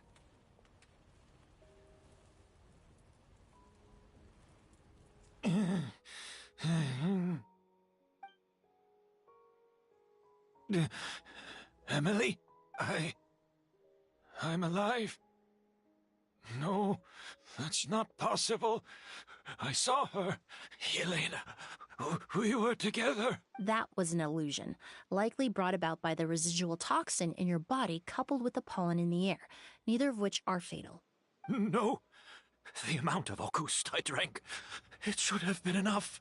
I'm sorry to say this, but that was fake. Fake? But how? We started making the preparations last night with one goal in mind: to create a perfect accord. The accord is the basis of perfume making, the product in its most primitive form. Ambergris mixed with cedar wood, rounded out with a base note of agar wood. This is the scent of leather? Exactly. We're unable to extract essential oils from leather, but by combining other raw materials, we can recreate its essence. That is the purpose of an accord. Does that mean you can recreate any scent in the whole world? I'm afraid not. Certain fragrances in this world are simply one of a kind. That quality is what draws people in and fuels their obsessions. If I wear a goose to the ball, I'll also be one of a kind. Our competitor already got their hands on it. It doesn't matter how much it costs. I have to buy something better. This fragrance will be one of a kind, no more. Myths can be deconstructed. Miracles can be recreated. All it takes is skill, experience, limitless exploration, and a little patience.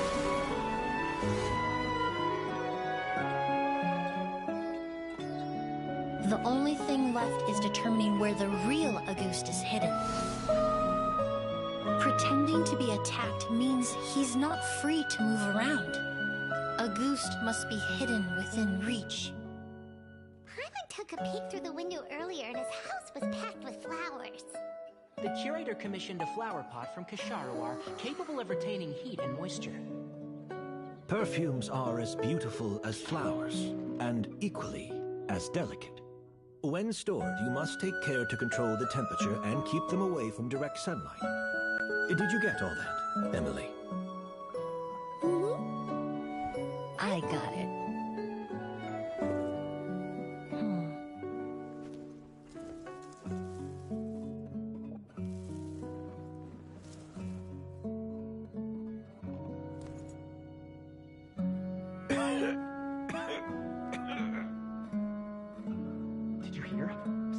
attacked again last night. So, Sylvain is dead. Is that right? Yes, Master. So, you switched the bottles of Auguste, and then lied to me about Sylvain's death. Convincing you that your revenge had been completed was the easiest way to get you to let down your guard. Impossible. Even if you found a way to switch out the bottles, there's no way you could have made an accord. If Auguste was so easy to replicate, Yelena wouldn't have. It was a combination of rainbow roses, glaze lilies, and Cecilias. Those ingredients would have conflicted with each other if you tried to combine them in the past. But recently, we found a way for them to work together. Rainbow roses, glaze lilies, and Cecilias. Auguste was created over 10 years ago. All this time, people never stopped analyzing it, never stopped trying to recreate it. Perfumery techniques are advancing day by day. We've found better ways to extract essential oils, separate oils and fats. We even discovered new ways to combine fragrances together. The mythos surrounding Auguste may have been untouchable almost 20 years ago, but now it's time for it to become a thing of the past. The past? You've been working as a perfumer for all these years. You should have always known that it is possible to make an accord, even if only in theory. But the meaning you assigned to Auguste became so inflated, you allowed yourself to get lost in it, just like the perfume mania that captivated the public all those years ago. You believed in its divinity and grandeur. You believed it was entirely one of a kind. And in the process, you forgot that it was a bottle of perfume, nothing more. Your obsession with Auguste is also what allowed us to predict how you intended your plan to end, and to make preparations in advance. We just didn't expect it to happen so fast. Or that you would activate the delusion. Well, you hit the nail on the head now, didn't you? So, Sylvain isn't dead. Since you've been preparing your accord since last night, I assume you've also figured out my method, then. That means the news of Sylvain's death. The crowd gathered outside the hotel this morning. It was all an act you put on with the sheriff? Yes. If we hadn't, you might have resorted to the delusion out of desperation, or continued to use your Spirit Borneal and Auguste combination to wreak havoc. Who knows? Maybe I would have just offed myself then and there. I know if you had things your way, you would carry the truth of Edgar's demise and the secrets of this garden to the grave, but I'm sorry, Master. I don't want to see any more death. Sylvain only inhaled a small amount of poison. He's being detained as we speak. All the crimes he concealed back then will be exposed in a court of law for everyone to see, and all his secrets will be revealed. The same goes for you as well. Is that so? Well, I suppose I'll be spending the rest of my days in a prison cell then. Whoa, he accepted that kind of fast. I don't feel the need to justify my actions, nor do I intend to repent for them. I did what I set out to do. I may have lost in the end, but it was my choice every step of the way. And if I could do it all over again... But there's no going back, is there? Be careful, everyone. This environment is dangerous. I'll lead the way. Sure to stick close and hurry up. We can't let Edgar die. Looks like I'm almost out of time. Although, I do have one final question, Emily. Of course, Master. The combination you used to make your accord. How did you figure it out? The scent of Auguste is complex and varied, yet the main ingredient consists of a single variety of flower. So, as I was analyzing the sample yesterday, I got to thinking, what if the scent of the Auguste flower was already imbued with that complexity during its cultivation? You're saying Yelena designed Auguste to have the scent of multiple flowers? Rainbow roses, glaze lilies, Cecilias. The perfumers of the past knew that if you combine their essential oils directly, they would just cancel each other out. It was a conundrum they could never solve. But if you cultivate a new flower species that intrinsically carries the unique features of those three scents, you can bypass that issue entirely. It goes without saying that for that time, this idea was a stroke of genius. Rainbow roses, glaze lilies, and Cecilias. Those really do seem like flowers you would choose, Yelena.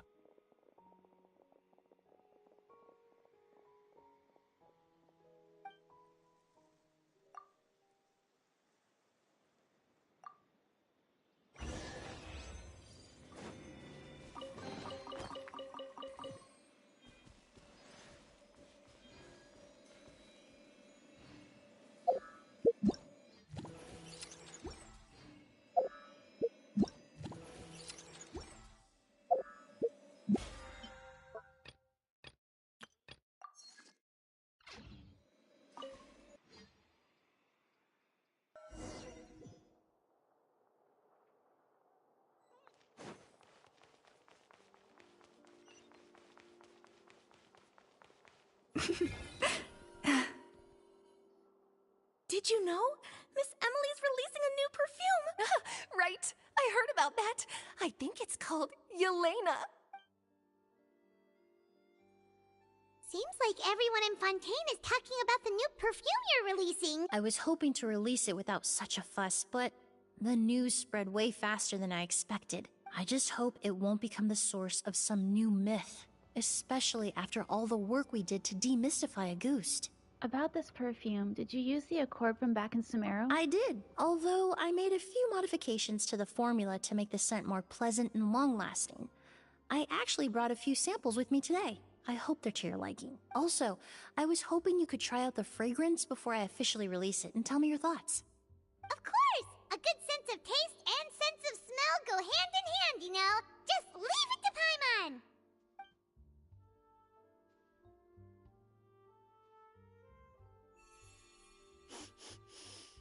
Oh, it smells great! I'm not sure that's the kind of feedback she had in mind. It's alright. All feedback is worth considering. Besides, when it comes to perfume, commenting on whether it smells good is the most straightforward assessment you can ask for. There doesn't always have to be a deeper meaning. Speaking of deeper meanings, Kyria's final question. Right! Do those flowers have some special meaning? Hearing their names seemed to have an effect on him. If I had to guess, I'd say it probably has something to do with the language of flowers. The language of flowers? Oh, we've heard of that before! Paimon remembers hearing something like, the Cecilia represents the true feelings of the prodigal son? What each flower is said to represent varies by person and across different moments in history. The same is true for the flowers that make up the scent of Auguste. After returning to Fontaine, I did some research, and it turns out the meanings of those three flowers can be reassembled to form a single phrase. Forget the past and keep on living. Perhaps that's the legacy Yelena always intended, not the nobility and grandeur most people associate with Auguste. Or maybe that's what she hoped for her brother. Do you think Kyria knew about that? I paid him a visit before his trial and explained what I found, but he didn't seem to care. Who knows? Maybe she didn't mean anything by it at all. That was his response. Yelena is gone. We'll never know what she was thinking. We can look for meaning all we want, but it'll never be anything but conjecture. Even if that is what she was trying to say, I would never be able to forget her. Avenging her death? That was the meaning I chose for my life. Kyria cultivated his revenge like a flower. He was committed to making it bloom, even if in the end, it didn't bear the fruit he was hoping for. Kyria. In any case, he did want me to pass along his thanks. Thank you for saving my life. For giving me the chance to learn that Auguste could have carried a very different meaning. Love and hatred are a privilege of the living. When someone dies, their thoughts, feelings, and intentions die with them. In that sense, what Auguste truly represents in the language of flowers will forever remain a mystery. But even if it's only a conjecture, I would like to believe my own interpretation, the meaning we give to flowers, the symbolism we assign to our perfumes. They're constantly twisted and exploited in our imperfect world, and yet at the very outset, they're born from the simplest and most beautiful desires we hold in our heart.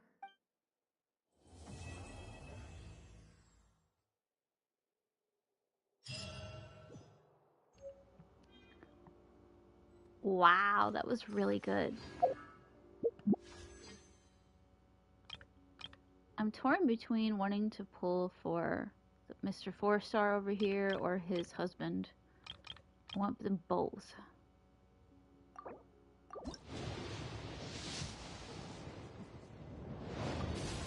But I'm probably not going to get either one. That's okay, though. That's the key.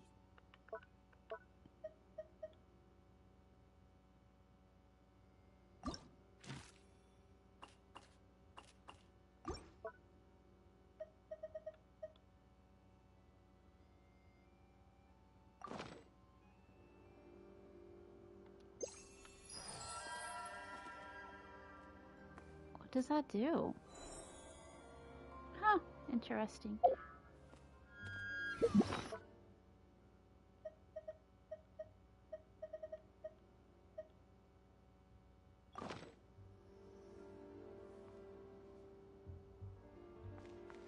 Forget about me. This is about I'm gonna skip these two and go to skirt. Alright. I need a nap, but I shall return. Thanks for watching. Bye-bye. I hope that wasn't too depressing, because made me almost want to cry. Bye!